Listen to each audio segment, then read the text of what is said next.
Hey everyone. Welcome back for the fourth part of Escape to Kumo. As always, huge thanks to all of my Patreons. Making these videos would be impossible without you guys' support, especially with all the restrictions YouTube places on my type of content. As always, the full story is already out over there for you guys along with about 30 other different stories you can enjoy. Also, feel free to send me any messages over there if you have any questions or even if you just want to chat. Link to all of that will be in the description. Anyways, everyone, enjoy the video. Jonin exams, phase 2, okay everybody, here are the rules of your test. This is an ancient and dug out mineshaft that is 100 levels deep. Each level has multiple access points to the levels below it and the chakra lighting is still there. You will be entering this mineshaft from various points and recovering a ruby medallion.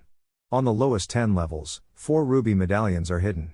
This is a combat open exam and only 4 teams will pass. The collection point is here, and you are not safe until you return to this podium with a ruby medallion. This sounds easy, but the maze of the mines and the need for constant vigilance will strain you.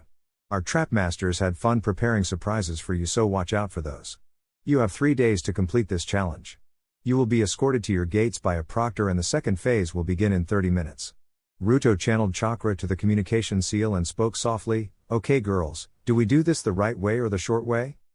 Mabui cocked an eyebrow underneath her mask, her voice echoed beautifully in her teammates' ears as she let out a melodic hum. "Ruto, I don't much care for dingy, damp, dark, trapped mines. What is the short way? Laser our way down to the bottom floors, grab what we need and come back up?" Ruto said in a manner that he was asking for approval. Samui's laugh filled Ruto's ears and it was echoed internally by Hikari. "Only you, Ruto. Only you would think of something that cool.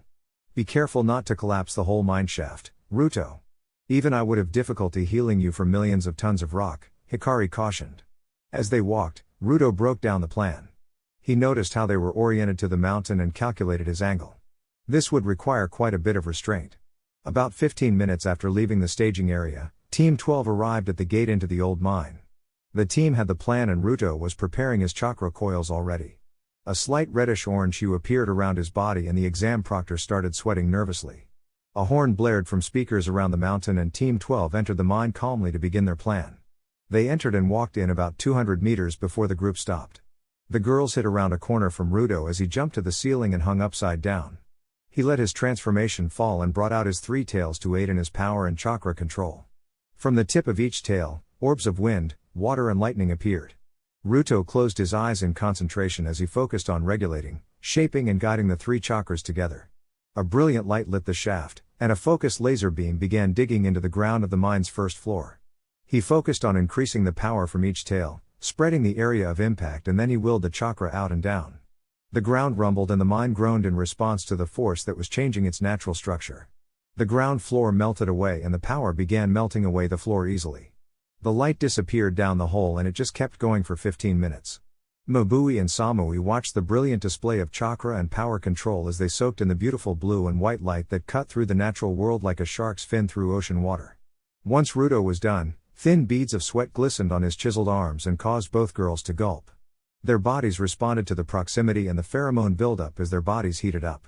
After a minute of recovering, Ruto re-engaged his transformation and hid his aura to the level that the seals on his uniform were able to hide his chakra presence.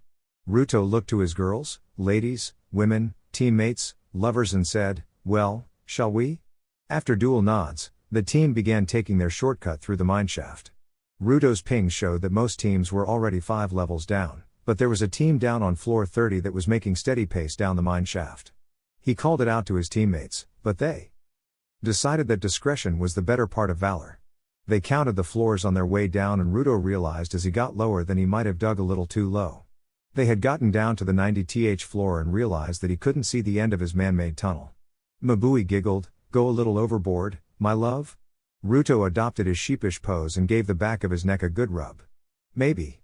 Well, it's cool that we are already down here. Ruto, Kitsune eyes please, I don't feel like dealing with traps. We will comb this floor and work our way down." Hi, Samui-chan. Mabui, mind mapping out this floor for us so we can find our shortcut again? Oh, that reminds me. We should probably trap this exit, don't want to make it too easy for the competition if they find out shortcut. Mabui chimed in. 2 nods confirmed this thought and the evil trio set nearly 80 seal traps around that entrance and the entrance of floors 80 to 100. Nothing lethal, but definitely painful and debilitating. The group began their jaunt through the lower levels with Ruto leading the way. They entered a chamber that was probably an old rest area for the miners, and Ruto halted their merry procession. In front of the group were 4 rock golems that had not locked onto them yet. With a couple of hand signs, 3 balls of potent lightning tore into 3 of the golems and crumbled them into dust. Ruto enjoyed dismantling the last one with his greatsword encased in lightning chakra. What was once a bulky rock golem was chopped into 20 or more rock pieces in less than 3 seconds. Turned out that floor 90 was a bust, and the group made their way down to level 91.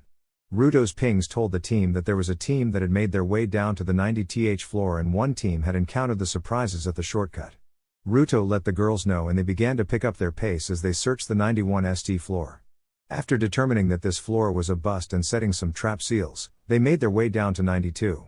They had searched a good portion of the 92nd floor when they encounter a big dig chamber with rock pathways leading over steep drops. It seems like there was a chasm that began on this floor, and the group could see entrances in 8 more levels below them. Strapped to a stalagmite hanging over a circular earthen island, the group saw a red twinkle. Ruto focused on it and pointed it out, but there were 4 more rock golems on the island and a couple of traps around the edges. After a minute making a plan and the girls talking Ruto out of simply blowing the golems up, the group descended to the island platform and charged their swords with Raiten chakra. They each took 1 golem, and Samui put in some extra effort to make sure that she could deal with the 4th. After dealing with the golems, the group looked up at the stalagmite hanging from the ceiling that was 40 feet above them.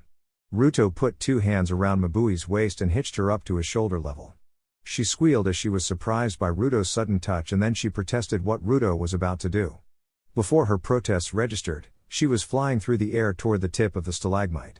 She flipped her body around and she landed feet first on the sharp piece of earth. She stuck herself to the sharpened rock with chakra and worked her way down to the glowing red pendant. She grabbed it firmly in her grasp and jumped down to the island platform before she playfully slapped Ruto's chest. The group began their climb to the entrance on the 92nd floor, but they stiffened when they sensed the enemy ambush waiting for them above. Rather than fight over a chasm, Ruto decided to play it diplomatically. The group ducked under an overhang and Ruto created 3 clones that hinged themselves. Rather than waiting to hear out the conversation, the group entered the 94th floor and began the climb up. With Ruto's clone squad, Ruto called out, "Well, I would hope that we could talk this out. I really don't feel like killing that Tsuchikage's granddaughter. You have 10 seconds to show yourselves and speak before I relent and give in to my baser instincts." Kurotsuchi shivered. She was strong, she knew she was strong, but she also knew that she was no match for the monster before her. "Why don't you save yourselves the trouble and hand over the ruby pendant? This enclosed area and such a steep drop, wouldn't want the great Uzumaki, Tenshino Raijin, to meet an early death. Is that how you really want to play this, girl?" Ruto's clone growled out. Kurotsuchi and her teammates felt sweat trickle down their spines.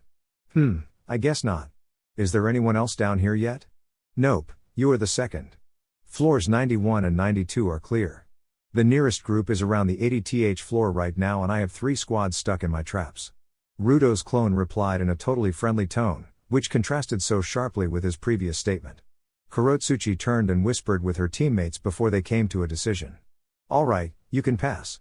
It isn't worth the risk fighting with a team like yours." Kurotsuchi spun in a panic as the 2 female teammates puffed into smoke, and Ruto's clone whispered from behind her, "Good choice, Kuro-chan." Before Kurotsuchi or her teammates could eliminate the threat, the Ruto clone puffed into smoke. The Kamizura teammate, a B user, shared her terrified thoughts. "That guy is fucking terrifying." Back with Team 12, the team took another 30 minutes to make it back to their shortcut at the 90th floor. When the team walked up on the first squad caught in their paralysis trap, Ruto and the girls let out a hearty laugh. "Ha ha, oh this, ha ha ha, this is too good. How are you girls?" Ruto asked with a coy tone as he looked down on 3 figures crumpled on the floor. Maya gritted her teeth as she struggled from her face down, ass up position on the floor. You did this." Haku was lying flat on her back as she looked up at the magnificent forms of Ruto and his female teammates. "Ruto-san, it would be most appreciated if you freed us from this seal." Ruto was hunched over, laughing hysterically, so Mabui responded. "Sure thing, Haku-chan and Maya-chan. Once you agree that you will not attempt to attack us. We have spent enough time in this dingy mine already." Maya growled, "Some friends you are." Samui knelt down next to Maya and tucked some of her illustrious red hair behind her ear before she spanked her on her ass. Now, Maya-chan. That wasn't very polite. The three Kumo ninjas let another round of merry giggles escape before they each put a hand on the immobilized Kiri team. A faint blue light glowed around their bodies before movement was gifted to them once more. They shook out their limbs and glared at Team 12, who was still shaking in fits of laughter. Maya, ever the hot blood girl her mother raised, blew a bang out of her face and huffed in anger as she puffed her cheeks. Ruto was forced to admit the girl was beautiful and incredibly cute with that look on her face. He held up his hands in defense. Now, Maya-chan, we freed you because you are our allies. If you hurry up, you will be the third team to reach the lower floors. We have one ruby pendant, but there are 3 remaining. Maya huffed before Haku bowed. Thank you for freeing us, we will be going. I do hope we get a chance to face you in the finals. The young boy with thick square-rimmed glasses seemed to agree with Haku, so Maya relented and punched Ruto playfully in the chest. This isn't over, Ruto-kun. Not by a long shot, handsome. Sure thing, looking forward to it. We will see you when the test is done, stop by our hotel room. Stay safe, we will clear the tunnels for you on our way up. Ruto threw the group a 2-fingered salute and prepared to ascend his makeshift tunnel. Maya blushed and blew Ruto a kiss before she hugged Samui and Mabui. The Kiri team proceeded with their test and Team 12 looked up the shaft they had dug.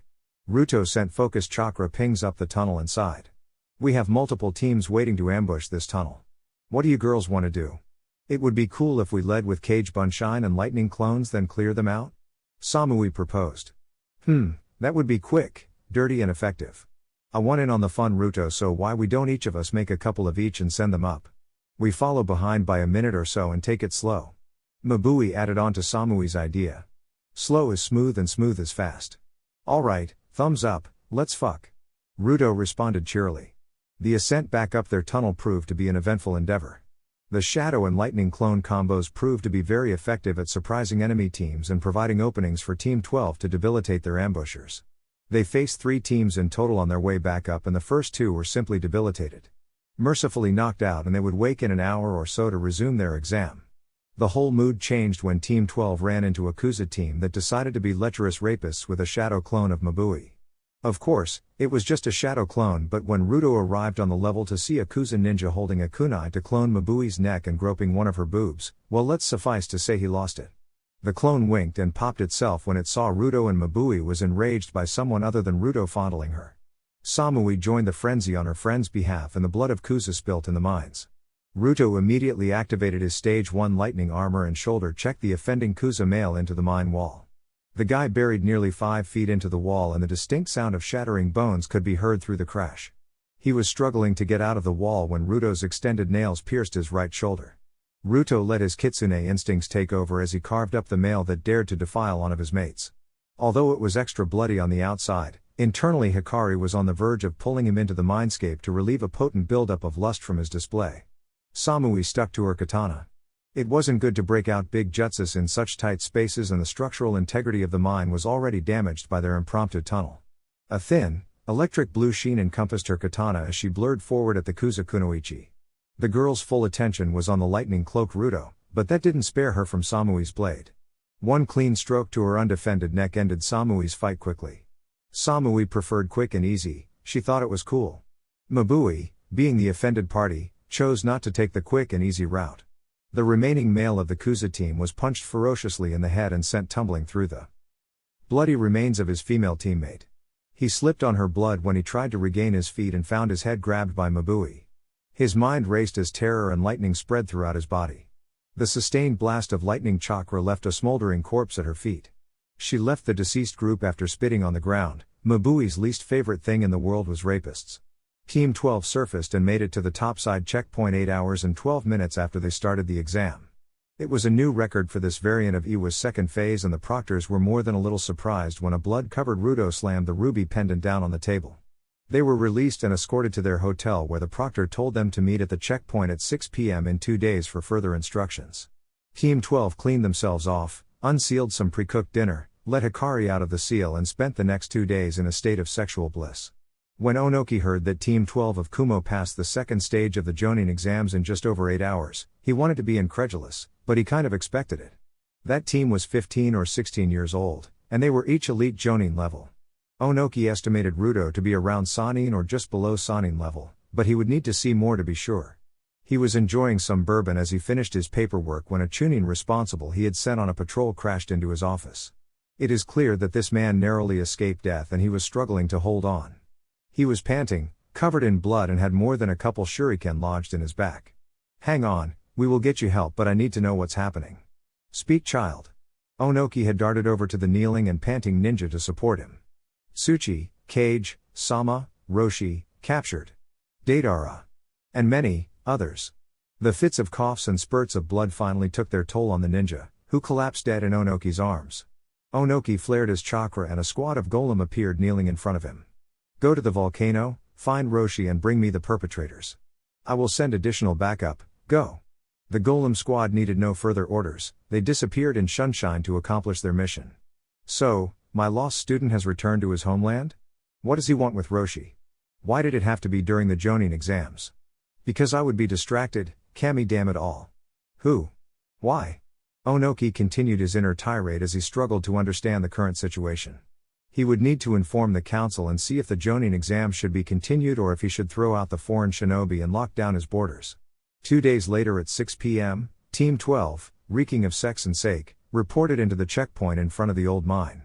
They saw Kurotsuchi's team, the Kiri team and Konoha's team 9 waiting there in front of the podium. The Iwa team looked like they finished early as well, and they were clean and well rested. The Kiri and Konoha teams not so much. Team 9 looked like they went through the meat grinder since they were covered in blood, dirt and cuts. The Kiri team looked exhausted but no worse for wear. Maya told Team 12 after the instructions that they used a combination of boil release and hidden mist jutsu to bypass most of the waiting teams. It took them a while, but it was the safest way they could move. Onoki stood on an elevated platform to address the remaining contestants. "Alright, congratulations on passing the second stage of the Jonin exams. Team 12 of Kumo, you shattered the previous record for this course by over 6 hours. I decided to leave your little shortcut because it produced some interesting results. Anyway, the finals will be held in 2 weeks. The drawings will not be completed until the day of your match, but it will be a one-on-one tournament-style event with a 3-way finish. There will be a banquet to introduce you to dignitaries and daimyos from various lands held 2 nights before the start of the finals. Due to an attack on Iwa territory, you will be always escorted by 2 golem guards for the duration of your stay.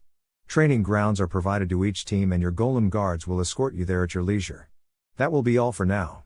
Team 12 returned to the hotel after sharing dinner with Maya, Haku, and Chojuro. Ruto poison tested the food and said they were in the clear before everyone dug in. It was good catching up with old friends and it was great to hear that Kiri was recovering so well. The anti-bloodline faction had suffered multiple losses since the war ended and very few remained. They were reduced to missing nin and highwaymen and they were dying out by the day. Chojuro and Haku represented the new generation of the 7 swordsmen. Haku wielded the new Abari, a needle sword with Fuinjutsu ninja wire that is used to immobilize targets. Chojuro wielded Hiramkare, which was a 2-handled blade that was highly chakra conductive and was capable of changing forms. Throughout the dinner, Samui and Mabui wore confident smirks on their faces as they watched Maya's attempts at seduction.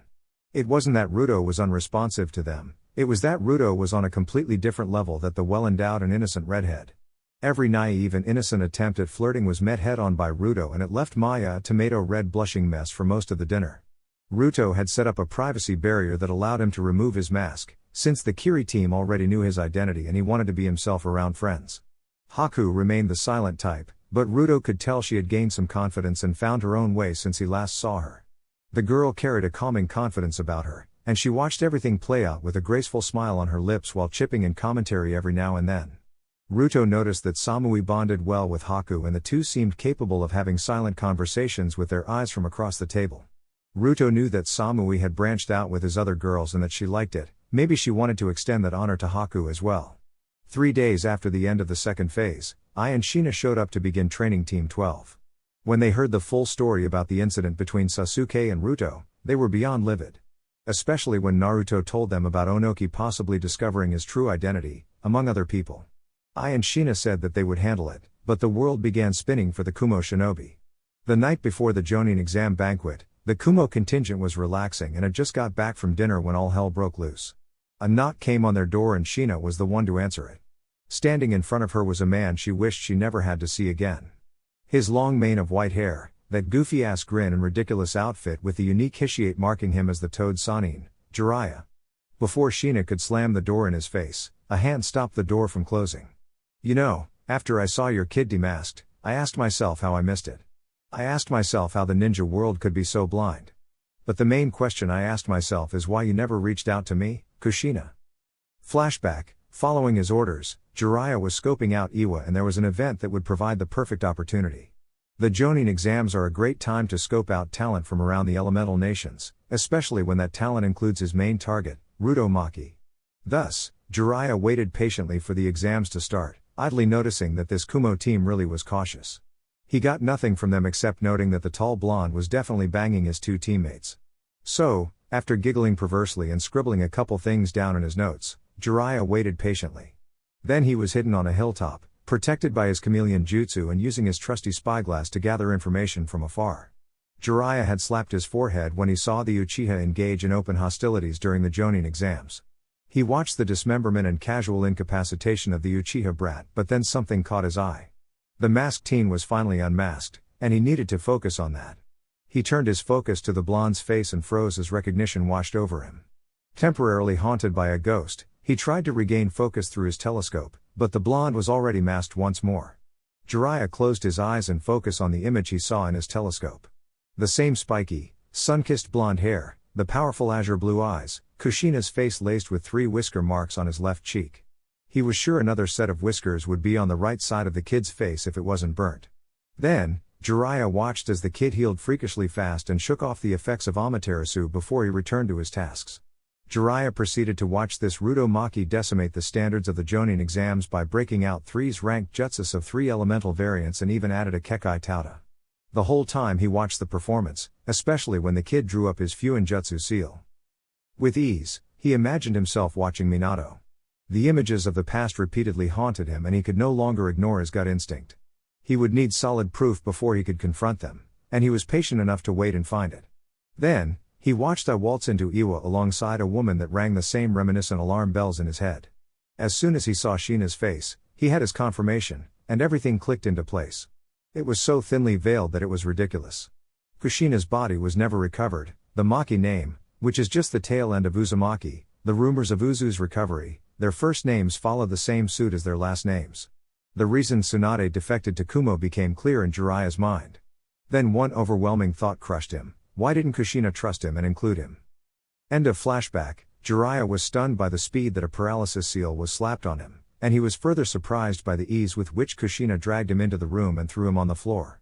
The nail in the coffin of Jiraiya's hope was the burning fury in Kushina's eyes and the look of absolute apathy in Naruto's azure orbs. Well, I guess I should say I'm happy to meet my so-called Kyofu, but you lost the right to that title almost immediately after you gained it.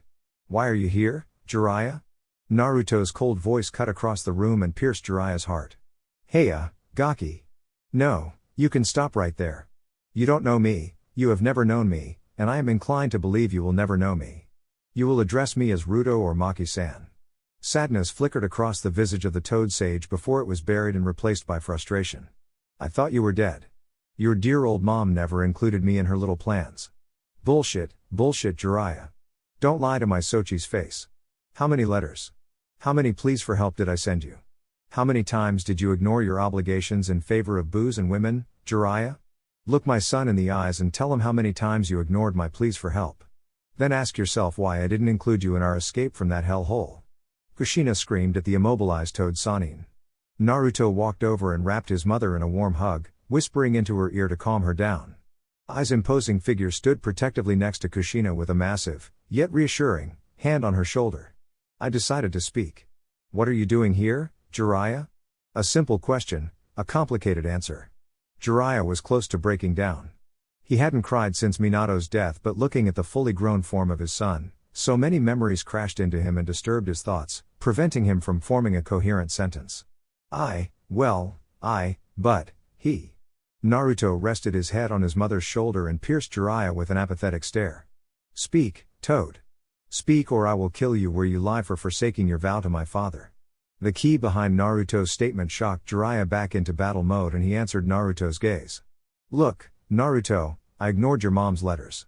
I didn't think that it was that bad and Konoha needed my spy. Your family needed you more, you pathetic old man. Look, save your whimpering. I don't want your apologies, I have no need for a family reunion because you lost the right to call yourself family. So, Jiraiya, spy master of Konoha, tell us why you are here.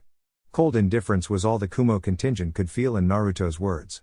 The normal, jovial feeling was completely absent and left sharp words that cut right into their target. Fine, brat. I was here to spy on Iwa and find information on you. I have that information in Mount Myaoku, so if you kill me the information goes straight to Konoha. Jiraiya's guilt was replaced by anger now, which was dangerous considering he is in a room with at least 3's ranked shinobi. I have no desire to stain my hands with your blood, you aren't worth it. You already had the information you required, so why confront us in our own room? Why Jiraiya? Because I needed to know for sure. Jiraiya's anger faded as the past broke through his defenses once again. Oh, okay, so you are here because you feel guilty. Got it. Well, anything else you want to say before you leave me and my family the fuck alone? Naruto shrugged off the pathetic nature of the man. Ever since his mother had told him about Jiraiya, he had wanted nothing to do with a man that would forsake his family. Jiraiya looked up with tears in his eyes and his face that of a broken man. Can't I make things right? What would you have me do? I am bound to Konoha and obligated to report that their Jinchuriki is in Kumo. That the Uzumaki have betrayed them. Kushina ripped herself from Naruto's arms, grabbed Jiraiya by the throat and slammed him against the wall. As she spoke, her blonde hair flickered about an agitated tails. Don't you dare. Don't you dare say I am the one that betrayed Konoha. Danzo sent 20 root ninjas after me and Kakashi. I faked my own death to escape, but I was already betrayed, my family was already betrayed, Minato was already betrayed. And yet, you remained. Ever the loyal lapdog of Konoha, never asking why, never even investigating why I was so desperate for your help. Then you have the nerve to call my son the Jinchuriki and treat him as some weapon, just like they did. Throughout Kushina's statement, Jiraiya's confidence and anger fell. Oxygen failed to get to his brain and his eyes bulged, then Kushina dropped him limply to the floor. The look in her eyes said the same thing Naruto said earlier, you are not worth killing. Jiraiya coughed and gasped for breath before he looked up at the apathetic crowd in front of him.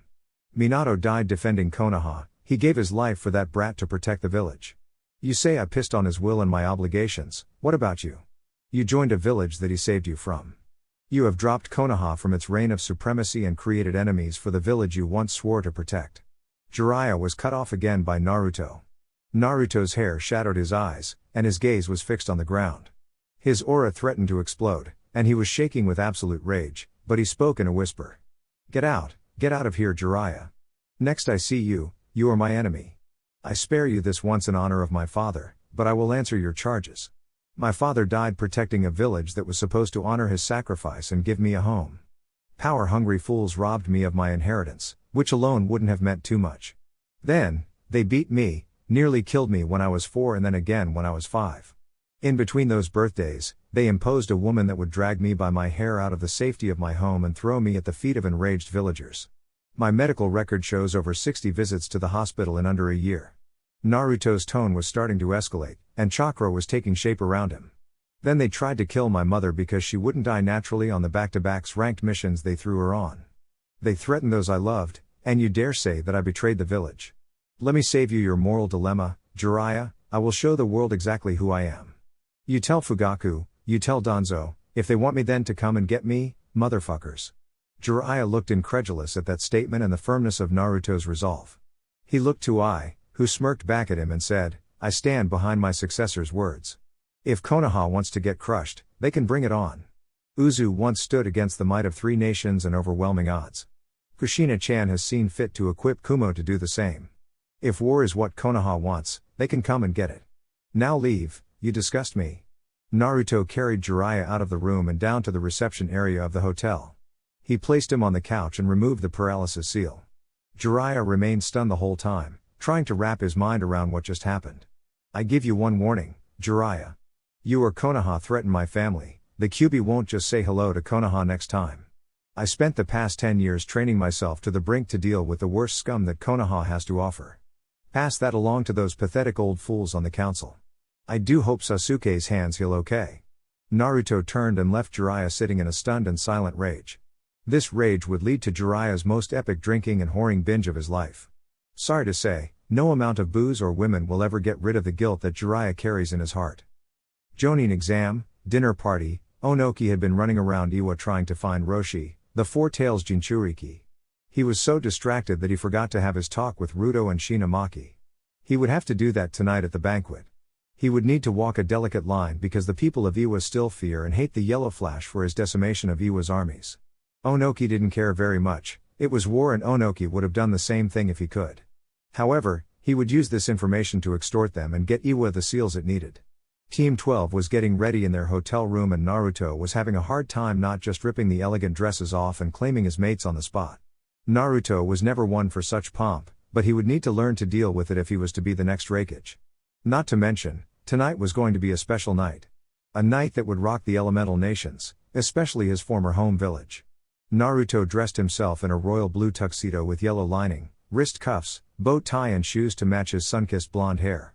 On the back of his tuxedo jacket, the crest of the Uzumaki was emblazoned in yellow, denoting it as the Kumo branch of the Uzumaki clan. He had removed his mask and face mask, ready to show the world that he no longer feared it. Naruto snuck up behind his two gorgeous lovers as they did the final touches on their makeup and outfits. Mabui was wearing a slick and elegant ball gown made of silver silk that revealed her milk chocolate skin and showed off her shoulders and cleavage.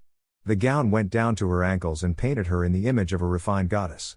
Her silvery white hair was done up in a bun and two thin white bangs framed her angelic face. Her lips called out to Naruto, but he was denied a kiss so he wouldn't ruin her makeup. Samui was dressed in an icy blue strapless dress that showed off her toned shoulders and generous amounts of her cleavage. The dress hugged and accented all of her curves and transformed her into an icy temptress. Her ass called out to Naruto as she bent over the sink to put finishing touches on her makeup. Samui welcomed the pelvic embrace of Naruto and she wiggled her butt a little bit in appreciation for his affections. After Naruto got a hold of his enhanced sexual desires, which were strengthened tenfold by his Hanyu blood, Team 12 joined Daru and Kushina to head to the banquet. Naruto noticed that his mother was wearing the true Uzumaki crest of a linen coat that she wore over her fiery red dress. Unfortunately, nobody was present that could undo her chakra-dyed hair, but she had grown to like the sun-kissed blonde look. The group made their way to the banquet hall and drew the undivided attention of every person they walked past. Kushina and Daru parted from Team 12 and left them in a staging room with the other contestants. When Kurotsuchi saw Naruto walk in, she instantly flagged him as a threat because of his resemblance to Minato Namikaze. He diffused her with a single look and smirk, which flustered the brunette Kunoichi. The other members of Kurotsuchi's team gaped at him in stunned disbelief while the Kiri team greeted them like it was no big deal. Team 9 from Konoha was confused. Neji recognized the resemblance between the 4th Hokage and Naruto, but he didn't piece it together instantly. Tenten was drooling over the blonde hottie and squeezing her legs together to settle her reaction to the absolute stud. Lee, dressed in a green suit and orange tie, looked on at the man he would like to consider his rival. Since Lee witnessed Naruto's taijutsu display, he had been itching for a fight. Team 12 and Team Kiri ignored the others and talked quietly amongst themselves until the banquet ceremony started. The host's voice projected across the filled ballroom, "Ladies and gentlemen, daimyos and other distinguished dignitaries. Iwa is hosting this international event to give each of you the chance to meet the best and brightest up-and-coming shinobi of the elemental nations. Tonight, we have the Yondaime Raikage, and Mei Terumi, the Yondaime Mizukage, and Onoki, the Sandaime Tsuchikage and Hiruzen Sarutobi, the retired Sandaime Hokage, presiding over the banquet tonight. Without further ado, let me introduce the contestants. Hailing from Iwa, we have Kurotsuchi Kamizura, granddaughter of the Tsuchikage, known for her lava Kekai Genkai. Alongside her, her teammate Sayu Kamizuru represents the Battlebee clan of Iwa. To wrap up the squad we have Han Mitsuki of the Steel Release.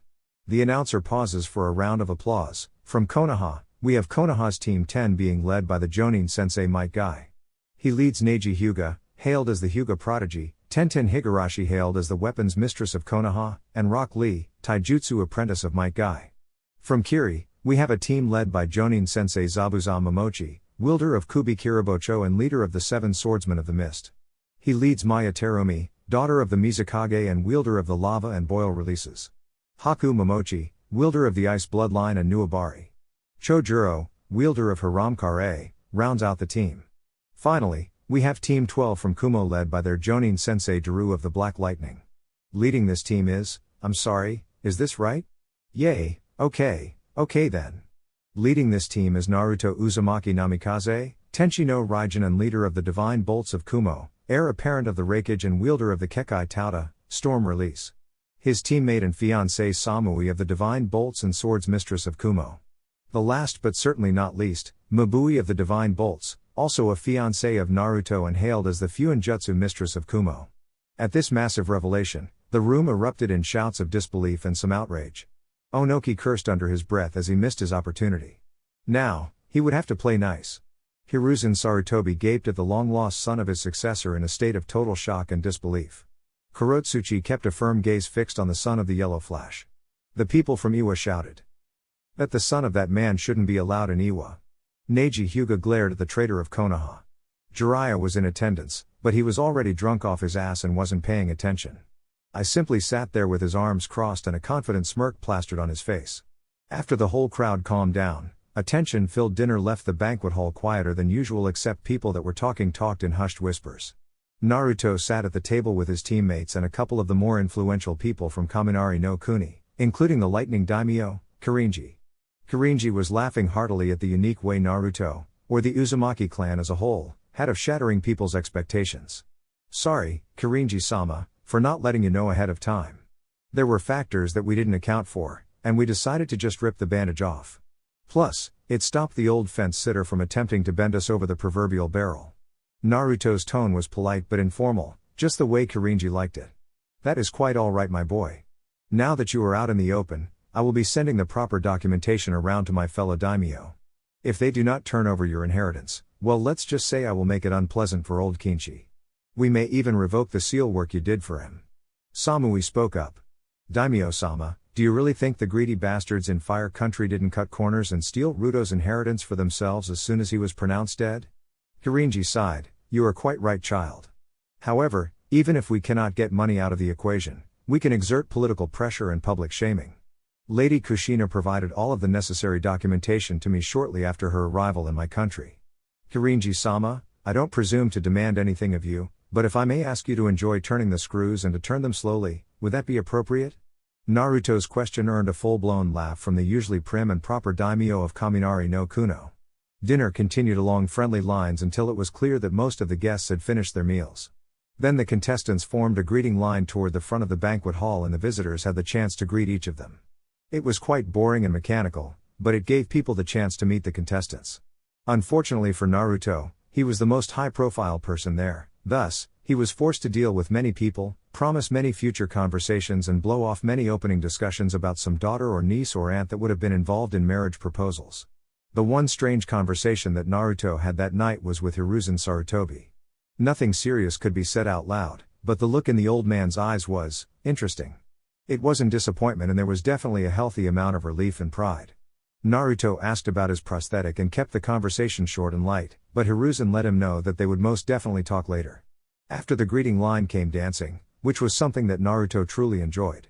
It might be considered strange to see a 6'3", 225-pound man dancing gracefully on the dance floor, but not for Naruto. As soon as he had his first dance with Mabui, he had a line of girls waiting for their turn to be treated like ballroom princesses. Naruto danced with Samui, his mother, Maya, Haku, Krishna, Kirinji's daughter, Maria, Hanzo's wife, and a number of other beautiful girls. Naruto had long since shed his jacket and rolled up the sleeves of his white button-down shirt. As Kushina sipped on a whiskey drink and watched her son dance, she couldn't help but thank Kami for the smile on his face. Naruto always loved to dance with her when he was a kid, and the unhindered smile of childlike joy made its appearance once again. That smile didn't care about the worries of tomorrow or the regrets of the past. It simply spread its radiance around the room and made everyone that saw it feel just a little bit better inside. For those that danced with him, that smile lit a fire in their souls and brought blushes to their cheeks. Hikari watched from inside the seal with a mixture of wistfulness and slight tinges of jealousy. She was the one that taught Naruto to dance on nights where neither one felt like sleeping. Okay, she taught him some of the dances and the kitsune begrudgingly admitted that she only did so because watching him dance with his mother made her jealous. Regardless, Hikari focused on the enhanced link to their senses and enjoyed the dances. She would be sure to pull into the seal and get her own dance before the night was out. Jonin exam finals, Team 12 showed up in the massive coliseum that Earth Country used for its fights. The arena was about twice as big as Kumo's own and the terrain was divided into 5 pie-like pieces. Each piece of the terrain represented a different battle space and offered various advantages to the competitors. The wooded, water, Rocky/mountain and desert terrain seemed pretty standard.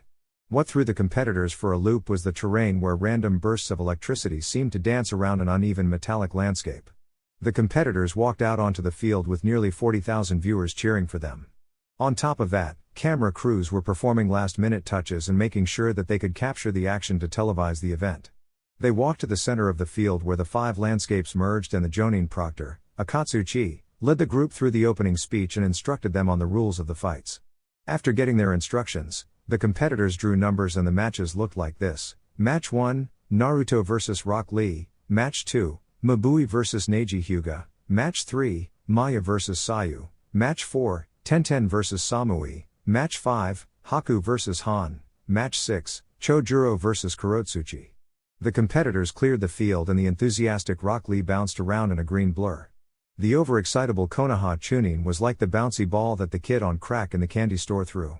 Eventually, Lee settled down and stood across from Naruto. Naruto cocked an eyebrow and smirked at Lee's display. "Alright, Lee-san, I know you wear weights, so take them off. Only if you do the same, my unyouthful opponent." Lee shot back. "Well now, Lee-san, what have I done to earn your ire? From what I am told, you calling someone unyouthful is the equivalent of cursing at them." Naruto cocked his head to the right in a gesture of questioning and mock innocence. Lee was undoing his leg weights as he responded. "You abandoned your home village, what could be more unyouthful than that?" Naruto ignored the anger that tinged Lee's voice and picked his ear with his pinky. "Oh, I don't know. How about a village that regularly beat a 4-year-old? How about the 60 visits to the hospital in under a year? How about said village attempting to assassinate my mother? If that isn't enough reason, how about that village stealing my birthright and inheritance from me? You tell me, Lee, would you remain loyal to such an unyouthful village?" Naruto's voice was caught by seals that projected it around the stadium, which had since gone incredibly silent. Lee was frozen with his left ankle weight in hand, and his big round eyes with caterpillar mounts bore into Naruto looking for any sign of deceit. Of course, there was none. Lee's head fell and his bowl cut shadowed his eyes before anime tears began flowing. "If that is true, Naruto-san, then I apologize for my village's unyouthful actions." Naruto waved him off. "Don't worry about it, Lee. Now, let's see if your flames of youth match up to my buddy Atsui's fiery passion for life. Come and let your flames burn brightly, Lee, because I will keep this match strictly taijutsu." Naruto undid his gravity and weight seals in preparation for this high-speed matchup. Lee rose from his knee and threw a fist into the air. "That is the most youthful display of fiery youth that this youthful youth of Konoha has ever seen in my most youthful life." Naruto was willing to get the kid fired up, but this was going a little too far. So, Naruto fell into the opening stance of his Brawler Fox Taijutsu stance and beckoned Lee forth with the universal hand signal for "bring it." Lee needed no further invitation, and the battle of the blurs began. Both fighters were incredibly quick and monstrously strong. Every block sent shockwaves, every parry sounded like a rush of wind, every missed strike left a crater. The fight continued to escalate as both fighters grew accustomed to the movements of the other. Lee transitioned from the Goken to the Swallow fighting style, which Naruto answered by changing to the Whirlpool fist that his mother practiced. Up in the stands, Might Guy was watching this display with a fixed gaze that didn't miss anything. Then he saw Naruto switch up and knew that Lee was in trouble. The Whirlpool fist was a perfect counter style that used the movements of the opponent to build up momentum throughout the fight to land a critical blow. Naruto was playing to his counter-strike style and absorbing blows from Lee in graceful swirls, twirls and parries until Lee overextended with a straight kick. Naruto spun out of the path of the blurring leg, clamped the leg to his side with his left arm and sent a bone-shattering, spinning back fist with his right hand. The blow landed on Lee's temple, which catapulted Lee end over end for nearly 100 meters. The crumpled form of Lee filled the end of a dugout pathway and Naruto watched to see what he would do next. The blow that landed rattled every bone in Lee's body, especially his skull. He knew that he had a concussion, a pretty bad one at that. The whole world was spinning and the signals to his body were non-responsive for a couple seconds. Once he regained control of his hand, he reached into his kunai pouch and drew out a vial. He popped the top of the vial and brought the contents slowly to his lips. Once the vial was properly aligned, he tilted it backward and chugged the contents in a single gulp. Like a magic potion, Lee was able to move again, and he stumbled to his feet. Lee stood swaying shakily on his feet, hiccuping every now and then. The flush on his cheeks told Naruto that he was drunk, which greatly confused Naruto, who was scratching the back of his head as he tried to figure out what the hell was going on. "You all right there, Lee? You don't seem to be doing too well?" he asked his opponent. Hick, don't you, Hick, worry about, Hick, Minaru Hick-san. Hick, just be, Hick, ready. In between hiccups, the fire in Lee's eyes returned and he stumbled forward toward Naruto. Naruto couldn't for the life of him understand what was going on. Lee went from a practiced and clean fighter to a lucky brawler. Each of his stumbles were ungraceful, but they helped Lee dodge Naruto's strike. Lee's strikes were stronger and more unpredictable, which meant they landed on Naruto more often. They didn't really debilitate Naruto, but they definitely hurt. In the contestants' box, Tenten was shaking her head and she talked to Neji. I can't believe he brought that out in a public fight. I hope Naruto-san can beat him, otherwise everyone in this arena is in danger. Neji answered her, completely disgusted by the display. The drunken fist is an unusual style and I agree that it should never be displayed in such a public setting. Even though Lee is a natural prodigy with it, it is still disgraceful. On the bright side, he is doing better against his opponent. Tenten replied cheerfully. The whole idea of this exam is to prove yourself worthy of a Jonin promotion. This type of fighting would never be condoned on a mission. Lee can't even stand up straight. Neji countered. Back in the arena, Naruto started to understand what was going on and it made him smile. It was truly a brilliant opportunity to fight such a unique combat style. Deciding to take it up a level, Naruto channeled lightning chakra throughout his body, not even the stage 1 lightning cloak, but enough to speed up his responses. He disappeared in a crackle of lightning as he dashed at Lee. If Lee would naturally dodge, then Naruto didn't plan on aiming for him. Naruto performed a jumping roundhouse kick which Lee tripped and ducked under, but Naruto instantly flipped his body and turned the attack into a heel drop. Lee stumbled to the left and dodged the heel drop, but the ground that shattered under the weight of the blow sent him flailing through the air. Naruto disappeared in another crackle of lightning and caught Lee around the waist as he flew through the air. Naruto's lightning armor crackled to life, and he performed a Liger Bomb on Lee. After the dust and debris cleared, there was a 10-meter wide crater with human legs sticking up limply in the middle of the crater. Naruto watched on impassively as the proctor jumped into the crater to check on Lee's state.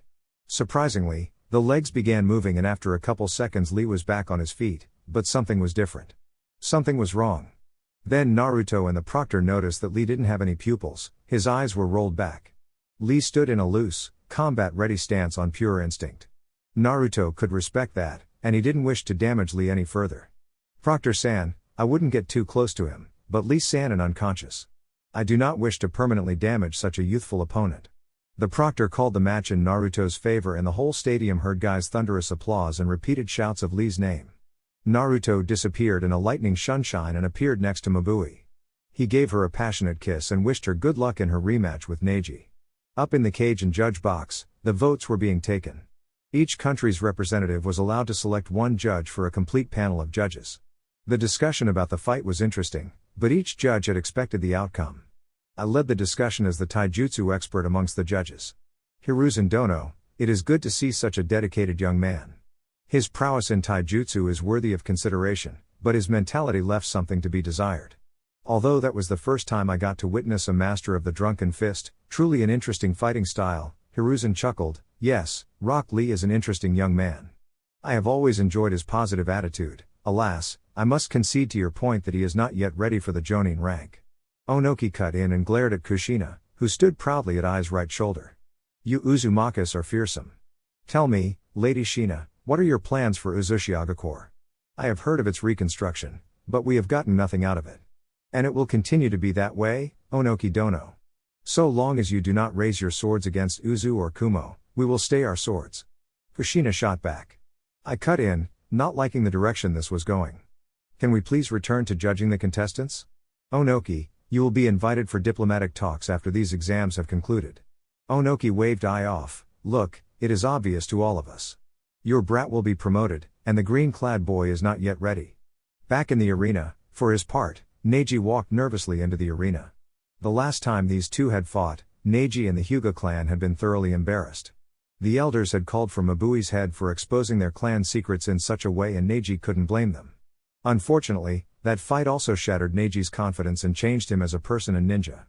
Neji became submissive to those that were clearly stronger than him, and this girl was most definitely stronger than him.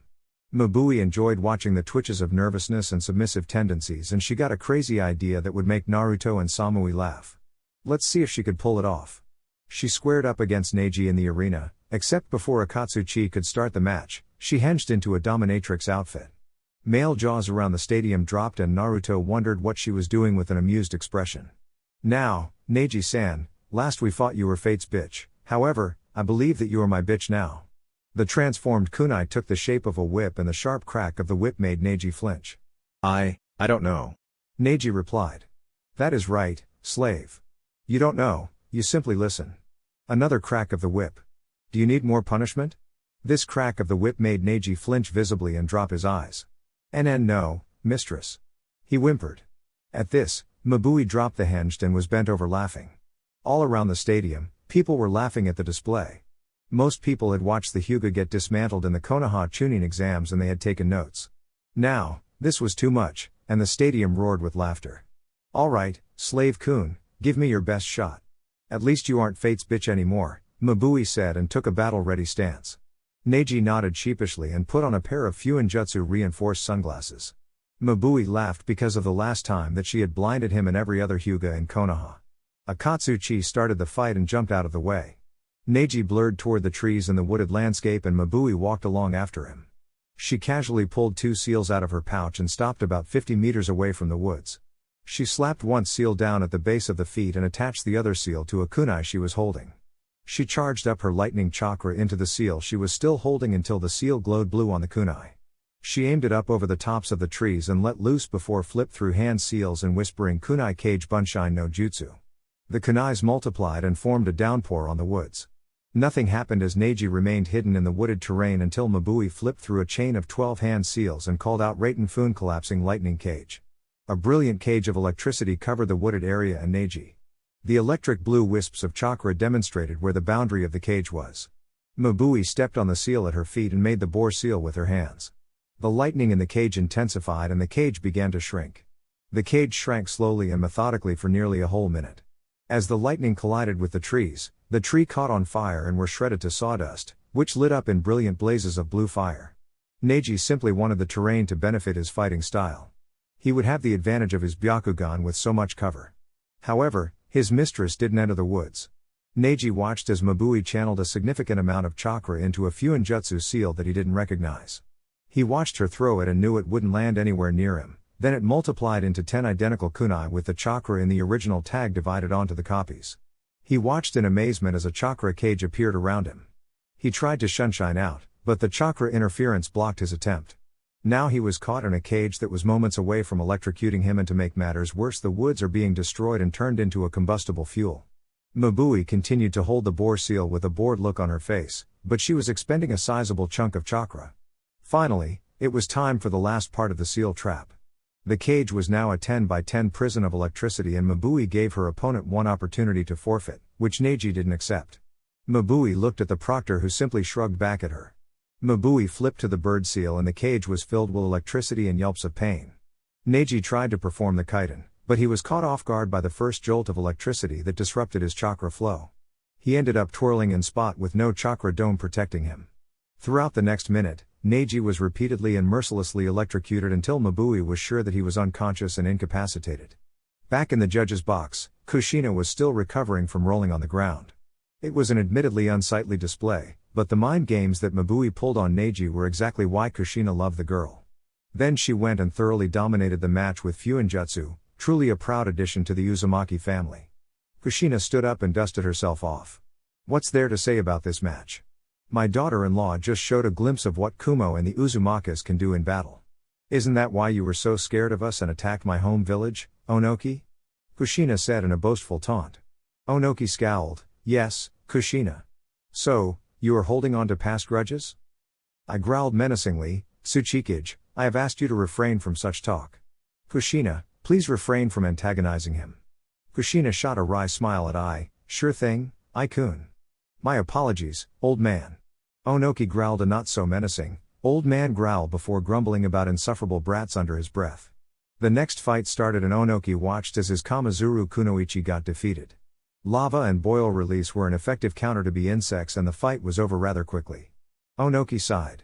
Well, I suppose that was to be expected. The Kamizuru were always more of support-type ninjas and backline fighters. You have quite the promising Kunoichi, Mizukage Dono. Kushina ran over and gave Mei a congratulatory hug. Oh, That was so cool. She fights just like her mother. Congrats cuz. Mei rubbed Kushina's blonde hair over her shoulder as she tried to maintain a bit of her professionalism. Thanks, Kushi-chan. Thank you as well, Tsuchikage Dono. I am indeed proud of her, but the next fight will be the real test. Hiruzen smiled. Ah. Yes, young Tenten is the promising young weapons mistress of Konoha. My apologies, Hiruzen Dono, I was referring to young Samui.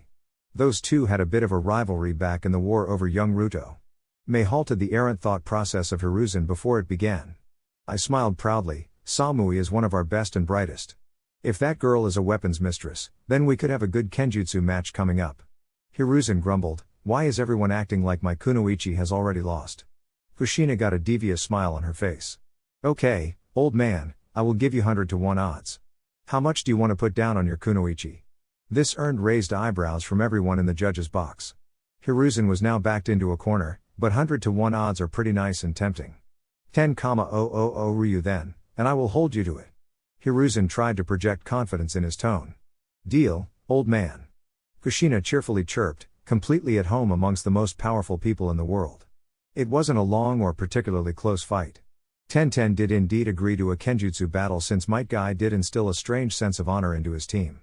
Guy wept like crazy since all of his students were defeated in the first round, but that is what happens when they were each paired against Kumo ninjas. The Kiges exchanged knowing looks as Kushina merrily collected her winnings from a downtrodden Hiruzen that was staring at his empty wallet.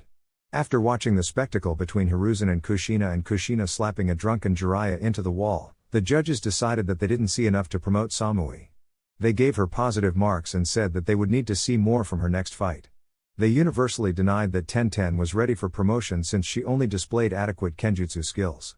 The judges listened to Mei brag about Haku, one of the last known ice bloodline users in the world, as the next two contestants walked out onto the stadium.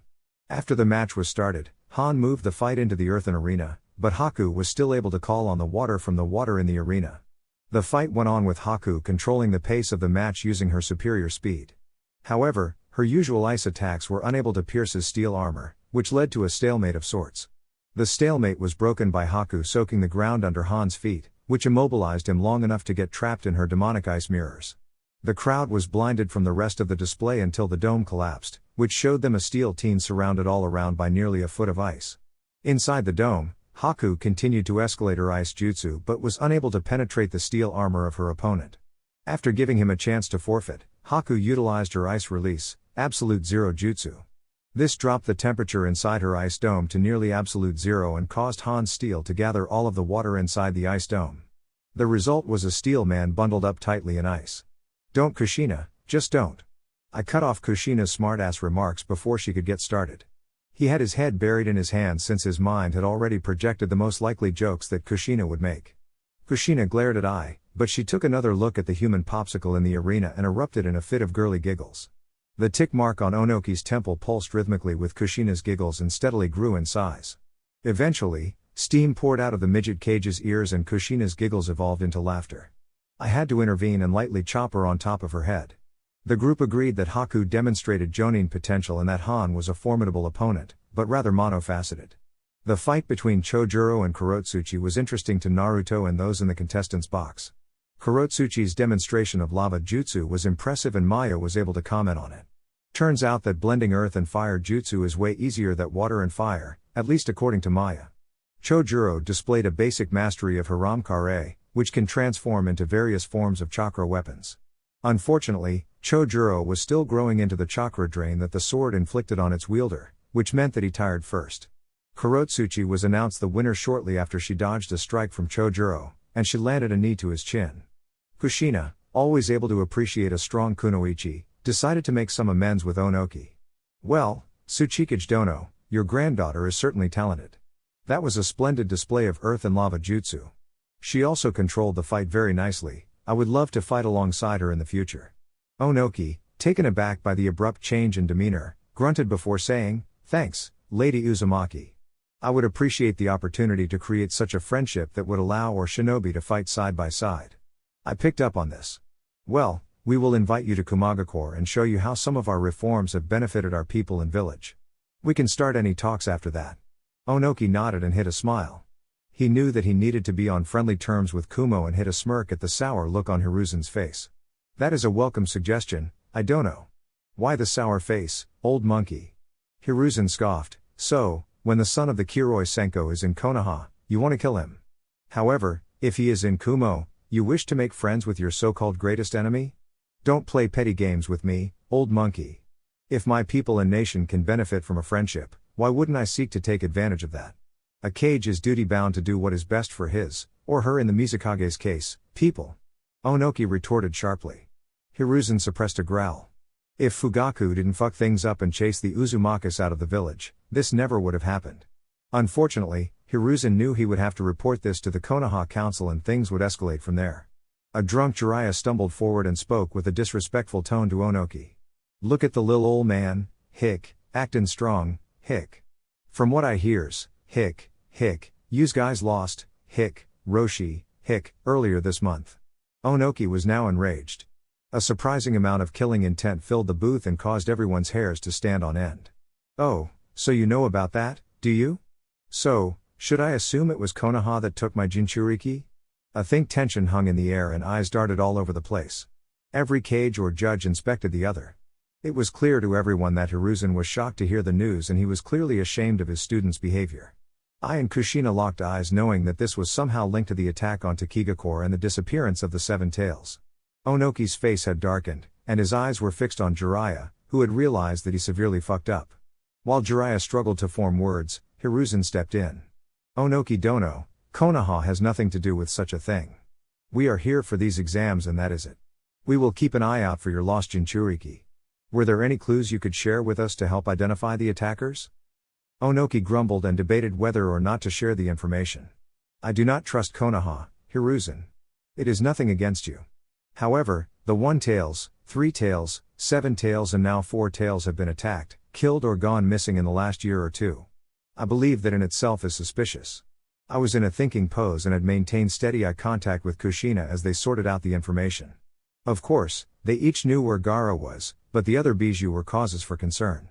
Onoki dono, Kumo is more than willing to help you locate this group. My intelligence officers have formed a dossier of sorts and have identified certain ranked individuals that are most likely responsible. Onoki coughed in surprise before he recovered himself. Zranks? Why have I not heard of this?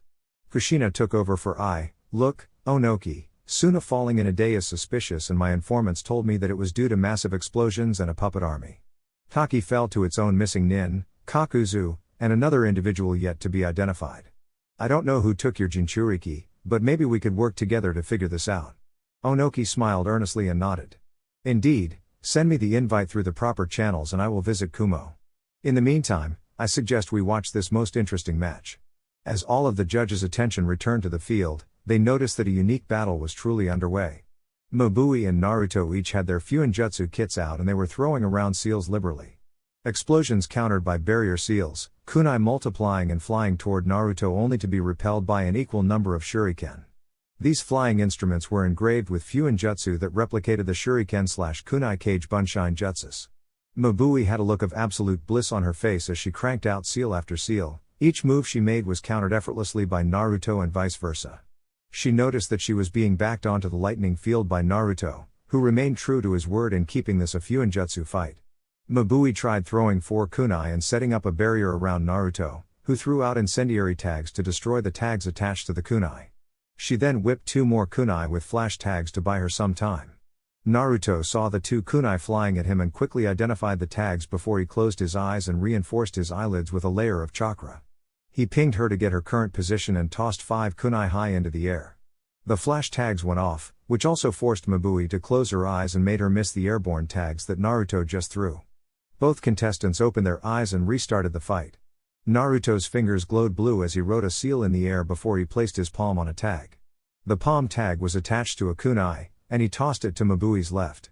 Mabui reacted to explosive tag that was clearly aimed to make her dodge to her right. Unfortunately, she had no other option, but then the air seal went off and shot a concentrated wind ball at Mabui's new location. Mabui once again dodged to her right side and tossed a taser seal at Naruto. As the taser tag flew through the air, 5 kunai clinked to the ground and surrounded Mabui in a hexagonal barrier. The taser tag Mabui flew true and impacted on Naruto's left leg, which sent a jolt of electricity through Naruto. The foreign chakra jolted his system and forced him to take a knee. For Mabui, she was fixed in her position and unable to do anything. She couldn't move at all, and her chakra was locked up while she simultaneously felt the immense drain on her chakra. She was struggling to remain standing, and her breath was coming out in pants, but that did nothing to suppress the brilliant and breathtaking smile on her face. After a minute or so, Naruto was able to move freely, and he walked over to Mabui while shaking out his leg. He looked at the proctor meaningfully, which caused the proctor to snap out of his daze and call the match in Naruto's favor. He dropped the barrier and caught Mabui before she could fall to the ground. He scooped her into a princess carry and walked off the field while chatting amicably with her. Up in the judge's box, all eyes were on Kushina, who just finished explaining how that was a standard Fuinjutsu exam for those wishing to go from journeyman to master sealer. They were all impressed by the display and agreed to promote both shinobi to jonin, much to Ai and Kushina's joy. The other Kage each recognized the battlefield implications from such a display, especially when combined with such overwhelming combat prowess. After Kushina's explanation, a stunned silence fell on the judge's box until the start of the next match. Maya and Samui at each other from across the field with small, hidden smiles on their faces. The proctor had started the match, but the two remained fixed in their positions with their eyes locked in the first phase of this battle. For Maya, she was searching for an answer to the question that she asked Samui on the way down. 2 minutes ago, Maya was walking side by side with Samui. Samui-chan, now that Kiri has stabilized, my mother plans on sending 2 bloodlines to Kumo. If I volunteered, would you be willing to share Naruto-kun? I always remembered each of you fondly, but seeing him again confirmed my feelings and I want to know. Samui was honestly surprised it took her this long to ask. She knew that Naruto hid nothing from her and that he had done nothing out of his way to attract her affections. That's cool with me, but it is not my choice. Let me ask you this, why do you want Ruto-kun? Maya shot a look at Samui, evaluating her posture and response. Why wouldn't I want the hero of Kiri? Samui's gaze hardened. So, it is because of his status then? Not cool. Maya sputtered out in shock and shook her hands rapidly in front of her. No. I mean, no, that's not the only reason. Maya's gaze shifted to her feet, and she started twiddling her fingers. Who wouldn't love the man that saves their nation? But I can tell that he is real, like totally genuine and kind. Then I see how he treats you girls, and I can't stop the jealousy that creeps into my chest. Back on the battlefield, Samui was evaluating this kunoichi, not just as an opponent but as a potential mate for Naruto. She was strong, no doubt about that. She seemed kind and genuine enough, but that wasn't enough. She determined that a fight would be the only way to get to know her, so she firmed her resolve and shifted to her taijutsu stance. Maya, I don't know if Naruto likes you and quite frankly, I can't make up my mind myself. Speak to me through this fight and show me who you are. If you are cool enough, then I will give you my stamp of ice cold approval. Maya nodded and took up her lava fist taijutsu style.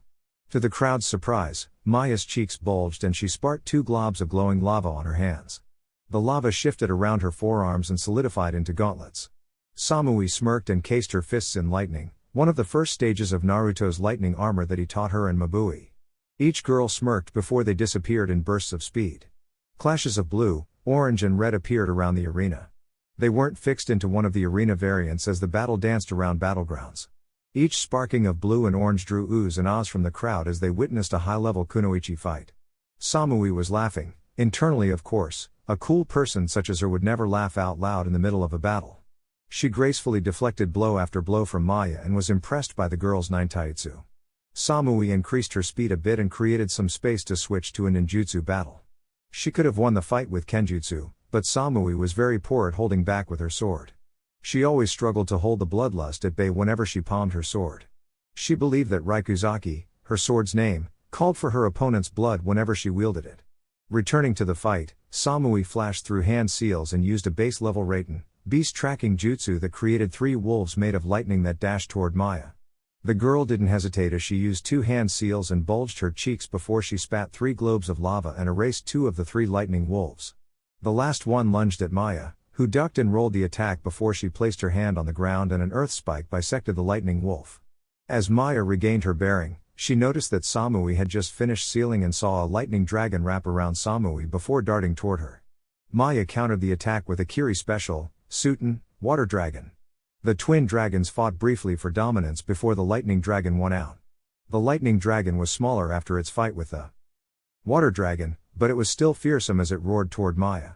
Maya panicked a bit but erected a lava wall that halted the beast's progress. Samui's concentration was fixed on her lightning dragon until she saw the lava wall erected. She let go of the jutsu to focus on her next move. She dashed around the wall and saw Maya panting with her hand still on the ground. Samui decided that she had tested the girl enough, so she used her top speed to take Maya's back. She placed both hands on the girl's shoulder blades and used Raiten, shock current. Maya's body glowed blue and sparkled with lightning as the foreign chakra shocked her system and rendered her unconscious. In the judge's box, Mei was clutching her chest in concern. Otherwise, her features remained schooled as the fierce Mizukage she was. When Maya rose to her feet with the aid of Samui's shoulder, a brief smile flitted upon her face. Raikage Dono, I do believe that we will need to be more aggressive in our negotiations to discover the secrets of Kumo's success. Your shinobi are clearly on a different level than we have come to expect. Mei's tone was flirty and seductive, which earned a scowl from Kushina. Kushina couldn't catch the scowl that escaped from her throat. She then asked herself why she would react in such a way. Ever since the talk with Naruto, she had been more open to her feelings for Ai. She still clung on to her affection for Minato, but she was admittedly torn between the two great men. She shoved the feelings down to deal with at a later date. Oh, Mei-chan, I believe we can work something out. Did you get the feeling that those two were fighting for more than just these exams? Mei chuckled melodiously, well, I do believe that it concerned young Naruto-kun. Which reminds me, those two bloodlines we owe you, if I agree to Maya being one of those offered, could we select the suitor? I sighed, I don't know whether to be proud or jealous of my pupil. Sounds like we will need to schedule another visit, or would you prefer to conduct a joint visit with Tsuchikage Dono? Mei tapped a thin, sensual finger to her lips, well, let me get back to you on that. The next battle was a battle of opposites. Calm, endearing, shy and icy versus boisterous, overly confident, loud and fiery. Ice flew and lava answered it. The main problem was that Haku used a significant chunk of her chakra in her previous fight when she activated Absolute Zero. Haku didn't have enough to perform her higher tier jutsus, meaning that demonic ice mirrors, Absolute Zero and Frozen Blizzard were out of the question. Haku attempted to attack, but Kurotsuchi's offensive was fierce. Taijutsu led to a momentary break that would be filled by lava. The ninja wire threads of her sword were melted before she could begin to immobilize her opponent. The senbon were countered by accurate swipes from the Iwan ninja's kunai. Haku's mind was reeling, desperately trying to come up with another idea to gain victory over her opponent. Kurotsuchi was breathing hard as she countered each move her opponent made. She was wary of being trapped in the ice dome that she saw earlier, but Haku never attempted to use it on her. Her senses told her that her opponent was running out of chakra while she still had half of her reserves to call on. Kurotsuchi saw the opening in Haku's stance and darted forward to exploit it. After diverting and melting the ice senbon, Kurotsuchi was able to engage in a clinch with Haku. Then, a mud clone appeared behind Haku and held a kunai to her neck. Haku bowed her head and gracefully forfeited. That's my girl. Onoki jumped out of his chair and pumped his fist into the air. Ow, ow, ow, my back. Onoki fell to his knees after tweaking his back. The giant of a man behind him knelt, scooped him up and placed him into his chair. Grandpa, you need to be careful. You know your back can't take all of that excitement. Akatsuchi's tone was soft and gentle, with a slight bit of chiding. Mei stifled a laugh as she sighed with her last kunoichi being knocked out of the tournament. Well, judges, what do you think? I will abstain from the vote on Haku while recommending Kurotsuchi for full promotion to Jonin. I responded. Well, young Haku is a great kunoichi. The problem with these tournament formats is the stamina. She was very worn out from her previous fight against that steel bloodline, and she couldn't use any of her game-changing jutsu. I recommend Tokubutsu Jonin. Onoki winced before he replied. Indeed, I would be proud to have a kunoichi like her in my ranks. Tokubutsu Jonin is fair and it won't take long for her to be a full Jonin. Hiruzen added his 2 cents. I believe that to be fair. Now, how about the finals? Onoki realized that he should address the crowd, so he hovered out of his chair and then over the edge of the balcony. Alright everyone, I am sure we can all appreciate the amazing displays of skill thus far. We will take a 20-minute break before the finals and the contestants will have their chakra reserves topped up. The finals will be a free-for-all, 3-way finish. Use the restroom and place your bets because you won't want to miss this. Onoki turned around and noticed the massive blondes talking to one another. I nodded and whispered something to Naruto before the blonde puffed into smoke. Onoki cocked an eyebrow at I, which I returned with a cocky smirk. Well, Naruto requested a 2v1 and asked permission to show off a special skill. I am not going to tell you what because I wish to witness the look on your face firsthand. Kushina giggled. Is it really time for the world to know? I simply nodded in response, and everybody looked on highly intrigued. 20 minutes later, the 3 finalists walked onto the field to the roar of the crowd. Naruto had discussed with the 2 kunoichi that they should come at him first. Kurotsuchi initially protested but changed her mind when she saw the serious look on Samui's face. Samui focused her resolve and committed herself to giving her all against Naruto, since it would require her all if they were to last even a minute. Kurotsuchi shook off her surprise and looked Naruto up and down. She was forced to gulp and suppress the warmth spreading throughout her body. Every fiber of Naruto's being screamed alpha, and Kurotsuchi couldn't suppress her body's response to such a specimen. The glance turned into a stare, which turned into a full body scan that would be on the same level to a Hyuga activating their Byakugan. It only ended because Kurotsuchi caught the cocked eyebrow and pleasant smirk on Naruto's face. Okay you 3, this is the finals of the Iwa Jonin exams, and it will be a free-for-all format. The same rules apply, and I expect a fair fight where you will obey my commands at all times. Ready? Begin. The proctor's voice echoed across the arena and was answered by a deafening roar from the crowd. Samui remained tense and she ignored Kurotsuchi and focused on Naruto, the obvious and most pressing threat. No mate of Naruto would ever bow down in a fight, he expected them all to fight fiercely and never give in. She gasped and her mind panicked when she saw 8 storm chains sprout from Naruto's back. She knew it was all for naught when the chains wrapped around his wrists, hands, shins and feet. Kurotsuchi took in the glowing chains that seemed to emit white, black and blue sparks. She knew they were bad news when she sensed the power coming off the chains, and even more when the 4 of the chains created gauntlets and greaves. That didn't even include the 4 chains waving lazily behind the blonde hunk. She readied herself and steadied her resolve. Naruto sighed contentedly as his power unleashed itself and Hikari purred in his mind.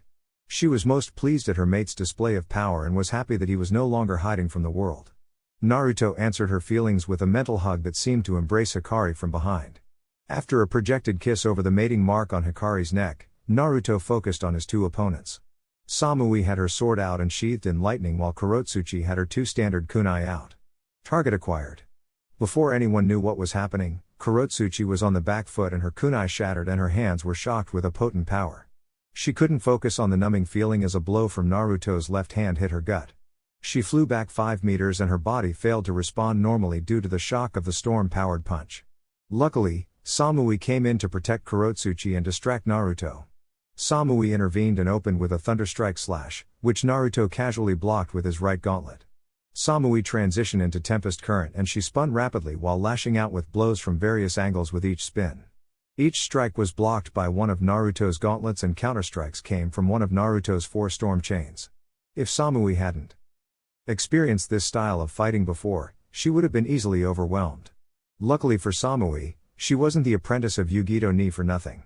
Samui's lightning-covered blade blurred to counter the incoming strikes from Naruto's lightning chains, and she was nearly overwhelmed until Kurotsuchi found her way back into the fight. Naruto smiled fiercely as he felt the incoming wave of lava before he stomped a foot on the ground and a wall of storm chains rose from the ground and halted the advance of the lava. Kurotsuchi's shock at her lava flow river being countered was priceless and opened her up to a lash from a storm chain that emerged from the ground behind her. Samui couldn't afford to worry about Kurotsuchi because she was fighting off a coordinated attack from 4 storm chains, barely keeping pace with the seemingly sentient chains. The secret behind Naruto's 4-chain attack was that it mirrored his 4 natural tails. The 4th one sprouted overnight after the encounter with Jiraiya, which Hikari said Naruto's rage subconsciously pulled some of her power to finish his 4th tail overnight. Thus, each of the 4 storm chains was as natural to move as his kitsune tails. Naruto decided he wanted a true one-on-one with Samui, so he blurred over to the down form of Kurotsuchi and one of his chains tapped her back and applied a paralysis seal, which took her out of the fight. He turned Kami to Samui, who took the moment to catch her breath and prepare a jutsu for Naruto. A lightning dragon greeted Naruto's vision as he turned, and he flipped through a couple seals rapidly before a white, translucent wind dragon roared to life in time to counter Samui's lightning dragon. The 2 dragons clashed before a 3rd dragon joined the fray from behind the white wind dragon. The blue water dragon joined the wind dragon and crashed through the lightning dragon while absorbing the lightning dragon. Samui's eyes widened, and she executed an emergency kawarimi, which left her in the wooded area. The storm dragon crashed into the log, turned it to splinters and then exploded in a fabulous display of wind, water and lightning. The crowd gasped as the 50-meter crater left by the storm dragon appeared through the dust cloud. Naruto wasn't fooled and knew that Samui had dodged that. He sent out a chakra ping and got a faint response in the wooded area. He slowly turned his gaze to the makeshift forest before a devious smirk appeared on his face. He created 10 clones, each clone blurred to the edge of the forest and executed a high-powered futon, wind talons jutsu. Naruto aimed the attack at just above ground level, which resulted in the mighty groan of a multitude of trees as they struggled to remain upright. Timber! Naruto called out gleefully as Samui jumped over his head and took a combat-ready stance behind him. He chuckled as he turned to address his mate. "You know, I have always wanted to say that." Samui sighed exasperatedly before shaking her head. "For such a fine man, your child side is still overwhelming, Ruto-kun." Naruto laughed and flung out his hands, which led to the dispersing of his chakra chains. "Great sword or katana, my love?" he asked casually. Samui immediately replied, "Katana." Nobody that knew Naruto wanted to fight against his greatsword. Naruto unclicked the safety latch on his katana and bent into an athletic stance. Samui did the same and the two blurred forward. Even though they ended up behind one another a split second after disappearing, there was a rapid exchange of 5 swings apiece in that instant. Unfortunately for Samui, Naruto was still far superior at speed and kenjutsu. A trickle of blood fell into Samui's cleavage and exposed a shallow cut across her chest. She knew that Naruto could have killed her easily in that exchange and this was his way of showing it. With her back still to Naruto, she called out to the proctor. "Proctor-san, I forfeit. He could have killed me in that last exchange, and it would be dishonorable to push this further." "Very well, the winner of the Iwa Jonin exams is Naruto Uzumaki Namikaze." Konoha's response: 10 days after Jonin exams, after Hiruzen and the drunk Jiraiya's return, they were pulled into a council meeting the next day.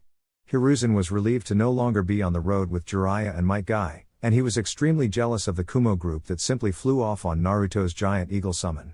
He didn't report into Fugaku as he wanted to rest his weary bones and think some things over. He had thought about how to deal with Konoha and temper Fugaku's response because he knew the hot-headed Uchiha was going to overreact. The next day, Hiruzen found himself in the familiar Konoha council room at 9 a.m. with the full Konoha council assembled. The room was abuzz, and it was not a positive environment that greeted the Sandaime Hokage. He fixed an impartial expression on his face and took his seat in the Sarutobi clan position. He watched Fugaku walk in with a scowl on his face and Danzo followed shortly after him. Fugaku set the pace for the meeting by flaring an impressive amount of killing intent to silence the room. "Okay, just so everyone knows, this is not going to be a pleasant meeting and I am in a foul enough mood already. Let's get this going already." Fugaku growled out. "Dear, could you please inform the council on the status of your son and heir? I can't believe that traitorous demon did that to our son." Mibuki called out, which earned a grunt from Fugaku. He hated when the presumptuous woman called herself Sasuke's mother, as if she would ever be worthy of being called the mother of a true Uchiha. Sasuke's hands were salvaged. The medical ninjas in Iwa did a satisfactory job, but he will need extensive rehab to recover his previous strength. As for the Jinchuriki, that will be the primary topic of this meeting. Fugaku answered and earned some relieved looks from the council. Danzo stood and tapped his cane on the ground. This matter cannot be ignored. Uzumaki Kushina and Uzumaki Naruto have re-emerged into the public light and their crimes can no longer be ignored. "Crimes? What crimes are you charging them with?" asked Shikaku Nara. "Obviously, Kushina will be charged with desertion, treason and assisting an enemy village. Naruto will be charged with the same crimes." Danzo answered in a growl. The civilian council cheered this decision. Sume growled her approval since she was still bitter about Kiba, but the rest of the shinobi council was confused. Naruto left the village when he was a child at the age of 5 before he was a shinobi, so there is no way to charge him with desertion or treason and he never swore loyalty to the village. Shikaku answered plainly. Koharu stood to her feet and screeched, "That boy is the village's property. He has no right to flee and join another village." Inoiki stood up and addressed Koharu, "Counselor, is this the same Naruto Uzumaki that was repeatedly beaten and ostracized? You claim him as property, so I assume you are referring to the Kyuubi?" Fugaku silenced him before he could complete his point. "The boy was to be groomed into our weapon and Kushina resisted the will of the Elder Council. We had a plan to ensure the boy's loyalty and Kushina thwarted that plan." Kuza growled, "So, Hokage-sama, rather than treating the child like a human, you all decided to treat him like a beast? Then you are surprised when the boy's mother and our old friend, an Uzumaki that values family above all, concocts a plan to save her son. No. Counselor Haruno, I will not be silenced. Kuza's face was red with rage. Akimaikas value family and he had a great relationship with Kushina and... Oh. Don't you dare try to silence me. That boy is the son of the Yondaime, and you hid it from us. What gave you the right? Anbu squads were attempting to subdue the enraged giant that was no longer gentle. Eventually, after all ninja council heads were lined up in defense of Kuza, Fugaku regained order. Enough. Anbu, stand down. Elders, sit or I will sit you down, Fugaku roared and flexed his chakra with his EMS blaring to life. Damn you, Kuza. That information did not need to come to light. It was Hiashi that stood up now, mildly upset about being lied to. You told us that Kushina was hysterical and there was no relationship between Minato and her child. That is a violation of clan rights because you denied her the Namikaze inheritance. Hiashi, sit the fuck down. One woman and child do not constitute a clan and their needs do not outweigh the needs of the village. Do not presume to understand our decision, Fugaku roared out again, veins popping on his temple. Sume, never one to be cowed, answered with a growl. You fools did this. Kushina was loyal to Konoha, and you fools drove her out of the village by threatening her family. Now, Kumo has risen to the top seat of power, and you are panicking. I understand why he went so far against my son now, it was because of old grudges caused by old fools. Homura rose up, enough, Sume. If you continue you will be charged with treason, Hiruzen bellowed out in a full bout of laughter. Oh, this is rich. You will charge the whole Konoha Council with treason because we call you on your bullshit? This all makes so much sense now. The Sarutobi clan moves to pardon Kushina and does not recognize the crimes of Uzumaki Naruto since he was a minor at the time. Inoiki, Kuza, Sume and Shikaku supported that measure, but they were heavily outvoted by the rest of the council. The tension in the room remained thick and hung over the Konoha Council like a smog. It was smothering and ensured that conflict would be the only solution found. Fugaku decided to pardon the Ninja Council's impudence and return to the topic of the meeting. Hiruzen, please provide us with a full report of your time in Iwa. We were able to watch the fights, but the broadcast missed many details that would surely prove enlightening. Hiruzen stood and fixed an impassive expression on his face. After your son attacked and was injured by Naruto Uzumaki, he remained in the hospital until he was stabilized. Jiraiya witnessed the attack and saw Rutomaki's face before he confronted the group in their hotel. Evidently, his confrontation combined with Onoki's suspicion caused them to reveal their identities on their own terms. During the dignitary dinner, they were unmasked and announced themselves. To the best of my knowledge, they have told nobody except I of their reasons for leaving Konoha. Kushina told me that if we leave them alone then there would be no issues. I would advise this council to heed that warning. If you go after the Uzumaki family in attempts to reclaim the Kyuubi and charge them with treason, then you are declaring war on Kumo. Outrage erupted from the council at this statement and interrupted Hiruzen's report. A fully 30 minutes of bickering and shouting was the self-imposed penalty of the council and Fugaku was very near to plunging a kunai into his own heart to escape from this nonsense. Fuck the secret mission to subdue the world, fuck happiness, he just wanted silence. As if his will took over, his rage erupted, and he had enough. His killing intent knocked out every single civilian counselor and cowed the shinobi council into silence. 10 minutes later, Fugaku folded his hands and rested his chin on them, and his eyes slid over the council. Now, I do believe Hiruzen was in the middle of his report. The next person to speak up before I grant them permission will be executed on the spot. Now, Hiruzen, please finish your report. The Uzumaki clan has created relations between Kumo, Kiri, Wave and I believe that Kushina has revived Uzushiagakure. Friendly talks were offered to Onoki, and he plans to accept them. The Uzumaki clan is in the good graces of multiple daimyos for the quality of life seals that they sell to the public. In terms of getting anything from the clan, I believe that it would be a fool's errand. Naruto also used his father's name multiple times and Kirinji has the proof that he is Minato's son. If they try to make a claim on the Namikaze inheritance, which I know was confiscated by this council and the fire daimyo, then the other daimyos will support him. He is a supremely dangerous political threat aside from being an intimidating battlefield opponent. As for the boy's skills, he is easily Haikage. He knows Ai's lightning armor, has a Kekai Tauta version of storm release, his ninjutsu level most likely equals or exceeds my own, his speed matches Ai's and he has shown none of his abilities that being a Jinchuriki grant him. If you wish to make an enemy of such an opponent, best of luck to you. Fugaku's rage built and built further upon itself as Hiruzen spoke. Not only should that have been his weapon, but that was the final target of his mission. How would he defeat such an enemy? Surely a straight-up battle would get them nowhere. Kushina is too strong to target as well. They can't get operatives into Kaminari no Kuni, and any move on him would be a declaration of war against Kumo. Okay, counselors, that is enough for tonight. I want each council to draft a proposition and plan to either retrieve or neutralize the Uzumakis. I also want a plan for how you would get into Kumo's good favor. We will debate this in 1 month's time to form our response to Kumo. Mibuki Haruno Uchiha stood up and paused the exfiltration from the council chambers. Hokage-sama, if that boy is the Kyuubi Jinchuriki, then doesn't that mean he released the beast during the invasion? This one question brought the whole room to a halt. Fugaku growled, having missed that obvious implication. Danzo fumed at the implications of this. Shikaku placed his chin on the back of his hands in a thinking pose, and everyone else seemed stumped. If the Kyuubi was out, which we all felt and saw, then is it even in the boy? Inoiki asked, looking toward Jiraiya. Jiraiya shrugged. Minato was a sealing master, but maybe he did not seal the whole Kyuubi. Minato used an intricate seal that I couldn't even recognize, but I know for sure that the boy had the Kyuubi in him at one point. Didn't we recover a body of Naruto? Another dead silence stumped the Konoha council. It was Danzo that answered first. Yes, we did. The body was solid, but we burned it after an extensive analysis. A civilian asked the question on everyone's mind. Then how is the boy alive? Hiruzen gasped, which drew attention to himself. The Uzumaki Mask Temple, he said in a voice just above a whisper. Fugaku's mind was working overtime. So, the boy died and Kushina brought him back? The Kyuubi was released upon his death and reformed during the invasion? Then where is the Kyuubi? What should we do about the boy? Fugaku's questions would remain unanswered. They were all lacking far too much information. Back in Kumo, 2 weeks after Jonin exams, Kushina had called a family dinner because she needed to discuss a change of plans with her family. She invited all of the top ranks of Kumo, I, B, Yugito ni, Karu, Dodai, Daru, C, she and all of the Konoha escapees, including Tsunade.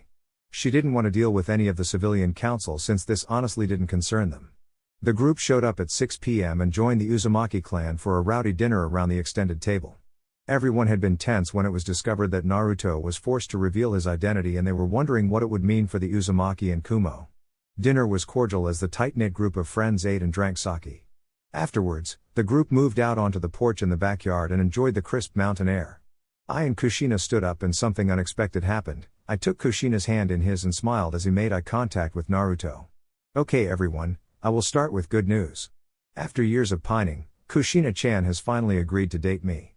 In no way do I intend to replace Minato or dishonor his memory, but I want us to spend the rest of our lives together in happiness. It is more important now than it ever was because changes are coming. I's tone was gentle in content as he addressed his extended family, as he often referred to the group. After a round of congratulations, a rap and slap on the back from B and a hug from Naruto, Kushina took over. As you all know, the Uzumaki name is back in the public. I am hoping that the survivors will see that and rally to Uzu, but the real threat lie elsewhere. After Naruto dismantled Sasuke and made such a pronounced statement at the Jonin exams, we will be hearing from Konoha shortly and it won't be positive. Fuck 'em, we don't need 'em or want 'em around anymore, Anko shouted as she cuddled into B. This was a common sentiment even though it made the Konoha group look down at their feet. So, what do we have planned for Konoha and Hai no Kuni as a whole? Mikoto asked, which silenced the crowd as they waited eagerly for the response. It means that we will be moving to Uzu along with a couple shinobi from this village and a few civilians that opted in. We can no longer leave a minimal presence there and we will need a shinobi force. Naruto secured a defense contract with Wave that will provide regular missions, and if Konoha moves anywhere, it will be against Wave. Kushina answered. I spoke up to add to Kushina's statement. I have talked with Kirinji, Mei and Tsunami, and this move is supported by the daimyo. Kushina was the last princess of Whirlpool and retains full rights to the island. We have 3 strong posts on the elemental ocean and will control the sea routes on that side. We are strengthening our defenses and patrol routes along the Hai no Kuni border. We will up the shinobi presence in Wave from a platoon to a division, and we will be more active with Uzu. Kachan, what about the security risks to Uzu? Is it ready? And what about my sisters here? Rias and Karen are mostly non-combat at this point, even though they are both learning to control their bloodlines. Naruto asked, and he took Ria's hand to comfort her. For the time being, they should come to Uzu and continue their training. They are both Fuinjutsu journeymen and should be able to contribute to Uzu in that way. Kazuna has finished building the shinobi district and we will be placing the security seals on it. Security around the island is tight and we have held the attempted infiltrations at bay so far. Kushina answered. Naruto looked sad, but I stepped in. Ruto, since you can fly, you are our #1 emissary between Kumo, Uzu, Wave and our allies. The communication scrolls will fill in the communication gaps and we will see them monthly. It's just more motivation for you to learn the Hiraishin, kiddo. Naruto looked up. Yeah, my dad was a genius with that beauty of a seal. I have modified the Funshiki that acts as a beacon, but I am slow at activating the jutsu and my range is only a mile at this point. It would be faster for me to fly or activate my lightning armor and run to Uzu. Kushina cupped his face and lifted his chin. You will get it, Sochi. Of everyone that has studied the seal in our family, you are by far the closest. Just keep at it. Daru stepped in. I don't mean to be a drag, but aren't we underestimating Konoha's response here? I coughed into his hand and firmed his posture. Look, Konoha is a threat, but we will not do anything to antagonize them further. We will focus on establishing diplomatic ties with Kiri and open talks with Iwa. Onoki isn't stupid and he should come to the table willingly. Mei is more than excited to join us, and we will get an increase in missions to properly seal Kiri and its ports. Those talks are happening next month, and I expect them to go well. C piped in here. You don't think the old goat will be scared of us having 3 powerful Jinchuriki when he lost one of his? Kairo replied, that old fart will definitely be scared, and he damned well should be.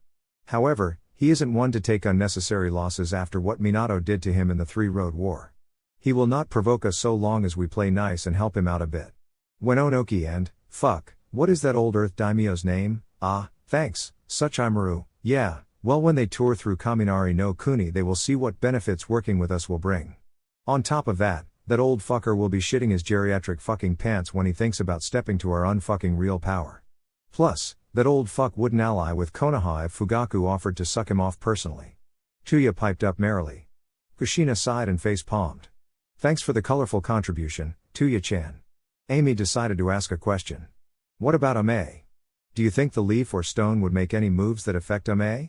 Nah, we have all of the attention on us, and our alliance is a more private matter. They know we have sold you our seals and services, but the alliance has not been announced to the public for that very reason.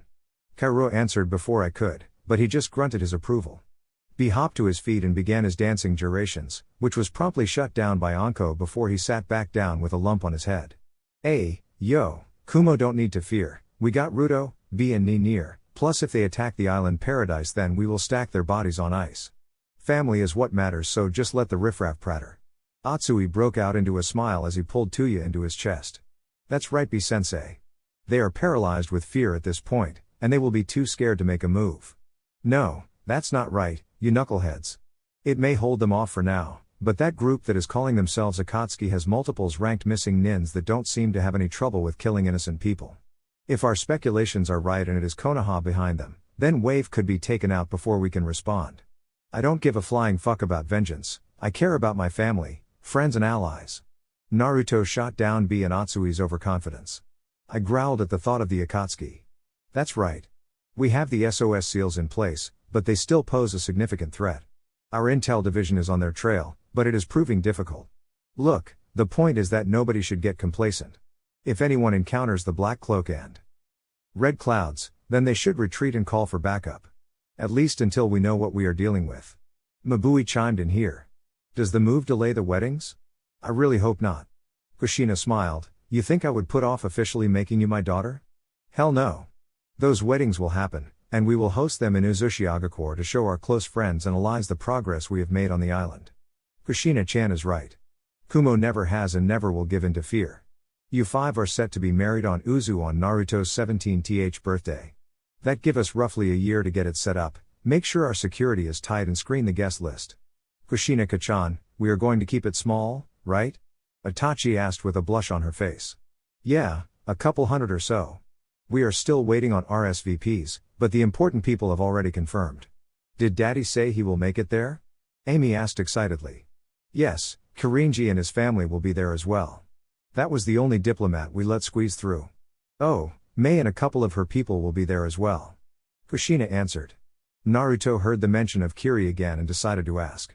Okay, Kachan, Maya told me that Kiri was stable, and they were going to send 2 bloodline carriers to us. Any update on that? I stepped in. We are currently negotiating. Mei offered her daughter on the condition that she could marry you. What do you girls think? Samui chimed in here. I talked to her at the Jonin exams. Her resolve is strong, but I think it is more of a crush than true love. I am not against giving her a shot, but I would add into the treaty that it is conditional on finding love. I agree with Sami-chan. No sister of mine will share my Ruto-kun with ulterior motives, Mabui said protectively as she snuggled closer into Naruto. Naruto shrugged, I am honestly happy with what I have. Once I add my duties to the Uzumaki girls it will be a lot, but as I said, if it is for the betterment of Kumo and her people then I will do what is required of me. Itachi putting a loving hand on Naruto's shoulder.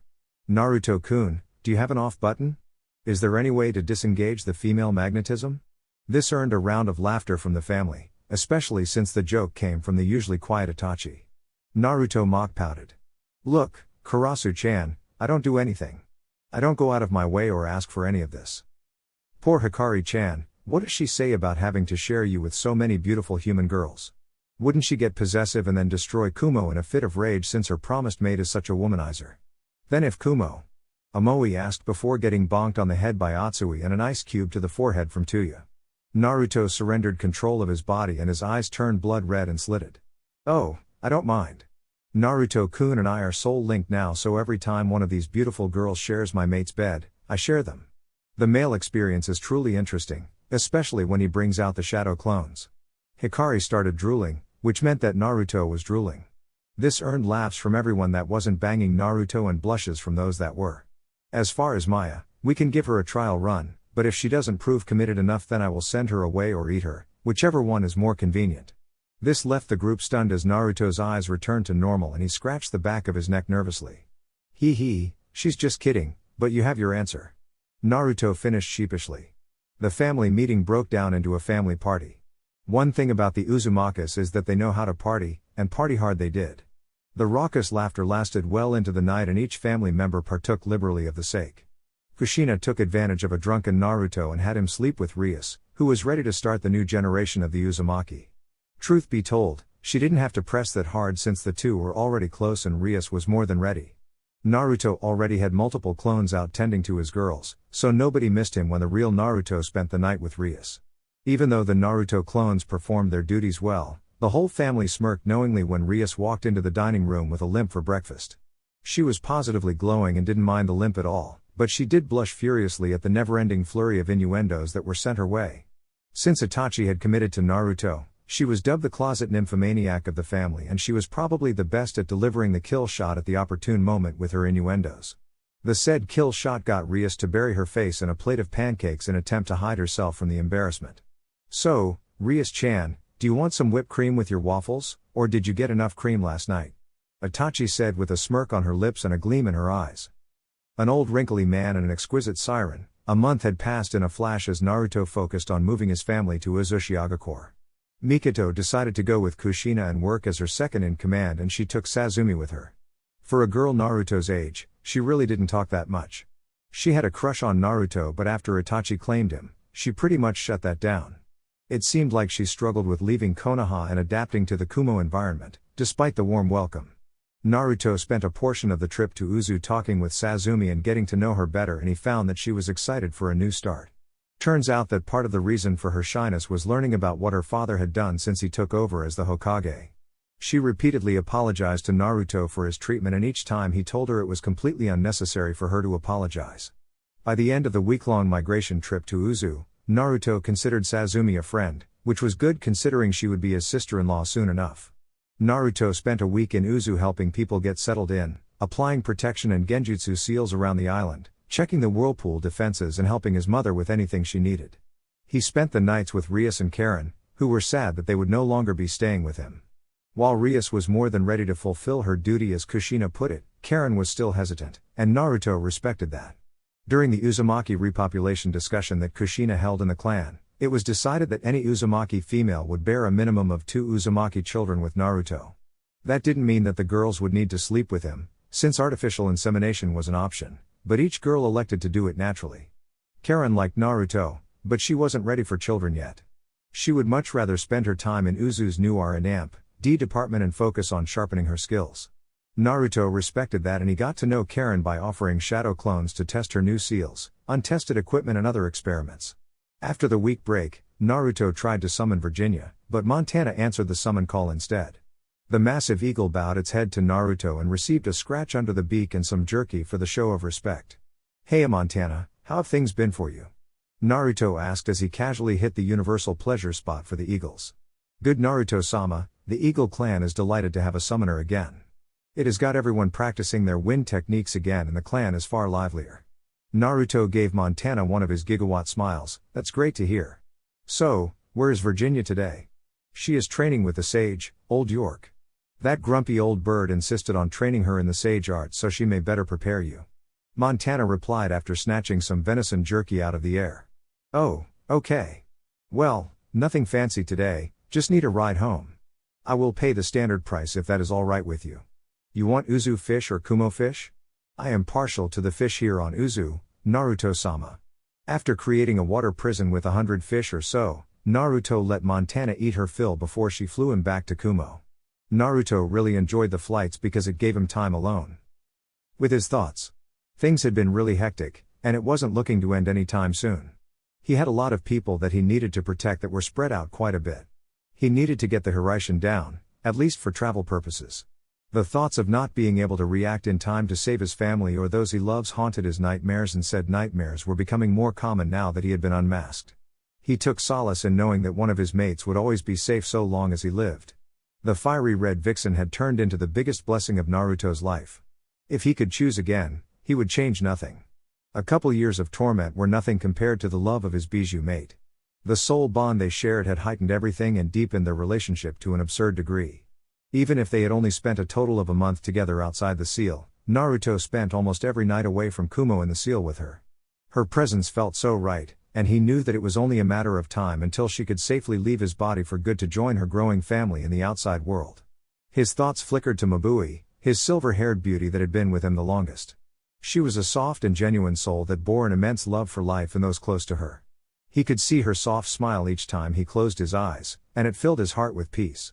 That peace could only be eclipsed by the passion she shared in bed. Her soft, milk chocolatey skin, luscious lips and the deep aqua blue eyes. Naruto had given her his mating mark a couple months back and they have continued to bask in each other's presence. Then there was Samui, who was a unique character all on her own. She had grown so strong, and she was an independent woman that expressed a lot with very few words. Yet, when she was in bed her cool personality melted and she became quite submissive. She was also the girl that liked trying new things in the bedroom.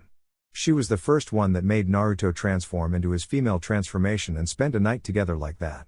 The kitsune transformation was some kind of magic because everything Naruto felt was very real, even the feeling of Samui's strap-on ravaging a hole that shouldn't even be there. Naruto nearly fell off Montana as he reminisced upon that memory, but the sudden shock caused him to recenter himself and wipe the trickle of blood from his nose. Amy was unique amongst his girls. She was fiery, passionate, dominant, expressive, and for some reason she loved him deeply. It was an awkward one-sided feeling at first, but her persistence and strength broke through with Naruto. The girl loved her family and village with a protectiveness that Naruto could identify with. The trips to Ame were fun for Naruto, and the people of Ame were a jovial people despite the heavy rain. Despite Amy's ferocity, she was the only girl that Naruto had yet to sleep with. She claimed she wanted to honor the treaty and uphold her family's honor and clan traditions, but Naruto could feel that she was just nervous about being that vulnerable. The bond with Itachi held a special and different place in Naruto's heart. The time from his childhood feels more like a lucid dream than a solid memory. The re-emergence of a childhood promise was the spark that lit the fire of long-lost childhood feelings. Feelings of innocence, safety and love willingly converted themselves into fond reminiscence, lust and companionship. Naruto could say that he loved Itachi, but it doesn't need to be said between the two of them. Naruto is the only one allowed past Itachi's walls, and he is the only one that has held the soft, gentle and warm side of the woman. Thinking about all that, he really didn't know if he wanted to add Maya to the group. There were so many things that he already wanted to do with his current girls that it felt redundant, adding another girl in before he fully bonded with the girls that currently held his heart. He meant what he said when he said that he would do what is best for Kumo, but is him marrying Maya best for Kumo? Doesn't he know a plethora of good guys he could introduce her to that would be able to win her heart? Well, if Naruto knew one thing, he knew that love couldn't be forced. When it came to this matter, he would simply go with the flow and see where the winds took him. As the familiar mountain ranges of Kumo came into view, Naruto noticed a caravan that was headed for Kumo and noticed the flags of Iwa on the carriages. He patted Montana on the neck and willed her down, which she responded to immediately. The rush of a free dive on the back of such a magnificent creature was intense and Naruto could never get enough of it. The pure adrenaline when he hit terminal velocity was addicting and the roar of the wind felt deafening and completely natural at the same time. Like it was his true state of being. Montana broke out of her free dive to glide a couple meters above the surface and Naruto laughed at the looks on the Iwa caravan's faces. Montana banked and circled back around to slow her speed and Naruto landed in front of the Iwa caravan. Samurai and ninjas alike rushed to the front of the caravan to protect their masters with deadly serious looks on their faces. They maintained their postures even when Naruto hopped down from Montana's back and greeted them. The tension lasted until a massive man with a truly bulbous nose stepped in front of the ninjas and waved a massive hand at Naruto. "Hey there, Naruto-san, I am Akatsuchi and that was quite the entrance you made. Might I inquire as to the reason of your surprise visit?"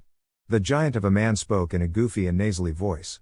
"Hiya, Akatsuchi-san, I was flying back to Kumo and saw y'all here. Thought that I would get some quality time in with our potential allies. Mind if I join you for the rest of your journey to Kumo?" A tiny old man with a similarly bulbous nose floated over Akatsuchi's right shoulder. "That would do just fine. You may join the Earth Daimyo and myself for the remainder of our journey." Naruto dipped his head in a show of respect. "Thank you for the honor, Tsuchikage Dono." Naruto climbed into the sizable carriage with Onoki and saw the Earth Daimyo sitting with his wife. Naruto noticed the woman must be 10 years or more younger than the Earth Daimyo and he admitted that she was a beautiful woman. Naruto bowed his head to the two sitting across from him. "Suchamaru Dono, forgive me for not knowing the name of such a beautiful woman, but I cannot recall the name of your wife." "Oh ho, such flattery, my name is Joanna, and you must be the Naruto Uzumaki that everyone is talking about." The woman introduced herself with her face hidden behind an ornate fan. Onoki grunted, "Indeed he is, Joanna-sama. So, Uzumaki-san, to what do we owe the pleasure?" Naruto rubbed the back of his neck sheepishly. "Well, I have never really been one for formalities. I saw you traveling and thought that we could have a long overdue talk. In return for your hospitality, I will give you some free demo seals that will alleviate your back pain, Onoki Dono. I could offer you something as well, Lady Joanna." Onoki's eyes sparkled at the thought of getting rid of his back pain. "Well, you have my attention." Joanna cut him off. "Oh, please, Onoki, don't ruin such a moment. Tell me, Naruto-kun, what could you do to get rid of my back pain?" Naruto smiled. "Well, Lady Joanna, we have been working on seals that make everyone's life just a bit more enjoyable. I have some fairly well-endowed fiancés and they suffer from back pains due to their busts and the uncomfortable braziers that they wear. We developed a woman's bra with fuinjutsu that lightens the load and alleviates back pain related to such womanly issues." Joanna rose from her seat and took both of Naruto's hands in her own. The woman wasn't dainty, and her DD breasts were not small as her cleavage showed more in her current position. "Oh, that is most kind and fascinating of you. Are you saying that you will offer these products to me?" "Of course, Lady Joanna. In return, we ask that you test them and put in a good word with your friends. One of the items for discussion is to allow the building of 2 Uzumaki shops, one in Iwagakure and the other in the Earth capital." Joanna sat back in her seat and fixed a firm gaze on her husband. "Suchamaru, if you love me and the people of Iwa then you will do what is necessary to make this happen," Suchamaru chuckled heartily. "Ho ho ho, Naruto-san, you are quite the political maneuverer. Already recruited my wife to your cause." Naruto shrugged. "Suchamaru Dono, you use whatever cards are in your hand. We will be sure to give you a couple of our finer products, Lady Joanna. Now, I wanted to talk with the two of you to get a better understanding of Iwa's stance on me, as the legacy of my father." The mood in the carriage fell a bit, but Onoki finally grunted. "It is not good. Your father left quite the impression on the people of Iwa. While I understand that it was wartime, the fact that he killed over 1,000 people left a deep scar on the broken families that remained. Indeed, Naruto-san, that is the case. I don't believe that the sins of the father should be shouldered by the sons, but I would be among the minority. That will be a big issue moving forward." Suchamaru added. Naruto sighed. "Look, I figured as much. I am not asking that they forgive and forget, but open hostilities will not be tolerated. We have worked hard to help the people of Kaminari no Kuni, Wave, Kiri and we are willing to help more. I just don't want old grudges to obstruct the path to a brighter future." "That is commendable, Naruto-san. If we didn't believe it were possible then we wouldn't be here now." Suchamaru answered in a professional tone. "If these seals work as well as you say and these reforms help the people of Iwa, then that will go a long way in making amends. Onoki added. Naruto smiled coyly. Look, gentlemen, while we want that, we will conduct fair business. The grudge card can be played both ways, although I admit it is not a hand I wish to play. Onoki and Tsuchimaru shifted uncomfortably. Neither one of them needed to ask what he was referring to. The answer was clear, Uzumaki. Onoki, never one to be cowed for long, fixed the young man with a fierce gaze. Uzumaki-san, many things happened in the past. Some of them are cherished as great achievements, some are left to rot on the shelves of history, others create black marks on the ledger of history. When you have lived as long as I have, sadly the black marks stack up. I will say this, I apologize for the near destruction of your clan. Naruto was pleasantly surprised by the apology, but he kept his face schooled and dipped his head in a show of respect. It is clear that your experience has granted you wisdom, Onoki Dono. I would likewise like to apologize on behalf of the Namikaze family for the suffering my father inflicted on your people. Naruto raised his head and met Onoki's stern gaze. It is my hope to lay old grudges to rest and look forward to a new and better world. The carriage ride lasted for another 30 minutes before Naruto hopped out of the carriage and gave a casual wave to Ai and his mother. He walked up and stood behind them as they went to greet Onoki and Tsuchimaru.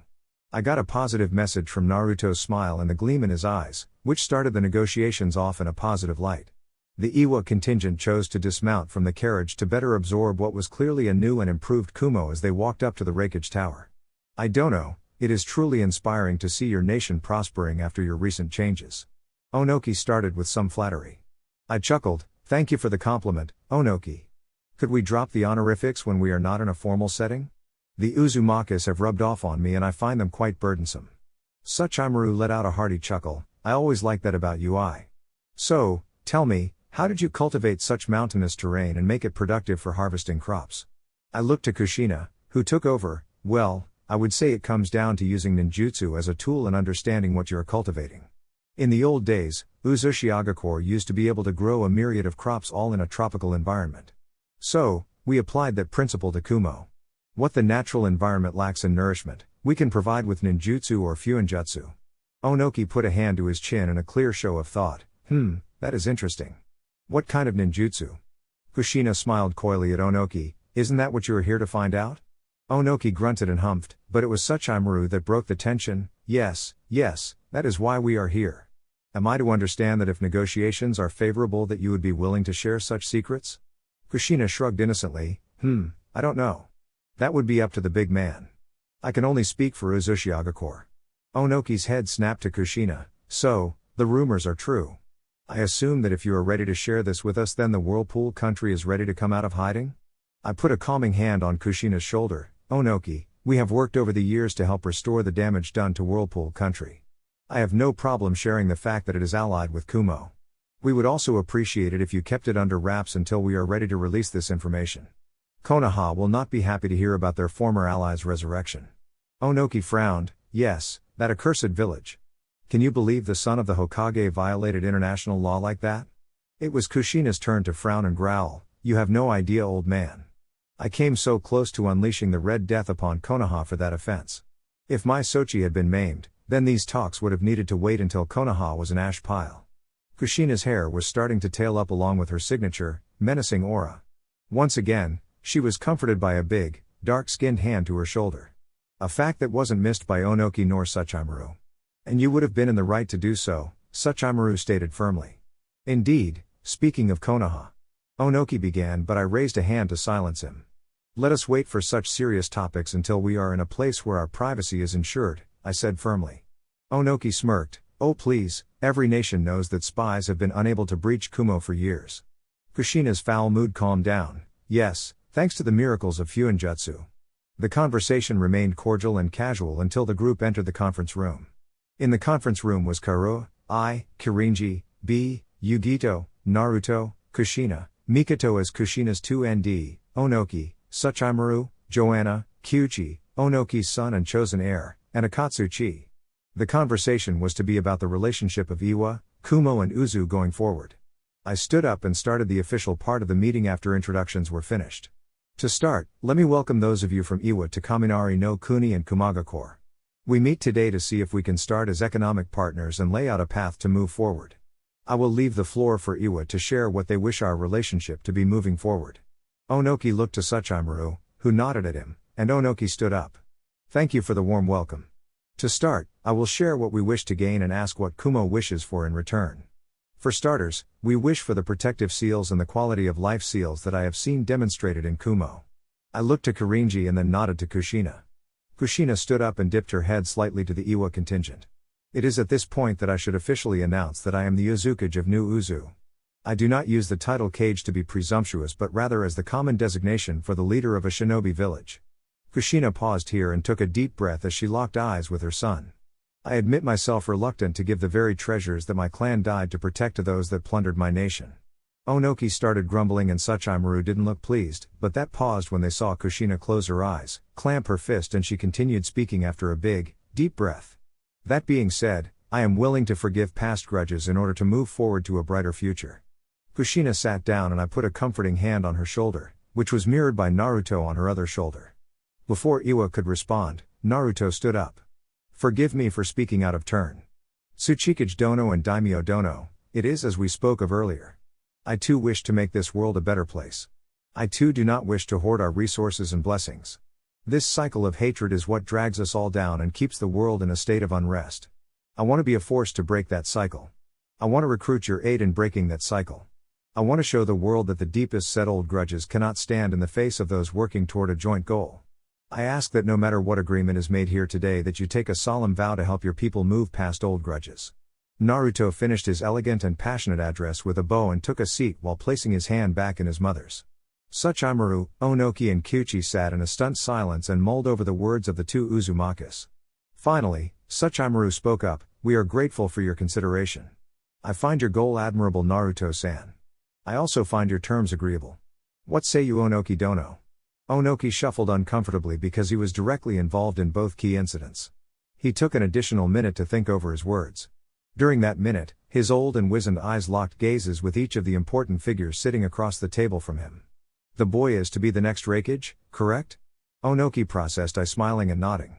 Very well, Kyuubi is to be my replacement once he has completed his training and I feel that he is ready. Kyuubi, as the future leader of Iwega Corps, what say you? Kyuubi stood up and looked directly at Naruto.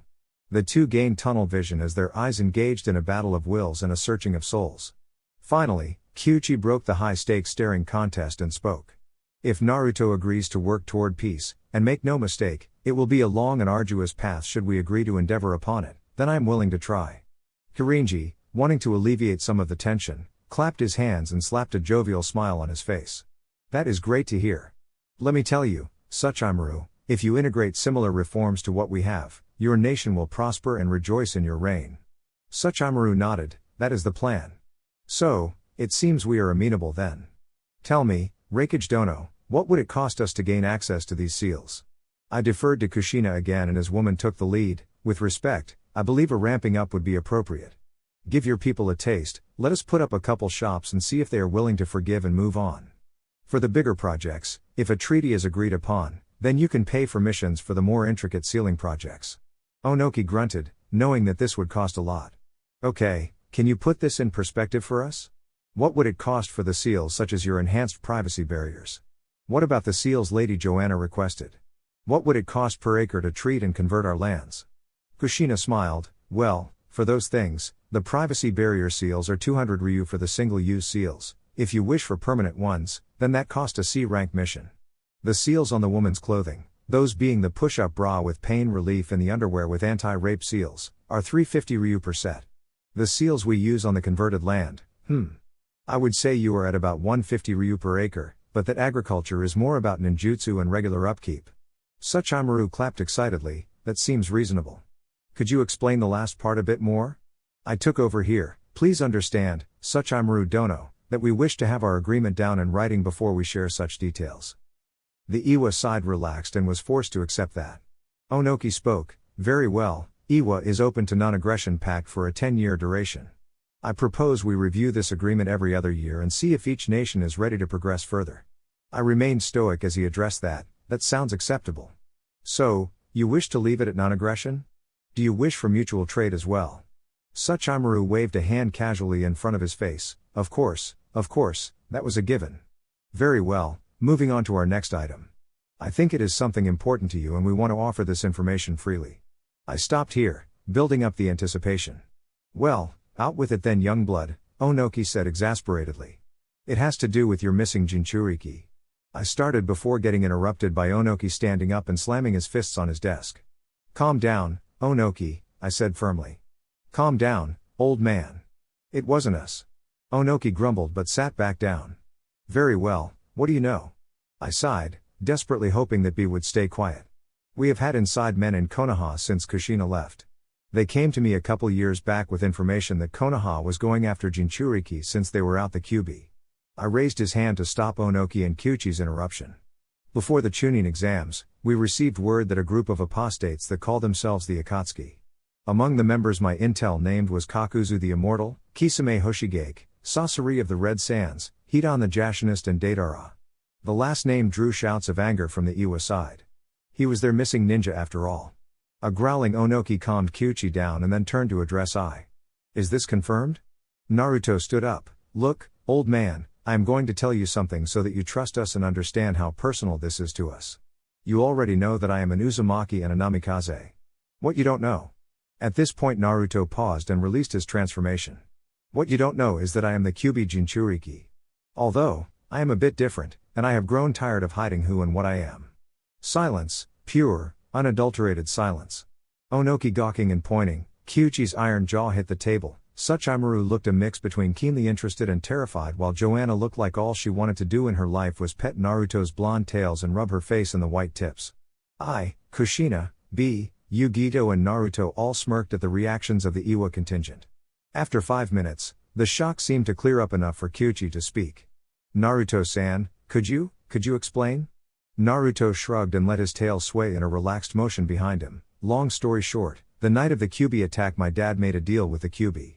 He signed a mating contract with her, and since I gestated with her and she resided in me, I became a Hanyu, a half-demon. This transition had some side effects, he said, gesturing to his ears and tails.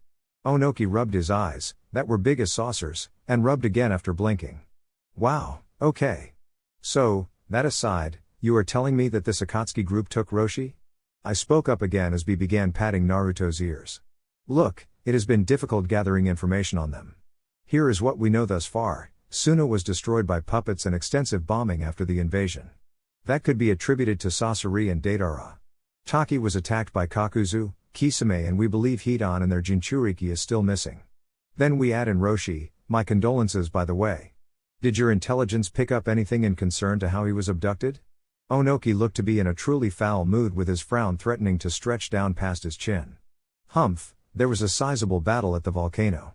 We noticed that there were water, wind and earth jutsus used. Then the battle came to a halt in some point and there were 2 patches of significant amounts of blood. One of those patches was Roshi's. This wasn't good news to the group, and it was B that summed it up. Well, this ain't good, we missed 3 of 9, we don't know but we should, ain't no way dat's fine. Bewildered, the Iwa contingent looked toward their Kumo counterparts for a translation. They waited until after I had iron-clawed B for his transgression before a laughing Naruto translated for the group. He means 3 of the 9 Jinchuriki are missing and linked to Akatsuki. Then, the Ichibi is MIA after the invasion and the Sanbi is reforming. That means that Han with Kokuo and Utakata with Seiken, along with us 3 in this room, are the only ones accounted for. Onoki and Kyuchi growled, so, we only know for sure that they don't have 4 of the biju. That makes me wonder, why are they going after the biju? Unknown. Was I's simple response. The rest of Onoki's time in Kumo was actually pleasant for the old man. As a going-away present, the Uzumaki clan gifted him a belt that acted as a back brace and relieved his pain. The old man was so overjoyed that he flew into the skies around Kumo and flew around the mountain. Lady Joanna bought 2 scrolls full of the women's underwear with a look of absolute glee and content on her face. There was a sealing squad going to Iwa for the first round of seals that they qualified for under the new non-aggression pact. First contact, as Onoki was leaving Kumaga Corps, something important and world-changing was happening in a field near Konoha's Forest of Death. A black portal about the size of a standard doorway appeared at the edge of the forest and a 2-tailed black fox stepped warily through the portal. And looked around. As soon as it was through, the portal fizzled out of existence with a sharp crackle and the kitsune turned around rapidly, surprised that the portal was closed so rapidly. Kitsumbi shook his head at the surprise and returned himself to the task at hand. Minato had told him about the instability of the portal and the suspected reasons behind it. In fact, Kitsumbi realized that he was just glad to be alive after a trip through an untested portal. Once again, the Shadow Fox tore itself away from its distractions and returned to the task. The Shadow Fox sniffed the air and was pleased to smell faint remnants of his matriarchs, the Kyuubi no Kitsune, yokai. The scent was distinct to her, and he followed it toward the village that he could see in the distance. According to Minato, this should have been Konoha, and that was the last known location of his mistress. Thus, Kitsumbi traveled through the shadows and into the village to locate the compounds that Minato had told him about. To think that his mistress was sealed inside of human beings for the past century. It was despicable. As he traveled through the shadows, Kitsumbi reflected on what Minato had told him. The first leader of this village and his wife had subdued and sealed his mistress into the woman, then his wife and then his son. Kitsumbi didn't know how to feel when Minato told the clan about the mating contract between his Kitsune goddess and a mortal child. Even if said child were to be a Hanyu. Kitsumbi was broken from his reflections as he appeared at the first supposed location. All he saw was scorched earth and the remains of buildings where a clan compound should stand. Making a mental note of it, he moved by shadow to the next location and found the same thing. Something was clearly wrong here and he would have to tread carefully before he could figure out what it is.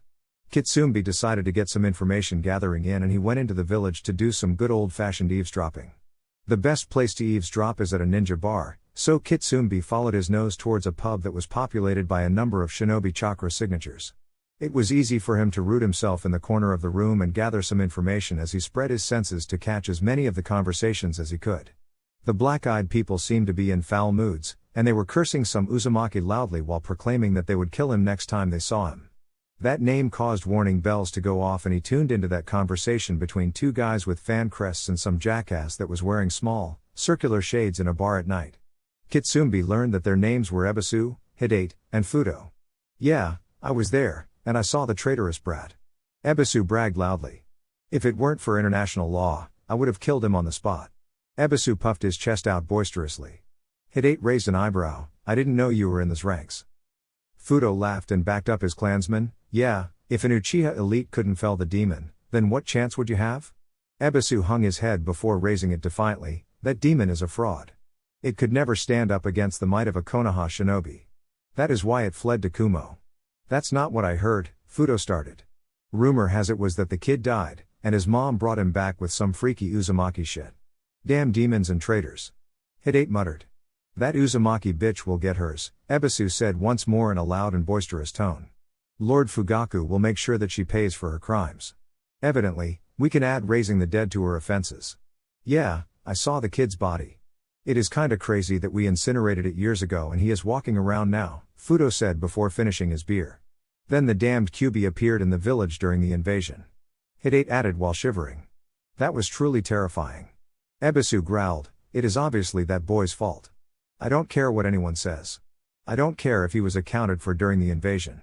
It is no coincidence that the boy was here at the time and the demon reappeared." Kitsumbi ignored the Uchiha's mutterings, and he decided that was enough information for him. Seems like he would need to figure out where this Kumo is. The Kitsune clan hadn't been able to travel to this world in nearly a century and it wasn't common knowledge where each village lay. Deciding to snoop some more, the Shadow Fox moved toward the leader's tower in order to find a map and get more information. As the fox traveled through the shadows of the tower at nighttime, he came across the Hokage's office and found it empty. Well, empty if you don't count the two Onbu that are always stationed in the office.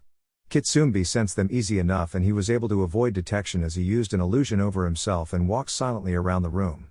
There was a map of the elemental nations on the wall, and he took a moment to memorize the map.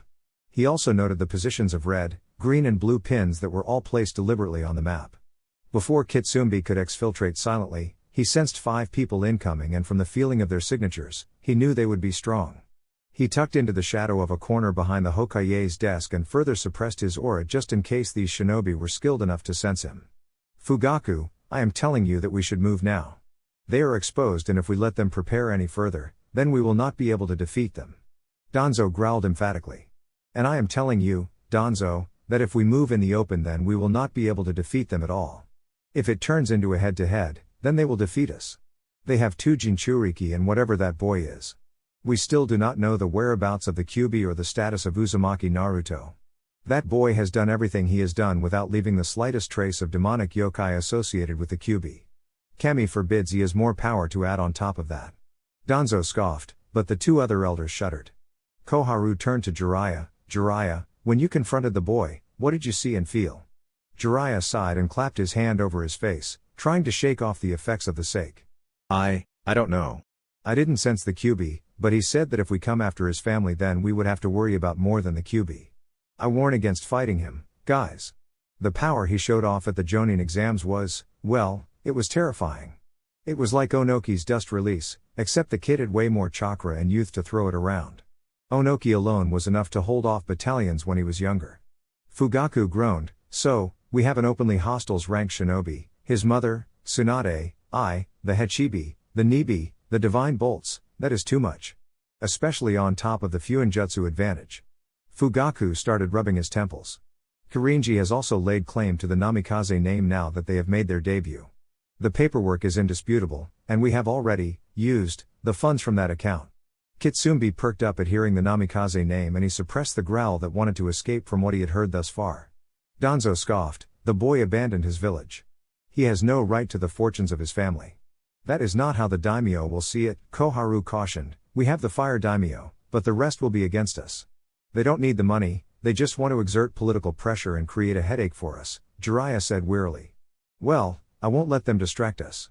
We will send a team to Uzumaki Corps and demand an explanation, Fugaku said. Jiraiya held up his hands in a stop gesture. Stop. We cannot get to the island. The whirlpool defenses and the barriers are up around the island. We cannot simply take a ship there. Then we go to Wave and demand an audience. It is well known that Kumo has shinobi stationed in Wave, Fugaku said. Homura was in a thinking pose and nodded his head. That sounds like the best plan. We need to play this carefully lest you forget that they have a bunch of information that we don't want getting out.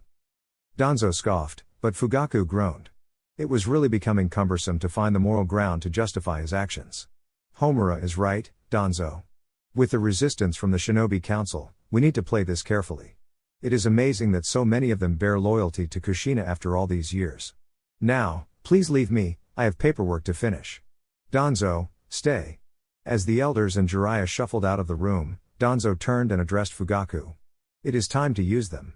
Even if we have to be a little rough. Fugaku nodded, indeed. We will try this diplomacy first, and we will use that time to scout Kiri and locate the 3 and 6 tails. The 3 tails should be reforming any month now. We will use the Akatsuki to secure those while we let these fools play at diplomacy. Once we have them, then it is time to move against Kumo, whether it is openly or in the shadows. And what of Uzushio? Danzo asked. If they prove to be a threat, then we will let our red clouds play. Fugaku finished ominously and the conversation ended. Kitsumbi now had his destination, and he had a lot of information that he needed to tell his mistress. Plus, he needed to give her the plans to stabilize the portal and allow her to return to Makai. If things continued the way they were, then there would be no Kitsune clan for her to return to. Kiri's turn in the hot seat. A week had passed since the Iwa envoy had left Kaminari no Kuni and things were moving forward at full pace. Naruto had spent most of the week in the summoning realm talking to his summons. When he asked I for up to 6 months to train in the sage arts with the eagles, I was initially skeptical. Kumo had never had a sage and the only sages he knew of were Jiraiya and the first Hokage. However, Tsunade and Kushina convinced him to allow it, so I was trying to deal with his strongest shinobi being out of the village. An upside of this was that all his spouses-to-be, especially Itachi, Amy, Samui, and Mabui, were all looking for missions to distract them from his absence. They were all terrifyingly strong kunoichi and they were split in twos and given a Konoha transfer apiece to round out their teams. In the first week alone, 3's rank missions had already been completed and he was content with that. For the time being, he would make do with the blood clone, and he would continue to teach his pupil, successor and honorary son. That being said, I wanted the real Naruto here for the Kiri envoy that was set to arrive tomorrow. He knew that the Maya girl wanted Naruto something fierce and he had talked his pupil into giving it a shot for the benefit of Kumo. What he didn't know was who they would offer for the second bloodline. He hoped it was the Haku girl, but he doubted it since she was the last of her line and Kiri wouldn't want to give up the last ice user if they could avoid it. Raikage-sama, Kaoru peeked her head through his door. The Kiri envoy has landed at Thunderbolt Port and is set to arrive here tomorrow around 9 a.m. Thank you, Kaoru. Did they perhaps tell you who the second bloodline user would be? I asked sarcastically. Kaoru chuckled, no, Raikage-sama. Hello to you, Naruto. She shifted her gaze to the clone with a dampened smile on her face. The blood clone looked up from its stack of paperwork. Oh, hello Karo-chan. Did I make any mistakes in that paperwork I sent over? Nope, Karo said proudly. Looks like all those bonks I gave you are starting to pay off. The clone chuckled sheepishly and adopted Naruto's pose, which made Karo blush as his exposed biceps flexed. That is good to know. I will message the boss and tell him to be here tonight. Karo nodded. Yup, I need to talk to him as well. I cocked his head. About what? Karo blushed. Family business. I nodded with understanding since he knew at least part of the ongoing situation. Very well. So, things with Dodai didn't work out then? Karo's blush turned atomic, which really shone through her dark skin and sun-kissed blonde hair. No, they didn't. He partook of the breeding program's offer. I shook his head. Dumbass. Well, I am here if you need to talk. That night, Naruto arrived from the summoning realm and found the Maki compound was nearly empty since the clan was in New Uzu, except for Karo. He walked up and gave his older cousin a hug before he went to the fridge and grabbed some milk and a plate of onigiri. When he sat down at the table, he saw Karo looking at him with a serious look. After taking a bite of a rice ball, he cocked his head and asked her the first thing that came to his mind. Did my clone do something to offend you again? Karo chuckled and shook her head with a hesitant smile on her face. Ha ha, no, Ruto, nothing like that. She shuffled hesitantly before continuing. Actually, Dodai and I broke up. Naruto dropped his rice ball on his plate and went to hug his cousin. I am sorry, Karo-chan. What did that idiot do? Karo stifled a sniffle and turned to look into Naruto's eyes. Her golden amber orbs were beautiful when paired with her dark skin and blonde hair. I don't care about him anymore. Ruto, I know this is weird, I know it is hard, but I want to start my family. I am hitting my 30s and I don't want to miss my shot. I want to help the clan and I know that this isn't the normal love, but I love you. Naruto did his best to remain calm, confident and caring, and he took a deep breath before responding. Are you sure? Karo nodded without hesitation. Well then, I guess that's okay. Are you really sure you don't want to try and find another? I mean, I really feel guilty about not being able to be there for my family and future children. Karo pulled his chin up and placed a tentative kiss on his lips. Ruto, we all know what we are getting into. Plus, once things settle down, we can all live together, and I don't know anyone else that can create a clone for each kid and spoil them rotten the way you do. I will tell you why I love you and you can decide from there. Karo pulled on her experience and guided the conversation, knowing very well how hesitant Naruto was about the situation. Naruto appreciated the sentiment, but he was the man of the house and considered it his duty to take the lead. He took a deep breath, sorted his thoughts and spoke in a soft, genuine tone. Okay, well, let me start. I love you because you are strong, determined and passionate. You protect those you love fiercely, and you give yourself completely to them, Naruto whispered to Karo as their faces were mere inches apart. Karo's uncertainty vanished, and a soft smile crept upon her face. Thank you for that, Ruto. She placed a tender and less tentative kiss on his lips. I love you for your passion, love of family, your courage, strength and dedication to your dream. I love that under all that muscle there is a golden heart. I love watching how you care for Tsunami, little Kaisa and Inari. I have zero doubts that you will be an amazing, if not unconventional, father. I know that you will lead Kumo well and you will care for our village and family with all you have. That is why I want you. Naruto shrugged with a pleasant smile on his face after he received the go-ahead from Hikari. He looked her in the eyes and asked, Kitsune or human? Karo blushed devilishly, Kitsune. Naruto undid his transformation and scooped Karo up princess style. The soft tips of the tails tickled her as he carried her to the bedroom, all thoughts of Dodai completely forgotten. The two shared their first passionate night together, and whether it was good timing or potent seed, Karo would be the third Uzumaki to conceive a child. Naruto made Karo feel special and tended to her needs throughout the night, and the beautiful former redhead woke with a contented smile on her face. The next day, Naruto awoke and prepared himself for the meeting with the Kiri contingent, but he wasn't ready for the unrestrained version of Karo. As he was showering, she joined him. As he was getting dressed, she distracted him. As he was looking over his uniform in the mirror, she teased him with playful touches and flirtatious kisses. Finally, Karo saw that it was 8 a.m. and she relented on her affections. The Kumo Uzumaki woman donned her formal clan yukata and walked arm in arm with Naruto down to the gates. When B and Kushina saw them, they each offered sincere smiles and Kushina pulled Karo aside to get the details. 30 minutes later they saw the caravan on the horizon, and within the hour the carriage carrying Mei, Ao, Zabuza, Maya, Haku and Chojuro opened, and they all hopped out to greet their hosts. The greeting was formal, and it was clear that Maya was instructed to restrain herself. I was excited to see Haku present since it was the bloodline, aside from Maya's own, that he wanted the most for Kumo. The group enjoyed a slow walk up the mountain to the Raikage Tower so that their guests could enjoy the sights and shops of Kumo. Maya pulled Naruto into one of the kunoichi clothing shops that had sprung up and she squealed in glee when she saw the Senju clothing line. She made the group halt and wait for 20 minutes as she tried on the cutest clothing she saw in the store while she got Naruto's opinion on every item she tried on. Naruto relented and gave himself into the fun of the situation, and it helped that Haku was there trying things on as well. While Maya was loud, happy and overly affectionate, Haku was the exact opposite as she remained cool, collected and quiet. "So, Ruto, where are the girls? I was hoping that they would be here," Maya asked as she came back out with a blue and gold battle kimono that was modeled off the colors of the divine bolts. "They are either in New Uzu or out on missions. I, myself, was actually in my summoning realm until yesterday and I will need to return there once your visit is concluded," Naruto said. Maya poked her head out between the curtains with a pouty face on. "So, I'm going to be here all alone?" Naruto chuckled and shook his head. "Nah, my blood clone holds things down for me while I'm out of the village. I doubt you will even be able to tell the difference initially." Haku came out with a blue sundress, also in the colors of the DBs. "That is interesting. Why use the blood clone for such things?"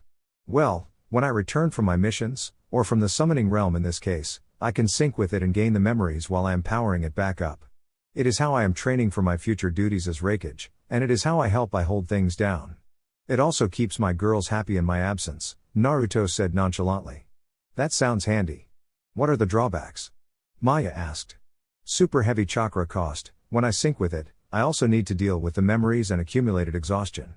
Plus, my blood clones tend to act up every now and then." Haku cracked a wry smile and chuckled a bit. "It sounds like there is a story there." Haku left it open so that Naruto would spill the beans. Oh. "Please tell," Maya said in a girly manner while jumping up and down in one of the dark red Senju push-up bras. Naruto sighed. "Well, during the Chunin exams, it went off and kissed Temari while I was doing other things. That created some awkwardness for a while. During my time as the Raikage's apprentice, my clones have, well, let's just say they have sexual urges of their own and they don't feel the need to restrain themselves the way I typically do." "You restrain yourself?" Haku asked with a cocked eyebrow. "How many girlfriends and fiancés do you have?" Naruto chuckled and adopted his sheepish pose, which made both girls blush fiercely as they ogled his yummy arms. "Yeah, well, I am fiercely loyal to those I love. Unfortunately, my blood clones don't restrain themselves as much." This baffled the girls, but Mei demanded that they return to the task at hand. After Naruto promised more future shopping trips, the girls each bought some bras from the shop and rejoined the group. The conversation was lively and friendly as they traversed the steep slope up to the Raikage Tower. Mei was talking with Kushina and I when Naruto sped up to join the conversation. Last I checked in, Kumo was a militaristic village. I am seeing a lot more civilians than I expected for such a reputation." Mei asked while looking around. I chuckled and cast a thumb towards Kushina. "I have Kushina to thank for that. Due to our prosperity, we have been able to expand, and our increased reputation drew many civilians to the village. We are actually preparing the neighboring mountains for civilian housing and city expansions." "That's incredible," Mei said while soaking in the lively atmosphere of Kumo in the morning. "Yup, I am super proud." Naruto trailed off as he caught sight of someone that needed a good force feeding of humble pie. "Be right back." As Naruto darted off, I looked towards where he was going and understanding passed over his face. It was the same for Kushina and they exchanged amused looks as the spectacle played out. Mei looked between the two confused and asked for an explanation, but they just told her to watch the show. Dodai was enjoying his elevated status in Kumo since he became a member/tutor of the Divine Bolts. It was because of that honor that he qualified for the elite breeding program, and he was recently notified of his acceptance. He felt a slight bit guilty for what he did to Kaoru, especially since she had opted out of her family's plan to be with him. That being said, Dodai wanted to have his own children and wives and he would readily admit that he was intensely jealous of Naruto's harem. Dodai always saw it as a harem while Naruto saw each of his girls as family, which emphasized the difference between the two men. Dodai had just finished breakfast with some fellow jonin when he was suddenly hoisted into the air by his ankle. He screamed out in frustration until he was able to collect himself enough to see he was being held up by a chakra chain. The chain snaked around a corner, and he was pulled backwards with it until he was hovering upside down on the main street of Kumo in the main square. He looked down to see a scowling Ruto, which was a scary scene for any man, woman or child to witness when the scowl was directed at oneself. RR Ruto, what's the meaning of this?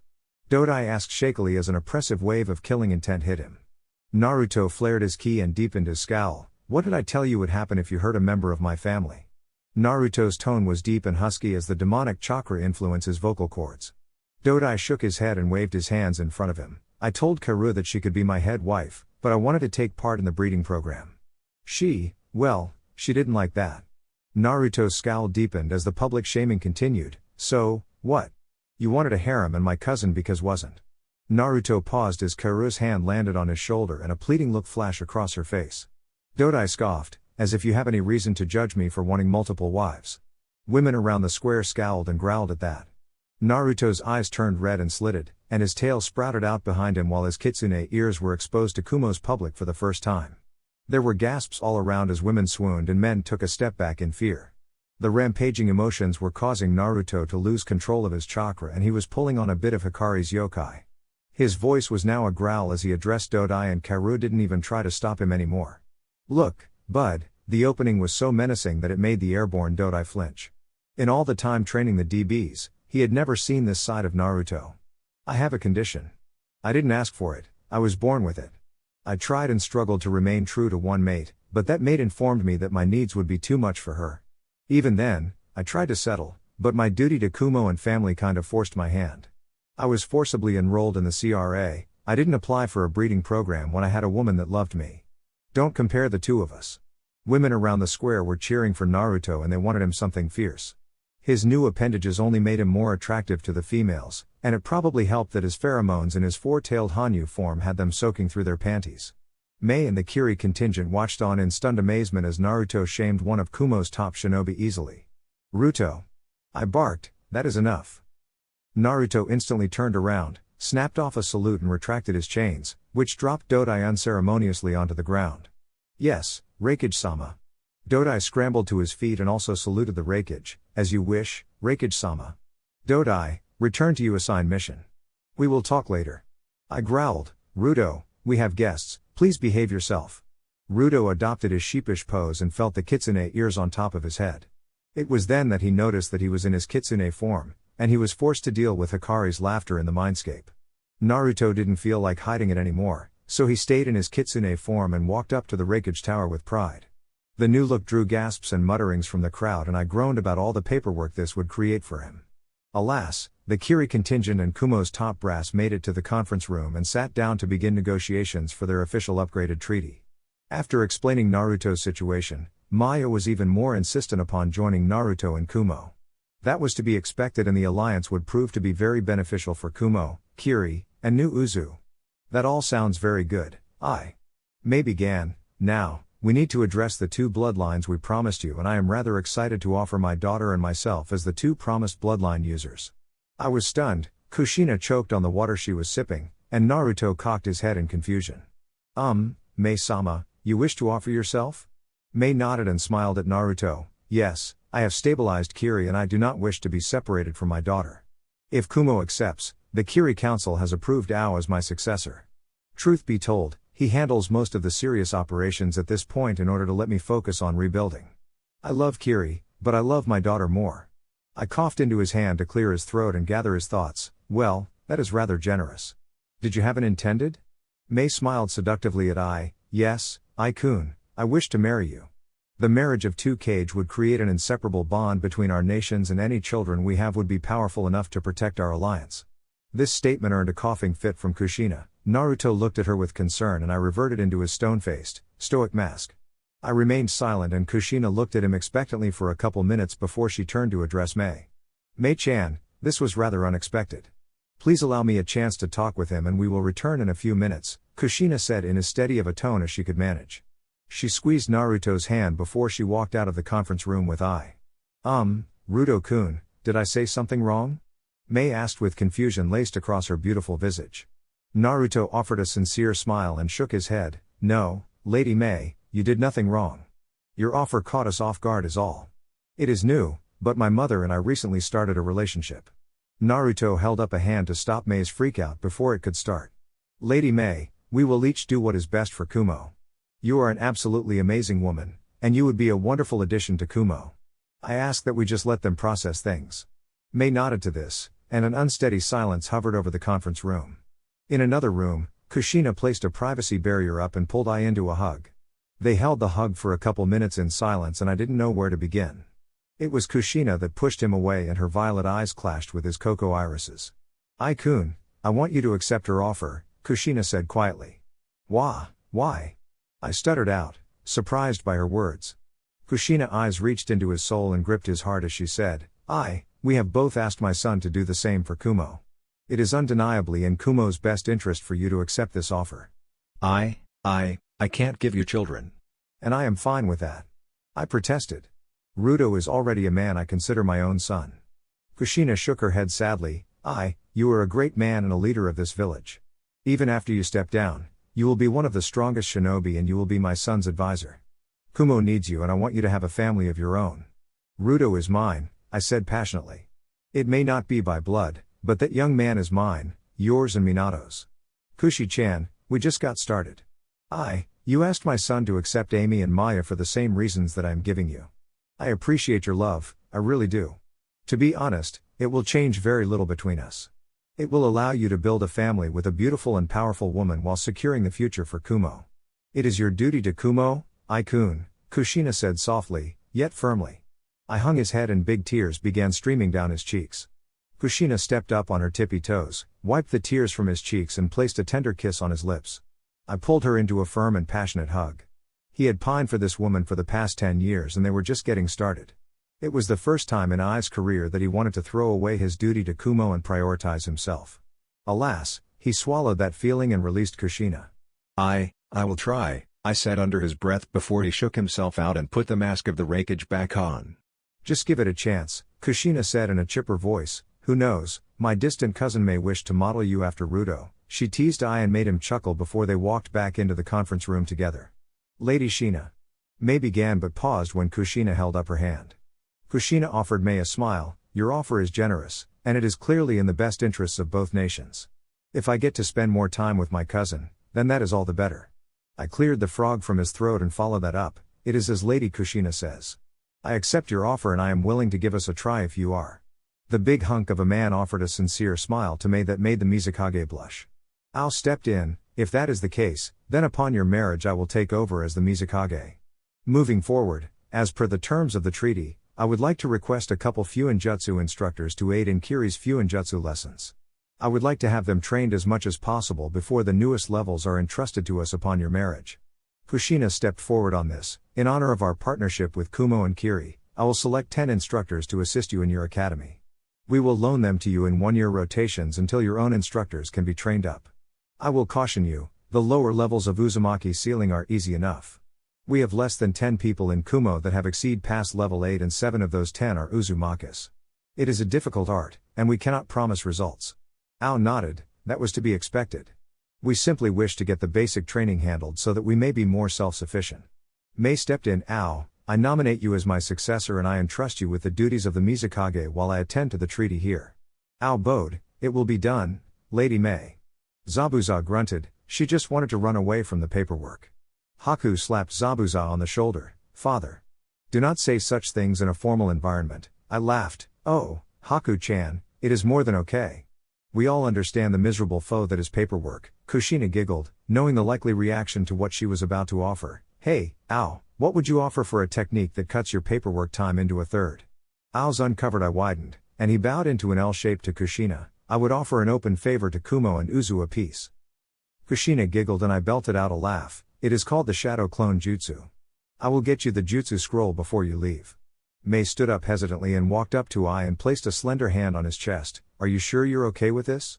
She couldn't stop her eyes from flicking to Kushina. She had thought that I was single, and she had missed the fact that they were together during the Jonin exams. Truth be told, all Mei wanted was a good man to treat her right and give her the love she felt from her first lover before he left. Since that day, Mei had been denied the tender warmth of love's embrace. It is probably because of that she started thinking of Ai in a romantic manner while she waited in Kiri to come here. I smiled gently down at Mei. Why don't we talk about it over dinner? Me, you and Kushina can sort it out. Mei nodded before Kushina chirped, sounds good to me. Ruto, since our parents are going out, would you?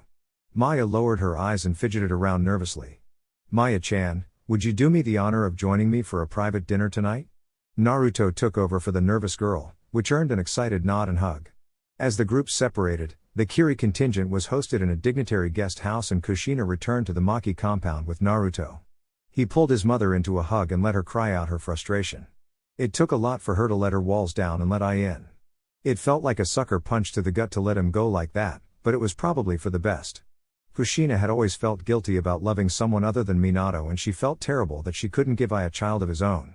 Alas, everything would be okay so long as she had her Sochi.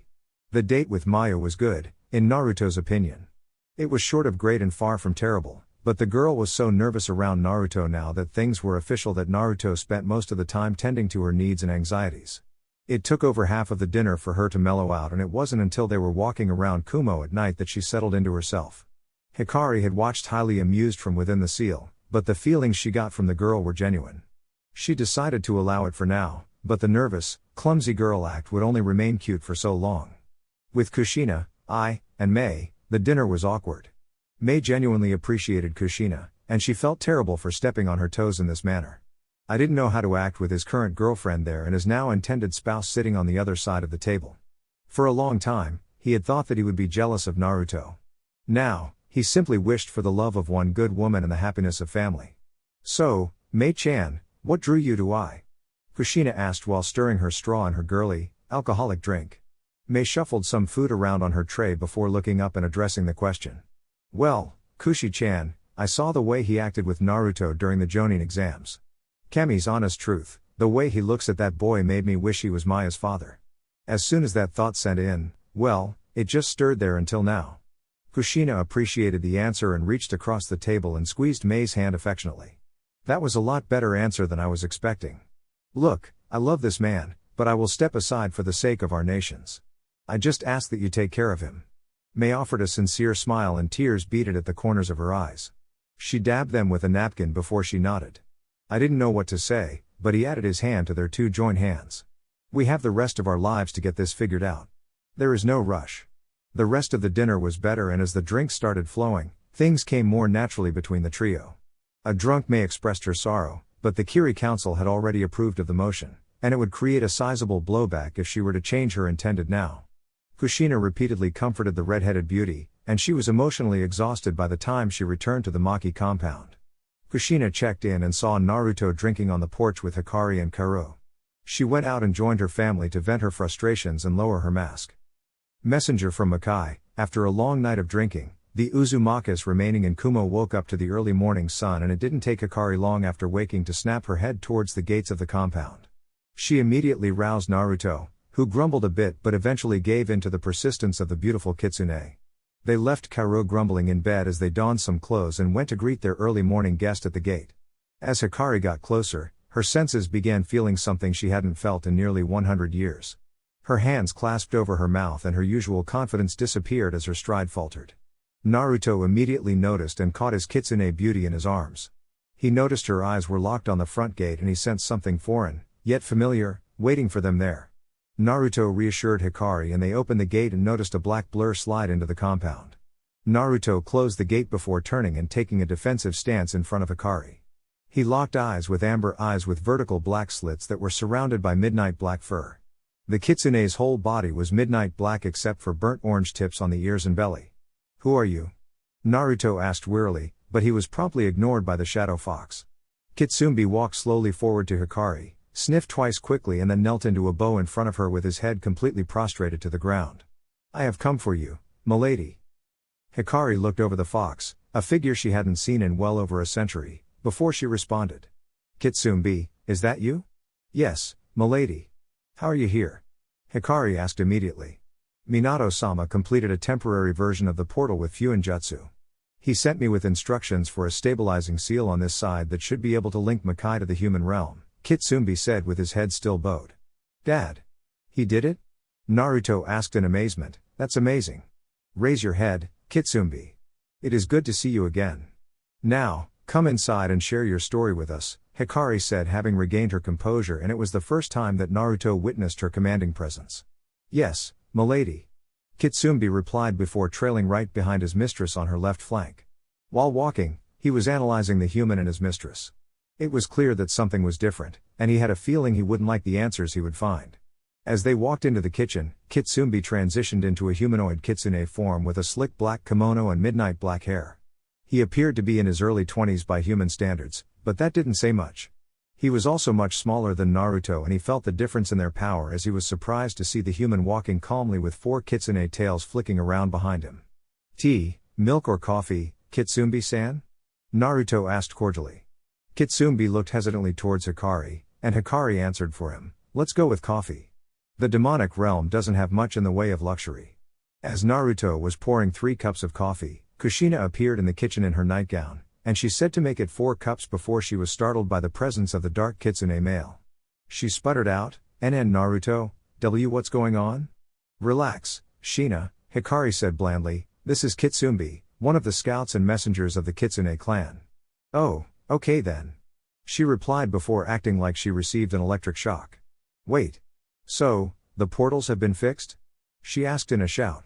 "Relax, Kachan, we haven't gotten to that yet. Now, let me fix this coffee and we will hear him out," Naruto said while pouring coffee out of the coffee maker. A couple minutes later, Kitsumbi sipped pleasurably on his coffee before a cough from Hikari got him to share his story. "My apologies, milady. Where to start? Well, I guess I can start from when Minato arrived. You see, without you and the chakra blessings for the kits, we have had declining birth rates for the past 2 centuries. The problem has plagued the other lead clans as well. A little over 40 years ago, Minato showed up in our lands as a one-tailed kitsune. He was unique, like this Hanyu here. He was completely blonde with white tips. Unlike the rest of the one-tailed kitsunes, he knew how to use his yokai, and he was a rapidly rising prodigy in the clan. When he was finally brought in front of the elders, he shared your story and his mission given to him by you, milady." Hikari nodded, clearly pleased that her plan had worked. She addressed the obvious questions of Naruto and Kushina first. "Ruto and Kushi, I had my speculations, but the time dilation in Makai is just over 2 to 1. So, 16 years here appears to be roughly 40 years there." She then turned to Kitsumbi, "Very good, I used the soul transference and transitioned him from human to kitsune. It was my hope that he would arrive in Makai, and my gamble paid off. So, how is the clan?" Kitsumbi's aura sobered, "Milady, without your leadership and chakra blessings, we are in danger of losing our lands. We have already lost our satellite territories." Hikari's aura flared at the news. "To who?" "The orcs and minotaurs. They have allied together, and they have been pushing back the great clans. They have already conquered the demon cats and tanukis." Hikari clicked her teeth. "Shikaku and Matatabi aren't going to like that. What of our clan? And who united 2 warmongering idiot clans? The Minotaur Lord and Orc Lord fought to a draw nearly 30 years ago and a shaky peace was reached. 15 years ago, after Minato defeated them soundly in battle, they allied together. My dad was able to defeat them as a one-tail?" Naruto cut in. Kitsumbi shook his head. "I do not know how he did it, but he trained and is now a 3-tails. Normally it takes centuries to grow tails, but I see that you already have bested your father, as a Hanyu at that." Naruto took Hikari's hand in his. "Well, when a kitsune goddess is one's destined mate, one should do all in one's power to make oneself worthy of such a queen." Hikari looked fondly at Naruto and rubbed her thumb on top of his hand. Kitsumbi's head snapped to Hikari. "So, it is true? You chose a human as your mate?" Hikari and Kushina each adopted proud smirks on their faces, but it was Hikari that spoke. "Ruto is an absolutely amazing man and worthy mate. He is 16 and he is already on his way to his 5th tail. He has exceeded all expectations and our progeny will revitalize the Kitsune clan." "Your progeny, milady?" the Kitsune asked hesitantly. Hikari nodded. "Although there are more important things to address, I am due for my mating cycle sometime in the next 5 or 6 years. However, Ruto is already siring kits, and if we are able to restore the portal to Makai, then we will beat the pigs and cows back. It still amazes me that they were able to gain so much territory." Kitsumbi's head fell once more. With the heads of the prominent clans missing for nearly 200 years, they were able to breed, and their populations grew out of control. "We are working with the Octopus clan and others to hold them at bay, but it is a losing fight. For every 100 of them that dies, they can breed back in months. For every one of us that dies, it takes decades." Hikari nodded somberly. "I understand. Now, tell me about this portal and what is needed from us on this side." Kitsumbi pulled out a notebook from his pocket and handed it reverently to Hikari, who glanced at it before handing it to Naruto. My mate is much like his father. He is a Fuinjutsu master and he will be the one to decipher his father's work. Naruto created 10 clones who took the notebook and went to work in the study. So, why are you the only messenger sent? The portal was unstable, and the cost was too great. It took 10 five-tailed kitsune warriors to power the portal and it closed immediately after I passed through. Kitsumbi replied somberly. Minato-sama speculated that the portal would be a one-time use. With the pressure from the orcs and Minotaur, we couldn't fully commit to the project. Naruto placed a reassuring hand on the kitsune's shoulder. We will get it figured out. We have some problems on our end to address as well, but we will be able to get it figured out and I will protect both of my families.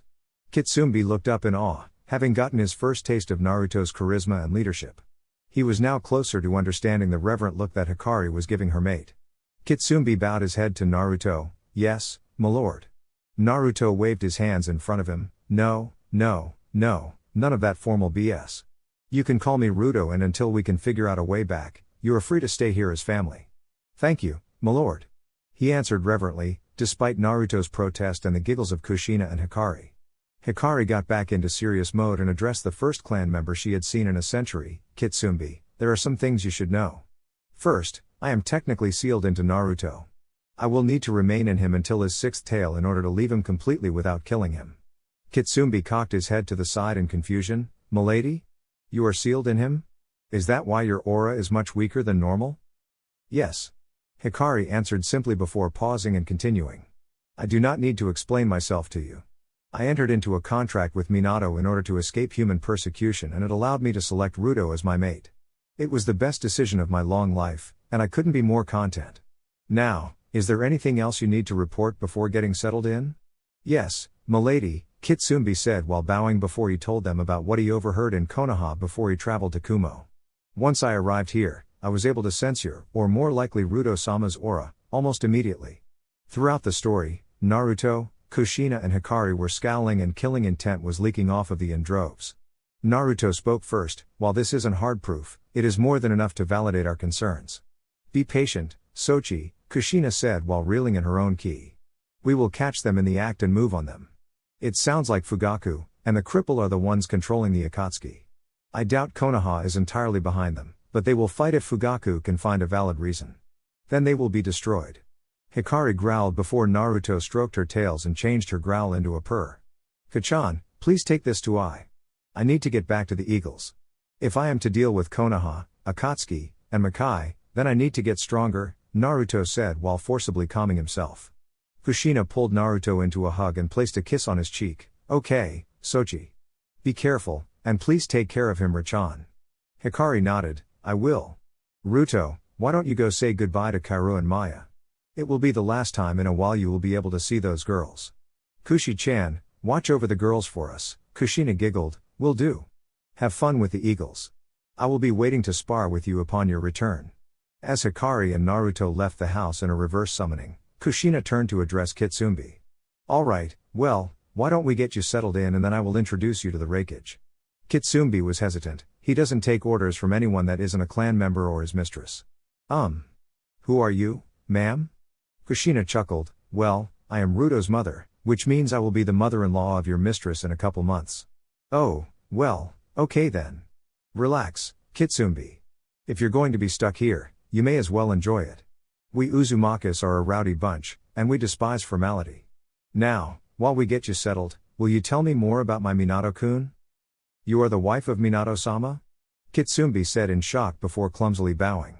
Yes, and relax. Now, how is Minato-kun? Kushina waved off the bow and walked towards the bedrooms. Well, he still loves you dearly.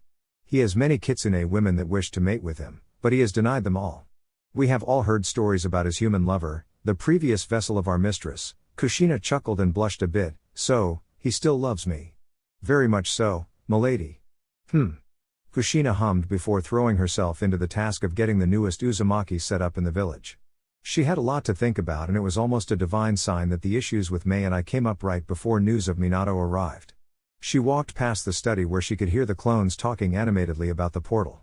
She set the humanoid fox up in the guest room before taking him out on the town and buying some clothes and essentials for him. Eagle's Rest, Appalachian Mountains. 2 months into training, Virginia was flying around the peak of the highest mountain where she could see 200 clones practicing the Eagle Clan's arts. The boy was a natural with the wind element and he had taken to the training with gusto. Furthermore, he was adding in the wind and water elements and the results could only be described as tempestuous. She knew it was because of the challenges that awaited the young man, but she also knew that he was more than ready to deal with them. Virginia veered away from the mountain and flew up into the clouds where she left the real Naruto with Old York. As she cleared the cloud break to see the sunny sky, she flew over to the duo. Naruto was resting peacefully atop the clouds with his eyes closed in a lotus position. Cloud sitting was an advanced chakra control exercise, and it was mastered by Naruto within a week of his arrival. It was also the first step of weather control and an essential for any sage trainee. Virginia could sense the natural energy present in the currents of air gathering around her summoner and the feeling grew stronger as she approached. Old York saw his young pupil flying through the skies and he left his summoner to his meditation. As he banked and matched Virginia's speed, he opened the conversation. "What brings you here, young one?" Virginia clicked her beak in agitation. "Look, geezer, I am hundreds of years old. Just because you are a flying fossil doesn't make me a young one." Old York let out a wheezy laugh. "Very well, what brings you here?" "I wish to check on Ruto. I have worked with his clones, but you have monopolized him since his return," she answered agitatedly. Old York laughed once more in the creepy way only old men can. "Jijij, relax young one, we are moving to the next stage of his training. It requires his complete attention." "The next stage already?" York nodded. "Yes, he is ready. He is already cycling the sky energy. If the toads weren't our adversaries, I would have already bragged to old Gamamaru and Bunta about it." "Impressive," Virginia said as her eyes locked back onto the man she had come to respect. "Any word from young Delaware?"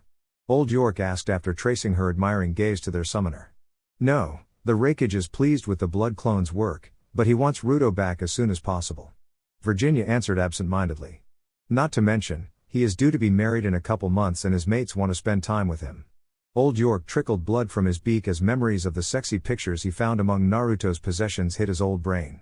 "Ah, yes, well, it shouldn't be much longer at this rate. Kumagakure, Raikage's office, 3.5 months into Naruto's training, I was sitting in his office after his morning workout, and he took his seat next to the blood clone of Naruto. It had been a strange couple months for I. His relationship with Kushina was shaky and his new relationship with Mei was unexpectedly pleasant. He knew the woman was beautiful, but he didn't expect things to progress so naturally. The red-headed beauty was fully committed to getting to know him and she was an attentive girlfriend, fiancée, or whatever term the treaty used for the engagement period. That being said, I felt super guilty for the effects his new relationship was having on Kushina. He had tried to be attentive to the woman, but things had changed completely. It was purely professional and platonic interactions, which contrasted sharply with the past 12 years of flirtiness and joking. I also noticed that Kushina was spending most of her time in New Uzu, which was part of the plan, so maybe he was overthinking things. I dropped the dumbbell that he was absent-mindedly curling and sipped on his coffee before he returned back to his paperwork. That was when Kaoru kicked the door open with a panicked look on her face. I instantly jumped to his feet and the Naruto clone kept reviewing the mission paperwork since it had grown accustomed to the over-dramatic actions of the two. "Raikage-sama," Kaoru shouted as she bounded down to Ai's desk in panic. "Relax, Kaoru. Take a breath and explain," I said firmly, knowing that very few things could rattle Kaoru in such a way. He took the scroll from her dainty hand as she was panicking, and tears were beginning to fall. As I read the note, the blood clone began comforting Kaoru. It took I reading the communication scroll 3 times before he was able to break himself out of his shock. Code Yellow, the message started, which already had I on high alert. Code Yellow meant casualties and ninja captured. Mission to Rice Country failed. Ambushed by Orochimaru 2 hours ago. Tuya and Atsui captured. Amoe critically injured. Ni Yugito requesting immediate reinforcements. In cave 15 miles north of Rice capital. I was stunned beyond belief. This was horrible, terrifying, catastrophic. He felt a hand from the Naruto clone, and he snapped his mind out of the panic and forced himself back into Raikage mode. "Naruto, call the original back now." "Bolt," I shouted, and moments later a squad of Bolt was on bended knee in front of him. "QRF to assist Ni Yugito and her team needed. Move out in 10 minutes. Destination is 15 miles north of Rice capital." As the Bolt disappeared, I scooped Kaoru up and tapped her lightly on her cheeks. "Kaoru, I need you to alert Kushina. Also send recall orders to Mabui, Samui, Itachi, Amy, Genma, and Yu Gao. Next, get me as many teams as you can in the next hour. Karu nodded shakily, why yes, our Raikage-sama. Appalachian Mountains, 8 p.m., same day as abduction. Naruto was running atop the clouds of the Appalachian Mountains and dodging left and right as wind blades sheared fluffy holes in the cloud base he was running on. 3 eagles the size of fighter jets screeched as Naruto dodged to the right in a barrel roll. Before Naruto could recover from the barrel roll, he was forced to put his hands out in front of him and create an air wall to stop his progress as Virginia's beak flashed in front of him before the rest of her body passed as well. Before Naruto could enjoy the feeling of successfully dodging a Senjutsu-empowered Virginia, he was forced into a series of back handsprings of the bank of the clouds to dodge a successive series of wind talon blades from the old cadre of an eagle sage that looked to be sweating from the effort he was putting into skewering his student. Having had enough, Naruto encased his arms in wind and slung them in front of his body. This sent 2 supremely sharp wind blades at the hovering eagle sage. Old York squawked agitatedly and sent 2 powerful wind blasts from his wings to dispel the incoming wind blades. Oi! Sonny! This is a dodging and sensory exercise. Naruto scoffed as another flight of eagles whizzed past him with deadly talons posed to shred him. Naruto ran towards them, slid on his knees on the cloud bank and bent backwards. He slid under the trio of eagle talons and let his back skate along the clouds before he put his hands down and expelled a burst of blunt air from each hand. This allowed him to vault and flip over Virginia before she could tackle him out of the air. As he landed on his feet, he heard the crazy old eagle screech, and the exercise came to a halt. Naruto walked back along the top of the clouds and approached the 10 eagles that were formed up in front of Old York. He didn't understand why they respected the crazy old codger so much, but it was probably because the old bat was a sage. He admitted that he had gotten stronger and faster from his Senjutsu training. Sage mode was pretty much the same power-up as Stage 3 lightning armor, except his sensory abilities were far better. As Naruto closed the distance, the blue and white markings that looked like tactical slashes across his face began fading. His eyes reverted to their normal azure blue as the electric look faded. The chakra coating his hands, arms and back began dispersing, which caused the overlaid plume of chakra to fizzle out of existence. With the last of the natural energy returning to the airstream, Naruto looked up to Old York and Virginia. Old York huffed and turned his beak away from Naruto, petulant youngster. Attacking your own elder in the middle of an exercise. Stupid old bat, you were launching so many wind talons that I had to distract you. Naruto scoffed with a playful smirk on his face. I mean, seriously, it still amazes me how quickly you can throw those things out still. Old York huffed in defiance before he let out one of those chuckles unique to ancient, old crones. Virginia watched her summoner with fond reminiscence as he interacted with her sensei. Ruto, cut the old goat a break. You were dodging the screaming eagle battalion with ease, and he needed to create an opening for us. Jinny. Naruto protested, last time I took one of his wind blades, I was nearly torn in half before I crashed into the mountains below. Do you know how bad it hurts to fall from over 1,000 feet up? Virginia laughed and Old York chuckled, you were already adept at absorbing natural energy, young one. I knew you could take it. Nawat rubbed the phantom pain in his chest where the wind blade had attempted to rip him in half. Alright, is that it for the day? Sun is getting low, and I know you struggle with your night vision, old bat. Old York scoffed, ungrateful brats. Fly into the mountain one time and suddenly I can't see at night. Everyone was forced to wipe up their sweat drops before Virginia muttered something under her beak, one time, once a month you crash into the mountain at night, you old bat. Old York cackled like an old loon, oh? Is that so? My bird brain memory isn't what it used to be. I only remember the last time.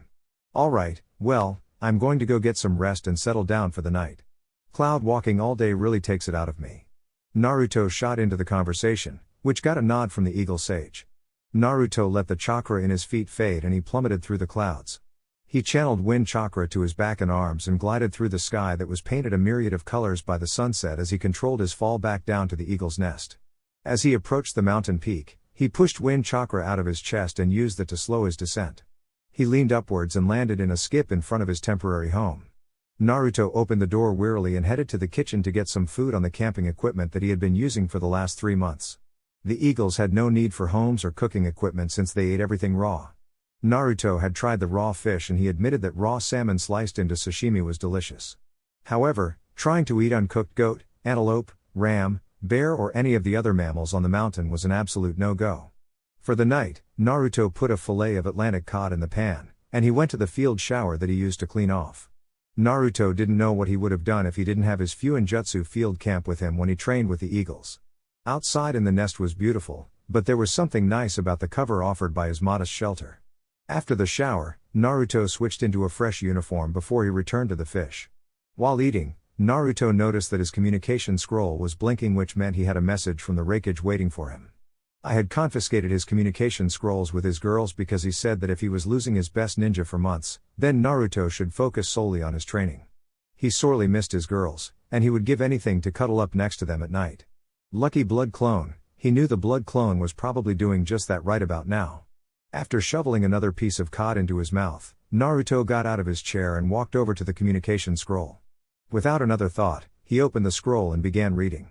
As he read, his eyes lit red with fury and his aura flared. His tail swished agitatedly around him, and he ran out of his shelter before letting out an ear-splitting shriek. Within minutes, most of the Eagle clan was formed up in front of him, and they all made way for Marika to land in front of him, followed shortly after by Old York and Virginia. "Ruto, what is going on?" Marika asked as the leader of her clan. Naruto dipped his head to the clan head of his summons. "Lady Marika, I need to return to Kumo, and I humbly request the assistance of the Eagles when I return." "What is going on, young one?" Old York asked seriously, cutting his clan head off and acting as a true leader of his kin. Naruto's aura flared further as the thoughts of his family being taken raced to the front of his mind again. "My family is in danger, and it is reported that Atsui was killed in action." Penny stepped forward. "Oh no. Not young Atsui-chan." This sentiment was mirrored in squawks from the other eagles. "Calm down, Ruto. Tell us what happened," Virginia said calmly as she nuzzled her beak into his neck. Naruto reflexively scratched her neck as he answered, "I just read a message from Orochimaru ambushed the Squad 13 of the Divine Bolts and hurt Yugito and Amoe. It was said that Atsui was dead and Tuya was captured." The Eagle clan squawked in defiance of what they just heard. The flight, the term for a family of eagles, was the most important thing to each eagle, and they counted each of the Divine Bolts as members of their flight. They had each flown with, trained with and bonded with each individual member of the Divine Bolts. This news was too much for them to take in. Alas, it was Marika that took control.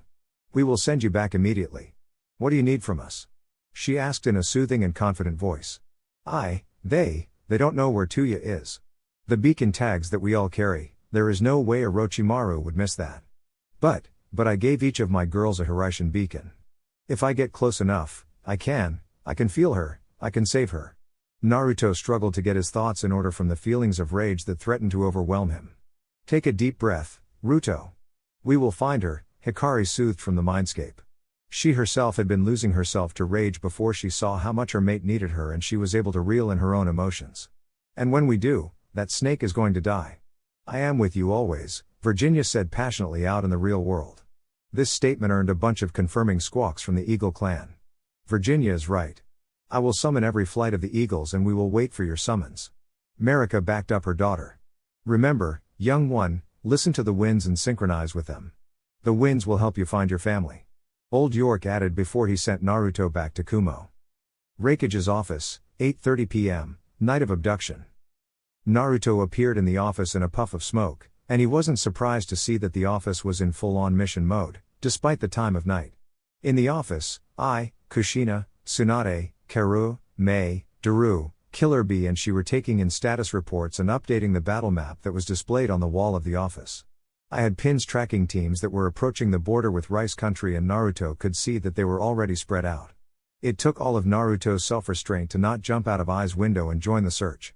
"What's the news, Raikage-sama?" Naruto said formally and forcefully, which made the room still and everyone turned in an instinctive response to his commanding tone. "Sochi," Kushina said softly as she darted over to him to wrap him in a hug. She had used her familiar, gifted to her by Marika in honor of her son, to travel quickly to Kumo from Uzu. "Ruto, teams are getting set up at the border. We can't search at night in a foreign country with foes like Orochimaru lurking," I said firmly. Naruto listened to Hikari and took a deep breath before responding. That didn't stop his voice from deepening and turning into a growl. "Raikage-sama, I have a family member captured and in the hands of the vilest person in the elemental nations. A person, mind you, that is known for human experimentation. A person that Kachan said was interested in Tuya's abilities during the Chunin exams." Naruto's tone was so saturated with menace that many of the Bolt and other shinobi were subconsciously backing away slowly. I stood and put two firm hands on Naruto's shoulders, and you look like you have nearly trained yourself to death all day. You need your rest, and we will start the search at first light tomorrow. Naruto began to protest when Kushina wrapped him from behind in a hug. Sochi. She whimpered, which instantly made Naruto place her needs and feelings above his own. Fine, at least tell me what you know so far. I nodded and walked over to the map. As he spoke, Daru pointed out the relevant spots on the map. At 9 a.m. this morning, Yugito's divine bolts were ambushed outside of Rice capital by Orochimaru. They were going to negotiate an official treaty with the daimyo, who wants to sever ties with Orochimaru. She is holed up roughly 15 miles north of the capital and we haven't gotten teams into Rice country yet. We have been communicating with Yugito all day, but she doesn't want to activate her distress beacon because Orochimaru's forces are actively looking for her. She reports she has stabilized Amoe, but he is in need of further medical attention. Nibi has stabilized her injuries and she is going to be okay holding out throughout the night. Naruto growled as he looked at the tactical map. Known enemy strength? Unknown, Daru answered. Yugito reported Orochimaru, a crystal user, a Hozuki male, some sort of berserker, an explosion release user and a Kuza ninja that used grass and flowers. Other than that, there are an unknown number of enemies and underground bases in Rice country. Chuya's location is unknown. Naruto was growling lowly as he listened. Plan of attack? Tomorrow, all teams will move out in a coordinated net. Teams that encounter a base will activate a chakra beacon. Daru answered. Naruto scoffed. How many of those teams will be able to actually locate a hideout of Orochimaru? They are undoubtedly protected by genjutsu and other barriers. I squeezed his shoulder. Ruto, that is enough. We will find her. Naruto shook Ai's hand off his shoulder. No. He started passionately. I will summon the Eagle clan and join the search. She has a Hiraishin beacon, I just need to get close enough to feel it. I will create clones and they can fly with my eagles to search faster. The eagles are ready, and I can move out tonight. Ai's grip hardened on Naruto's shoulder. No, you will get your rest. You can move out tomorrow. Naruto's growl now echoed off the walls of the Raikage's office and his yokai started flaring out in a cloak around him. I activated his lightning armor in response, but it was Kushina's chakra chains that settled the argument before it could escalate. As her chains wrapped around the two men, their chakra and yokai receded and she glared at the two of them. Naruto, your plan is good, and we can do it tomorrow, Kushina emphasized tomorrow adamantly. Kachan. Naruto's rage rapidly transitioned to despair and his voice cracked. I can't, I won't be able to sleep with her out there. Kushina locked eyes with Tsunade, who nodded and approached Naruto slowly while smiling at him in an understanding way. I know, kiddo. I will put you to sleep and Hikari will keep you there. We will be up and at him before first light and we will all go looking for Tuya-chan. Naruto cast a betrayed look at Tsunade before he pleaded, wait. I need to let the eagles know. Tsunade stayed her hand and Kushina unraveled her chains. Naruto shook his body out, bit his thumb and weaved through the hand seals for a summoning. Idaho, a smaller messenger eagle, appeared in the Raikage's office. He bowed to Naruto upon seeing his summoner. Idaho, tell Lady Marika that we will move out tomorrow at first light. That is, 7.5 hours from now. I will request as many flights as she is willing to give, Naruto said. Idaho bowed. It will be done, Naruto-sama. We soar with you. He disappeared and a puff of smoke and tension returned to the office.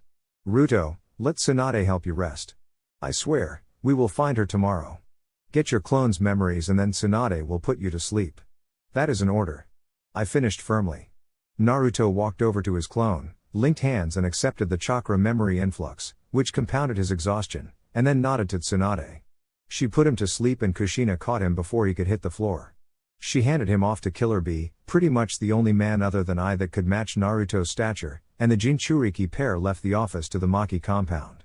Kairo went with them, and she would tend to Naruto over the night while Kushina remained in the command center.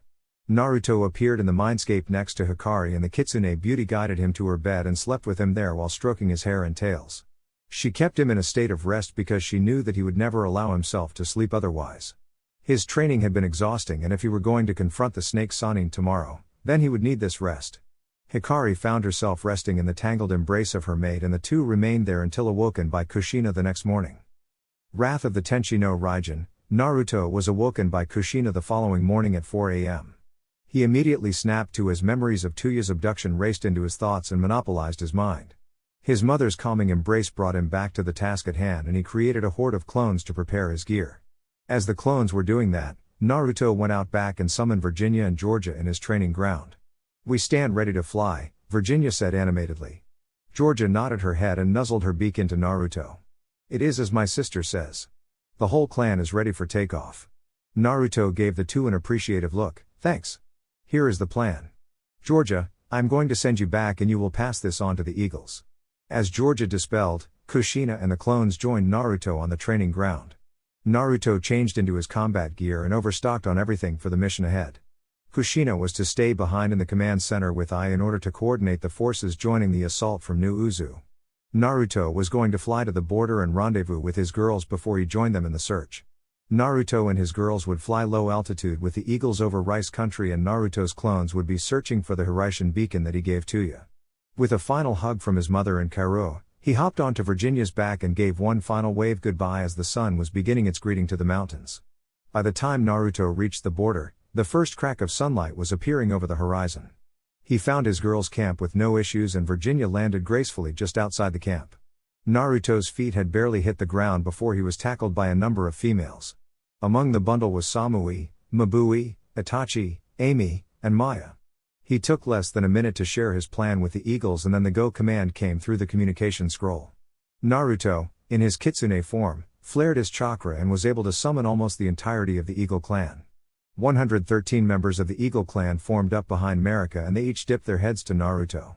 The Kumo shinobi in the area were gobsmacked by the rapid summoning of so many eagles and they watched on in fascination as 113 Narutos formed and jumped on the back of each eagle. His girls each joined a clone on the eagles that would fly closest to the real Naruto and then the eagles took flight in a titanic gust of flattening winds. The real Naruto was riding Marika, since he was the only one allowed to do so and it would have been insulting to saddle her with a clone. As she soared through the air, he scratched her neck and spoke softly. "Lady Marika, I am going to meditate and feel for the Hiraishin beacon. I ask you to keep us at about 150 to 200 feet altitude. Mid-speed should be fine, I just need to get a ping on the beacon, and we can attack from there." "Understood, Ruto. Can I join you in the battle?" Marika asked. Naruto chuckled despite the tension in the air. "It would be my honor to fight alongside you. Now, it is time to let them know that they fucked up." Naruto and 112 meditating clones gathered so much natural energy that the air current rallied to his will in response. As the flight of 113 eagles soared over the border of Rice Country, a thick coating of cumulonimbus clouds formed in the sky and seemed to circle around Naruto. The clouds started a pure white before the air saturated with a thick static tension and the clouds blackened in response. It took less than 5 minutes for the sky to darken from the blackening cloud cover before thunder echoed across the lands and lightning flashed across the skies. The Senjutsu storm was fierce in its intensity and it saturated the air with electricity to the point that the air tasted coppery. Naruto willed the rains to remain contained in the clouds, which meant a lightning storm was moving into the land of rice paddies at an astounding speed. The winds were fierce as they propelled the flight of the eagles forward as they moved across the landscape in a spread-out V formation. I, Kushina and the others watched the clear morning skies darken to the south as the search began. Sheer massive formation of storm clouds moved in a storm front that made the onlookers shiver as they could feel the power from such a great distance. The lightning show put on was spectacular and terrifying in nature. The low rumble of distant thunder was menacing as every Kumo ninja watching the miraculous display was grateful that such a force of nature fought for them. From within the seal, Hikari was watching through the mental link and every aspect of the powerful scene was exciting her in ways she had never been excited. She was familiar with the tension and anticipation that preceded a battle. She was familiar with the thirst for blood and revenge in honor of a family member. She was familiar with the surge of power that protecting one's own brought on. However, she was hopelessly unprepared for these feelings to crash into her all at once as she watched her mate through the seal link. She was so turned on by Naruto's protective thoughts accompanied by the display of power. Her nipples hardened under her linen gown as she saw him call upon his allies and lead his forces into foreign lands. Her chest tightened when she saw him summon the wrath of nature and her womanhood constricted when she felt the potency of his power. The final blow that caused Hikari's first release that moistened her lower lips was the deep and undying love and compassion her chosen had for each member of his family.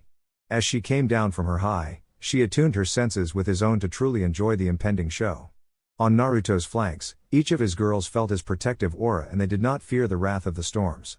Mabui was filled with understanding and resolve as Mother Nature joined Naruto's cause. Samui was motivated by the inspiring beat of the rumbling thunder. Maya was a mixture of exhilarated and intimidated by the darkening skies and rapid onset storm. Amy was turned on and fully engaged by the flashes of lighting, and she truly understood why her father dubbed him the Tenchi no Raijin.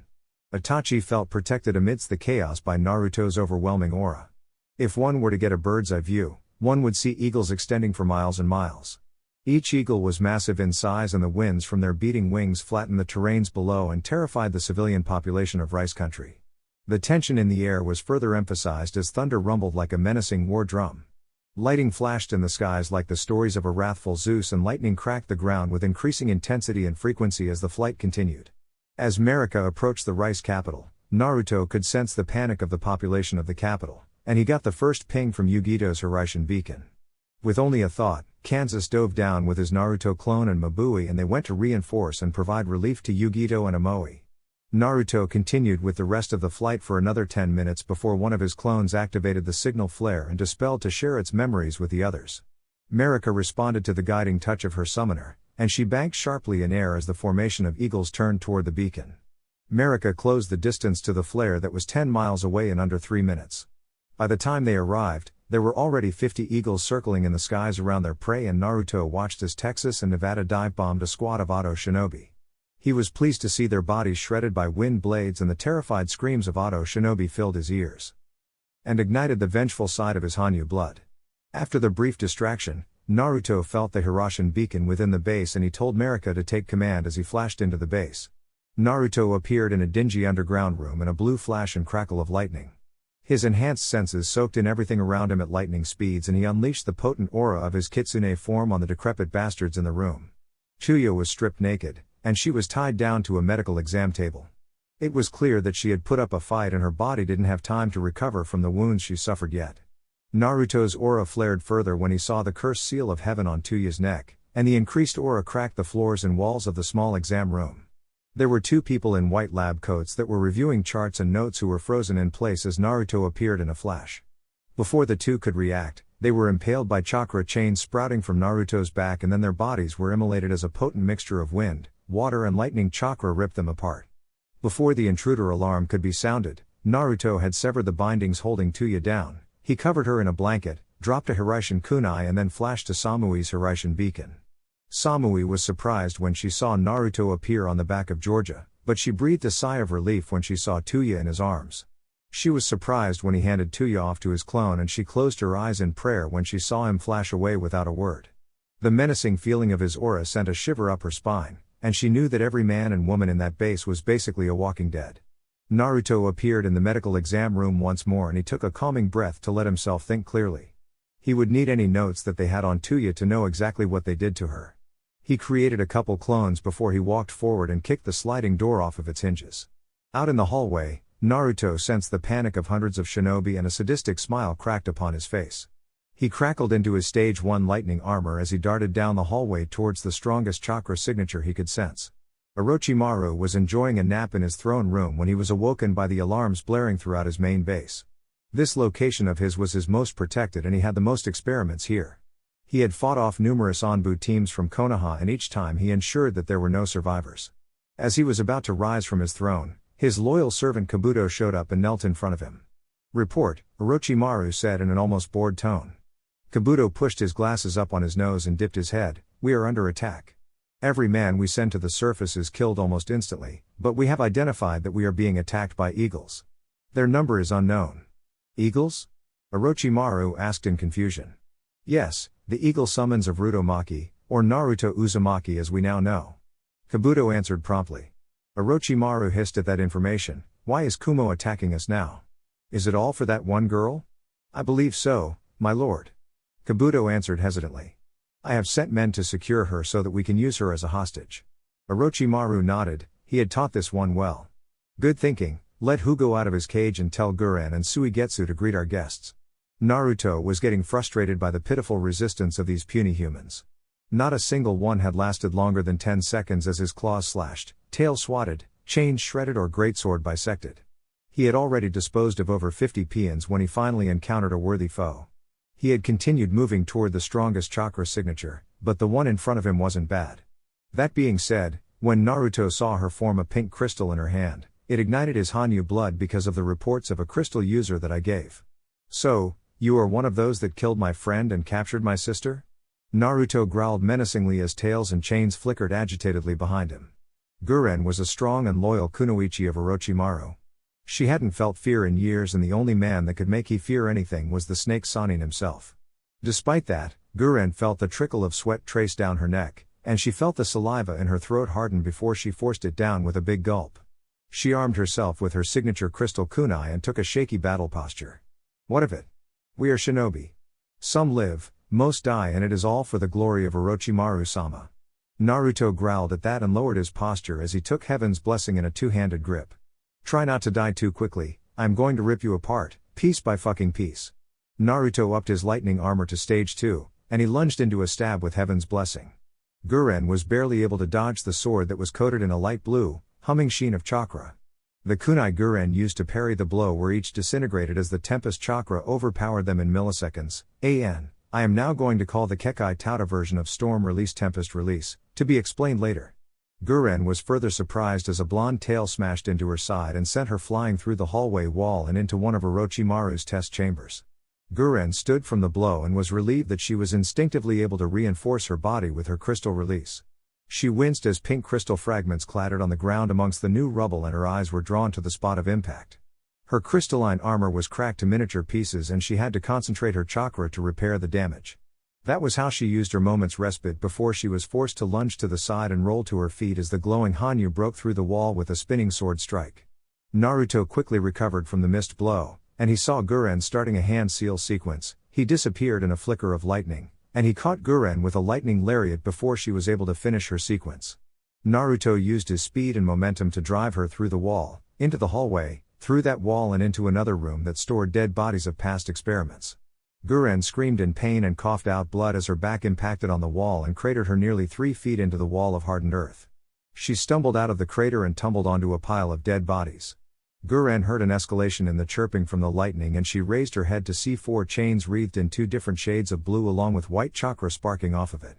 Before she could push herself off the pile of corpses that represented Orochimaru's failed experiments, she joined the dead and failing Lord Orochimaru. 4 chains with Tempest chakra tore through her body that was coated in pink crystalline shards, and the electricity cooked her from the inside out. Naruto turned out of the doorway with a growl and sheathed Heaven's blessing on his back before running off deeper into the base. He could feel Orochimaru, and he knew that the Sannin was preparing for him. He felt another familiar chakra signature running on a lower floor, and he created 10 shadow clones to go deal with that. He had his target, and he was going to commit himself to that. Within the seal, Hikari was getting seriously hot and bothered. Naruto's Hanyu blood was pumping full steam, and there was very little in the world sexier to the kitsune beauty than watching her mate defend his family. The wrath she was feeling was controlled and aimed squarely at his enemies. This was proven when Naruto took 30 seconds to shred the cages holding some prisoners and created a clone to escort them out. Hikari watched and licked her lips as her hand began warming her up for what was sure to be an amazing session later on. Naruto tore through the plebs that Orochimaru called his men with ease as he approached Orochimaru's chakra signature. His enhanced senses could smell the snake amidst the overwhelming stench of the lab, and he knew he was through this door, and he was alone. Naruto mule kicked the door to Orochimaru's lair and saw the snake Sannin standing at the ready with 2 massive snake summons behind him. Naruto flared into his lightning armor stage 3 and roared as he charged Orochimaru with no further words needed. Heaven's blessing clanged against Kusanagi as Naruto entered the opening rendition of the Barbarian's Tide. The style was fierce on its own due to Naruto's immense strength and speed. However, the speed and power granted to him by lightning armor, stage 3 was immense, and it made the deadly dance with the massive blade even more deadly.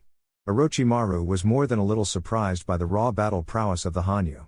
His battle instincts and enhanced dodging ability were necessary for him to survive this fight.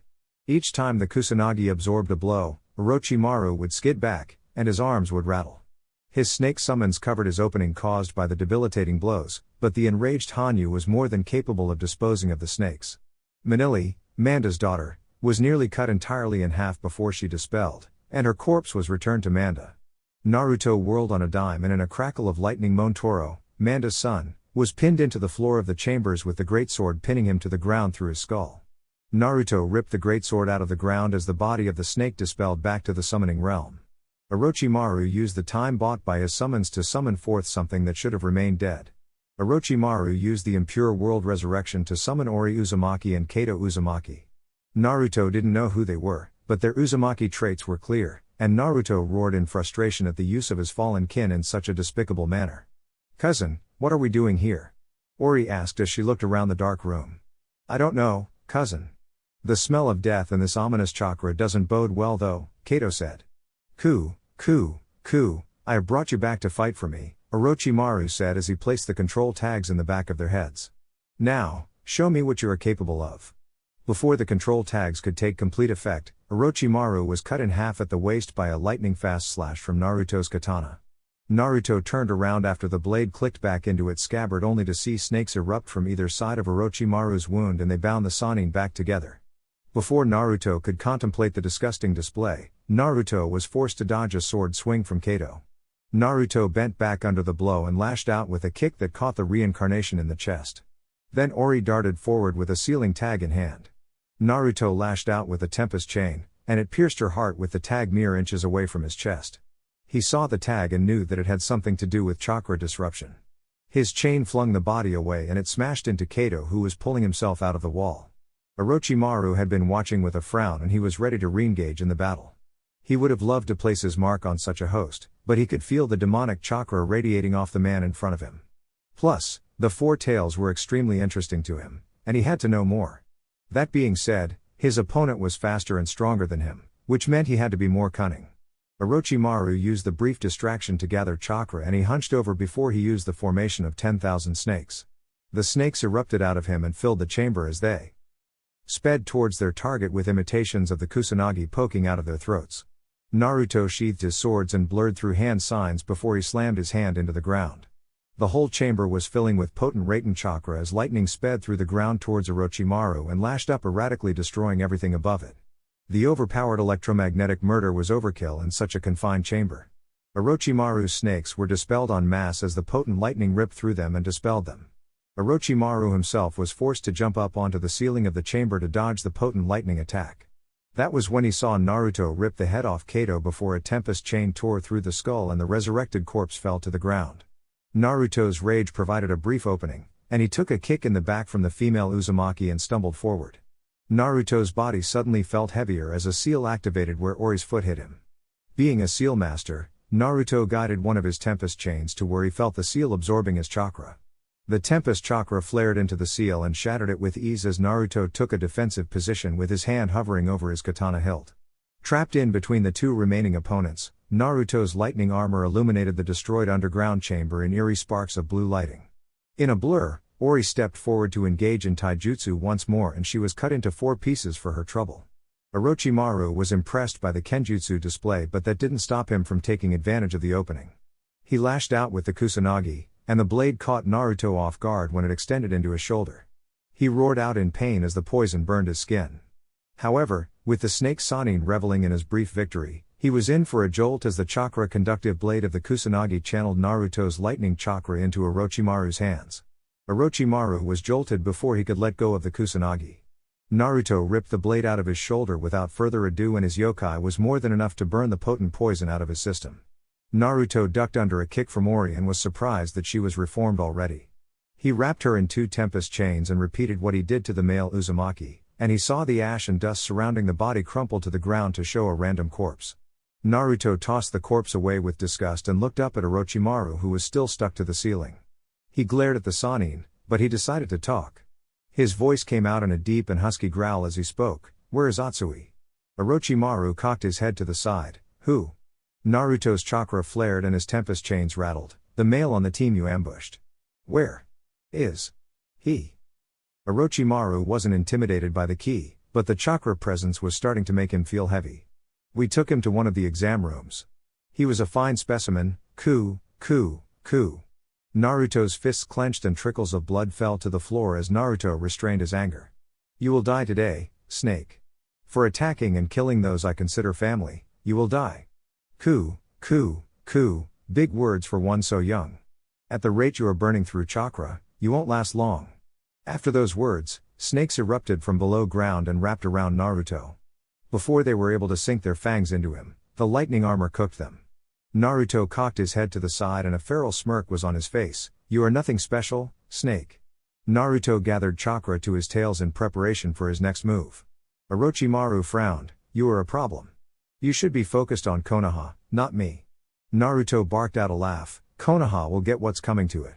You, however, will die today, Orochimaru hissed in displeasure. Why not have me as an ally against Konoha? I killed one of yours, but you returned the favor 100-fold to my men. Naruto scoffed, you don't make friends with snakes in the grass. You cut their heads off and burn their bodies. Plus, you marked my family. You marked an Uzumaki. Naruto escalated into a roar. Before Orochimaru could respond, he was forced to dodge as the tails aimed forward over Naruto's shoulders and beams of electric blue, aqua blue and translucent white combined into a powerful beam that tore a 10-meter hole in the roof he was standing on and caused an explosion that filled the chamber. Light, wind and rain suddenly entered the underground chamber through the new opening. Orochimaru decided for a sneak attack in the chaos, but the kusanagi clanged against a sword and a lightning power kick crashed into his chest and sent him through 4 walls. Naruto pinged to get Orochimaru's position, and he weaved through hand signs for one of his more potent jutsus that was probably not smart to use underground. Naruto took a deep breath, flared his hands out wide and gathered wind chakra to them, and he breathed out the potent blunt force wind from his mouth before 8 wind blades followed the blunt wind that tore walls asunder. The wind style, wind blade gale disintegrated everything in its path with the fearsome power of the wind. He felt the base starting to collapse and he jumped out the new hole he recently created in the ceiling. Orochimaru was recovering from the kick when a wind blast shattered the walls he just flew through, and then he was trisected by wind blades. Luckily for Orochimaru, the 3 wind blades only severed his lower body. Orochimaru used his regeneration jutsu and pulled himself out of the throat of his old body. He realized that his base was beginning to collapse from the amount of jutsu used. He activated his hiding in the surface technique to climb his way to the surface. Moments earlier, a clone popped and informed Naruto that Atsui's body had been recovered. That particular clone had killed a rampaging man that could transform his body. The man fought like a wild beast and the clone had trapped him in a lightning cage before he severed the berserker's head. That was when the clone found a room that contained Atsui's damaged body. The clone used the Hiraishin to escape, handed off Atsui's body and then dispelled itself to inform its creator. Naruto emerged from the base and let his lightning armor fade. He was starting to feel the chakra drain, but he had much more in the tank and Hikari was more than happy to provide him some of hers. She was greatly enjoying the show, and with Atsui's body recovered, she knew he would no longer hold back. Plus, he was now back on the surface and in the middle of a storm. She knew exactly how much more powerful that made him. Naruto whistled and jumped into the air. Marika dove under him and caught him before climbing into the sky. Naruto closed his eyes and clapped his hands together. He felt the wild winds, the powerful thunder, and he felt the static electricity in the air ready to respond to his beck and call. He went through a few hand signs as he continued to perfuse the air with his chakra. Moments later, his eyes snapped open, and he was holding a vibrant blue orb of chakra. Naruto had Marika climb up high into the sky and he released the orb. Moments later, Marika dive-bombed the ground that covered Orochimaru's underground base. The eagles that were circling dispersed, knowing that they didn't want to be anywhere near what was coming. A giant flash of lightning illuminated the sky as thunder roared into the heavens. The lightning gathered around Naruto and Marika as they continued their dive towards the ground. The lightning shaped into the head of an eagle, and moments later a wide wingspan composed of lightning appeared behind it. Marika sharply leveled out her dive when they were 50 feet from the ground, and the screaming eagle of lightning crashed into the ground. The explosion that followed was incredible, as the power of lightning empowered by natural energy easily dove into the depths of the chamber and vaporized everything within. The Sage Arts - Screaming Eagle was one of the more powerful jutsus Naruto learned, and the results could speak for themselves. Orochimaru had surfaced and found that there were eagles circling around his base, and one of them was flying high into the sky. He decided to fall back to live and fight another day. His loyal servant Kabuto was at his side and also looking into the sky. When they saw a bright orb of blue chakra get released, they were curious. When they saw a head of an eagle form out of lightning and plummet towards the ground, they both decided to get the fuck out of Dodge. When they saw the brilliant explosion of Raiten chakra that decimated their base, their jaws fell. Mabui was circling the base atop the back of Virginia, and both of them had sensed the immense release of chakra throughout his rampage through the base. When he surfaced, Mabui was going to join him, but Virginia advised against it. When the two watched Naruto use Sage Art, Screaming Eagle, they were blown away by the display. Then, the brilliant blue explosion nearly blinded them, as the roar of the explosion threatened to deafen them from well over a mile away. When Mabui's vision cleared, her jaw dropped, as all that remained of Orochimaru's base was a 500-meter wide crater that was nearly 100 meters deep. Naruto circled low over the base, and he pinged his chakra. Orochimaru felt the ping and immediately ordered the retreat. He didn't want to fight all of these eagles out in the open. When Naruto's head turned towards where he felt Orochimaru, he saw the snake and his assistant disappear in a puff of smoke. Naruto roared in frustration before Marika spoke and calmed him down. Naruto, that was a reverse summoning. He is now in Ryuchi cave licking his wounds. Marika said. Can you get me there? Naruto asked, trying to suppress his anger to make sure he was showing his summon the proper respect. Marika thought about it for a moment. Snakes were natural enemies of the eagles, but going into Ryuchi cave would be an open declaration of war on the snakes. With a summoner, and a sage at that, on their side, they would likely win. Especially if Orochimaru were killed. Plus, from what she remembered, the snake summons were divided into 6 different tribes. With her mind made up, she answered Naruto's question with her own question. Will you promise to fight alongside us should we declare war on the snakes? Naruto growled, you are family. I will fight and die for my family. That is what today is all about. Marika nodded her head and her beaked mouth cracked into a smile. You are truly a worthy summoner. Very well, we will assault Ryuchi cave together. Marika shrieked loudly, and the eagles formed around her. She led her eagles back to the Kumo border and they dropped off their passengers. Naruto told Mabui, Samui and Itachi what he was about to do. It was a testament to the trust his girls had in him that they didn't attempt to talk him out of it. With hundreds of puffs of smoke, the eagles returned to their nest. Assault on Ryuchi cave. The summoning realm was a world populated by sentient animal species that each governed a piece of land. The land was decided by the summons and there were many wars in the past over clan territories. The eagles had a large chunk of land that included a mountain range and their territory extended to the Eastern Ocean. They had abstained from many of the wars that occurred over territory expansion in the last 2 centuries, but their summoner was calling them to war. Marika talked to her clan and the elders of the Eagle clan decided to back her decision.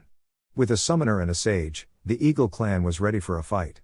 They were ready to let the summoning world know that they would fight once more. For the first time in centuries, the summoning realm would hear the screaming eagles. Naruto sat on Marika's back as they flew over the domains of various clans. He was calming his chakra and eating to restore lost energy. Within the seal, Hikari was refilling his reserves and speaking to him animatedly. She was all revved up from the fighting and she was looking forward to the carnage he would wreak. The fact that he would fight a war for his family was another thing that she told him that she valued in her mates. The summoning realm reminded her of how the demonic realm used to be. It was so vibrant and full of natural energy. It was beautiful, majestic and hummed with the vibrant life force of nature. The vibrant colors of various landscapes blurred into a swirl below the flight of eagles.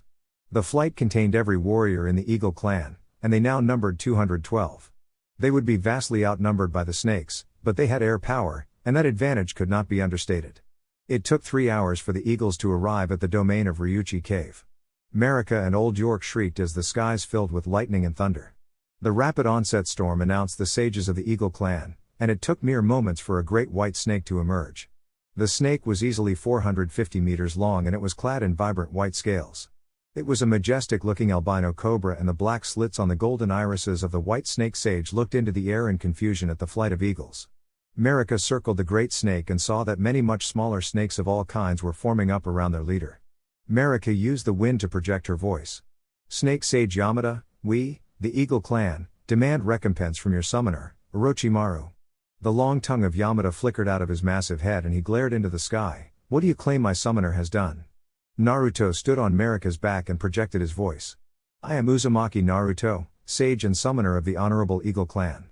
Orochimaru placed his cursed seal on one of my kin and killed a friend.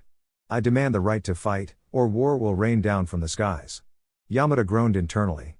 He did not like the man his son selected as a summoner, and he knew that man was in his caves right now.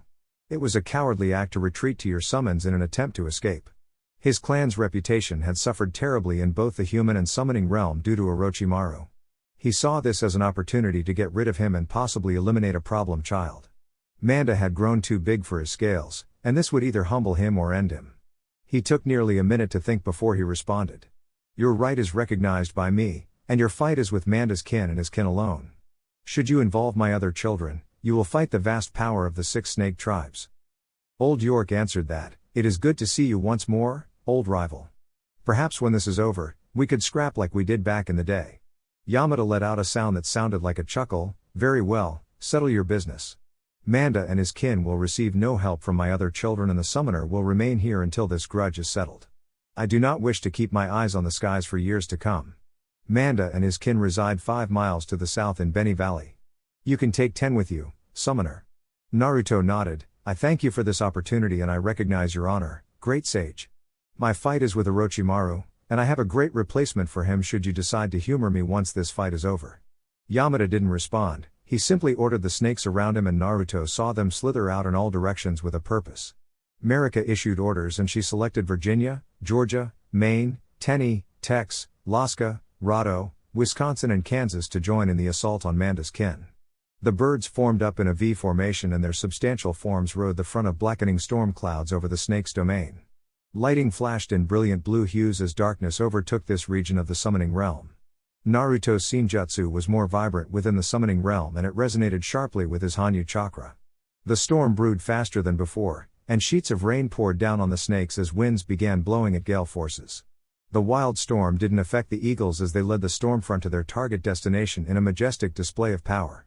Once they arrived at their destination, eagles dove down to the ground and created tornadoes, others dove down on the front of a lightning bolt. Others still directed sheets of rain into cutting blades with their power over the winds. Needless to say, all of the snakes in this region sought cover from the devastating storm. Some crawled into caves, others burrowed on the spot and the remainder attempted to raise some form of chakra-based cover. Orochimaru had been recovering within the safety of the summoning realm. He had given the storm clouds an idle glance before returning to his business within the shelter of Beni Valley that was part of the much larger Ryuchi cave. He had one of his labs set up here per the agreement with Manda and he often used this place to escape from a pinch. As he caught his breath, he had been reflecting on his fight against Naruto. That boy was much more than he first appeared and Orochimaru had been wondering how he possessed actual tails. He knew of other Jinchuriki being able to summon a cloak made of their biju's chakra and he knew that wasn't what he saw. That boy had actual tails and the amount of power displayed made Orochimaru drool. He wanted that power. He needed that power to accomplish his objectives and he could use that power to destroy Konoha. He just needed the boy to calm down first. It was only one girl and all he did was give her his cursed seal. As he was stewing within the cover of a cave, an intense storm kicked up and Kabuto ran into the room with a panicked look on his face. That alerted Orochimaru because his servant never looked scared. When Orochimaru snapped to his feet and hissed at him, Kabuto took a knee and reported to his master. The eagles are here, and they have summoned this storm. It is much worse than the one in our world, Kabuto blurted out. Orochimaru hissed and spread his senses. He could feel the intense chakra power in his minimal Senjutsu training allowed him to feel the potent natural energy that were embedded in the storm. He knew that this wasn't where he wanted to fight, and he just needed to let the boy vent his anger. Once he calmed down, Orochimaru could use him against Konoha. Orochimaru shrugged, oh well, looks like we will need to return. We can reverse summon to the southern base. Kabuto nodded and rose shakily as he approached his master. Orochimaru put his hand on Kabuto's shoulder and went through the hand signs. Then, nothing. They remained in place looking like the fools they were. Orochimaru tried again to get the same result and that was when Manda entered his chamber in a rage. Damn you Orochimaru, Manda hissed and lashed out with his tail. Orochimaru was fast enough to dodge, but Kabuto wasn't as lucky. The massive tail sent him flying into the wall of the cave before the bespectacled young man cratered into the wall. Orochimaru looked down impassively at Manda from atop the cave. Why are you throwing a tantrum now, Manda? I have provided sacrifices every time I summoned you. Manda's eyes snapped up and the slitted orbs glared at Orochimaru. You have brought war to my kin. The eagles are here for you and the white snake sage has left us to fend for ourselves. Orochimaru's eyes widened in concern as he understood why he couldn't use the reverse summoning jutsu. The damned great white snake abandoned him. Of course, his relationship with the white snake was never good, especially after Orochimaru dropped the sage training. It was too risky for him to continue, and the risk wasn't worth the boost in power. Ever since then, his relationship with the snakes had been tenuous at best. Orochimaru hissed in displeasure, then we must fight. Why are you attacking me? Manda shook his head in disgust. The eagles rule the skies. We cannot even be outside in such a storm. Orochimaru snarled at Manda, coward. Manda snarled and spit venom at Orochimaru, you are the coward. You ran from your fight and brought it to my home. Before the arguing could continue, both entities covered their ears and closed their eyes as a gigantic lightning bolt disintegrated the cave roof.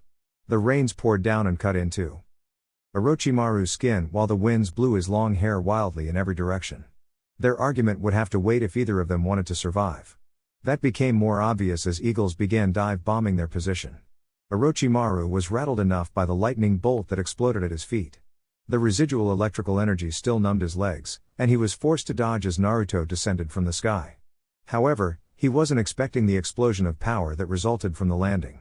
Orochimaru's lower body was disintegrated by the cutting wind blades and his torso bounced off the cave wall. Naruto had been searching for Orochimaru's chakra signature, and it became apparent where he was when the roof of the cave was shattered by the wonderful power of lightning. The light from the majestic clash of lightning illuminated the pale form of Orochimaru and the giant purple form of Manda. Naruto jumped off Marika's back and used his sage chakra wings to dive bomb Orochimaru. He gathered the power of the storm behind him and formed it into sage art, Wrath of Heaven. As Naruto plummeted from the clouds, a dragon made from the raw power of the storm formed behind him and chased him down. As he was 100 meters over the ground, the dragon's maw engulfed him, and as he landed, he released his control over the energy in a majestic explosion. The explosion encompassed the whole of the former cave and it dug into the ground nearly 100 meters deep. The unearthed snakes were shredded and electrified by the display of raw power. However, Manda was able to get away from the explosion alongside Orochimaru. Orochimaru pulled himself out of his former body and he glistened in his own fluids as he stood to his feet. That was the second shedding in 24 hours, and each one sacrificed 20% of his remaining chakra. The snake Sanin was furious that the boy had pushed him this far, and he was now trapped in a battle by his summons. A battle that was clearly not in his favor. He looked over at the boy that was basically glowing in the dark as vibrant blue lightning chakra encased his body. The bright blue was framed by ominous black thunderclouds, and violent clashes of thunder and striking flashes of lightning filled the background. The electric blue eyes glared at him with enough ki to make him shiver. The stare down continued while Manda was in a fight against Marika until a flash of lightning struck nearby and the battle was on. Unlike the fight in the dank underground of Orochimaru's base, Naruto was in his element now. He was empowered by the storm and his Hanyu body vibrated with the potent and violent energy of nature. His vindication pushed him forward and Naruto unsheathed Heaven's blessing and carried it in his right hand.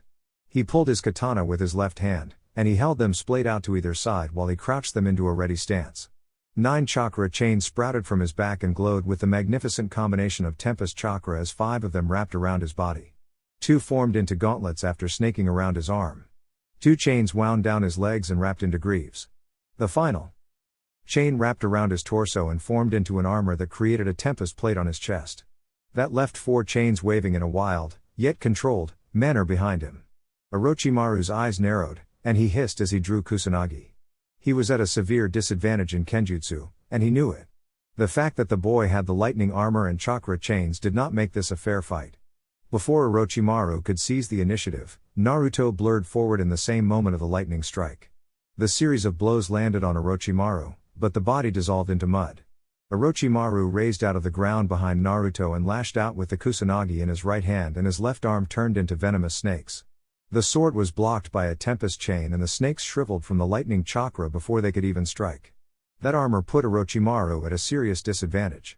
Orochimaru leaned back to duck the greatsword that lashed out in a powerful horizontal swing, and Kusanagi blocked the katana. That was where Orochimaru's luck ran out. Marika shrieked as Manda's tail lashed out and clipped her wing. Despite that pain, her talons were clamped around Manda's neck. She rose into the skies with the writhing snake in her talons, and he called out the winds to assist her. The tail of Manda was lashing out before blades of concentrated wind slashed into the tail. The massive chunk of snake flesh fell through the air and slammed into the ground while Manda shrieked in pain.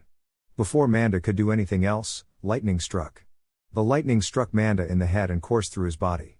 For Marika, she kept her talons insulated with wind to keep the lightning at bay. She took joy in watching the snake writhe in pain, and she knew that this was the end of Manda. She let out a battle cry that merged with the thunder and rallied her flight. The shriek of the eagle leader earned screams from her kin. The screaming eagles would see victory today. Orochimaru screamed in pain as a tempest chain pierced his torso. The shocking effects of the chain made it impossible for him to dodge the other 3 chains. The combination of water, wind and lightning began shredded his body at a cellular level and destroying his chakra pathways. Orochimaru attempted to use his shedding jutsu, but he got a chain through his newly forming head for his efforts. That left him too weak to do anything, and the jolting combination of chakra removed any further options. Naruto knew he had the slippery snake now, and he instructed his chains to pull apart. The lightning burns charred his body, and the wind shredded his cells. The chains ripped Orochimaru apart and the head was still pinned by a chain. Amidst the gore, Naruto's sharpened senses caught something slithering away. Naruto dashed towards the little white snake before it could burrow into the ground. Naruto plucked the snake up and his claws pierced into the snake's body. The ugly and deformed head of Orochimaru wriggled in defiance as Naruto's electric blue eyes glared into it. Naruto didn't waste words or do anything extra. He amped up the lightning funneling through his fingers and the snake was cooked by lightning chakra. The snake hissed and the deformed head shriveled as the lightning electrolyzed the water in the body and shriveled the skin of the little white snake. And that, dear reader, is how Orochimaru died. Not in some grandiose fashion, but rather in a shriveled disgrace and whimper. Naruto looked over and saw that Marika was pecking the eyes out of Manda. Far be it from Naruto to judge the victory celebration of his summons. He looked to Virginia and saw her eating the corpse of Kabuto. Good riddance. He saw that the other eagles, all 8 of them, were devouring the remains of Manda's kin. Naruto knew why. Of course, he knew why. The eagles were majestic hunters, and they would never waste the bounty of their prey. Naruto let his lightning armor fade and he let the natural energy return to the charged environment. With his rage sated, Naruto took a deep breath, and the words and calming phrases of Hikari entered his mind. With the bloodlust sated, everything became clear once more and Naruto's anger faded. It was a trip for him. He had always been protective of his family and his anger had always bubbled right under the surface, but that was the first time it had ever taken control of him. Just take a deep breath, Ruto. Just breathe, my love. Hikari said as she was helping him come down from the mania. She had thoroughly enjoyed the show, but that berserker was not the man she loved. She wanted her Naruto back. Deep breath in. Hold. Deep breath out. All through the nostrils. Naruto forced his body to calm and his blood to still. He concentrated on his rapidly beating heart and convinced it to simmer down to its normal rhythm. He felt his tense muscles and he unclenched his fist to let them rest. His red-hot chakra coils were burning, and he concentrated on letting them simmer down as he slowed the rampaging chakra. Deep breath in. Hold. Deep breath out. Virginia had finished her spoils and he had turned to see Naruto standing there with his eyes closed and face up to the sky. She felt his chakra calming and knew that he was coming down from his first true battle high. She had never seen him so enraged or so intense. She had never felt the skies gather so completely behind any individual, even old York. The way nature resonated with his anger was so unique and entrancing. The way he rallied the whole Eagle clan so readily to his call was fearsome and it was the mark of a true leader. Virginia walked over the soaked and charred ground through the gentle drops of rain. The rain slowed and now its gentle drops gave off a peaceful feel as hundreds of snake corpses lay scattered around the area. Virginia nuzzled her beak under Naruto's neck, and she felt his hand rub her sweet spot affectionately within seconds of the first contact. She closed her eyes in appreciation for this man, their summoner. Thanks Virginia, Naruto whispered softly with his eyes still closed. Virginia shook her head gently and spoke back, nothing to thank us for. Your family is our family. Your enemies are our enemies, Naruto-sama. None of that. It is just Ruto, or Naruto if you must, Naruto said softly while rubbing down the length of Virginia's neck. Marika watched the scene affectionately as she guzzled down her bounty. It had been a long time since she had a post-battle feast, and she was grateful for this day. The great white sage staying out of the fight made it easier, but she still wasn't sure about 10 of her clan taking on hundreds of snakes. Of course, they were empowered by the majestic summoner of theirs. She had never seen the clouds rally so readily behind a mere mortal. She had never seen her clan rally so readily behind their summoner. She had never seen one so great as Uzumaki Naruto. Alright guys, that's it for the video. If you enjoyed it, please feel free to leave a like and subscribe. As always, the rest of the story is already out over on Patreon, link to that will be in the description. Anyways, until next time, peace.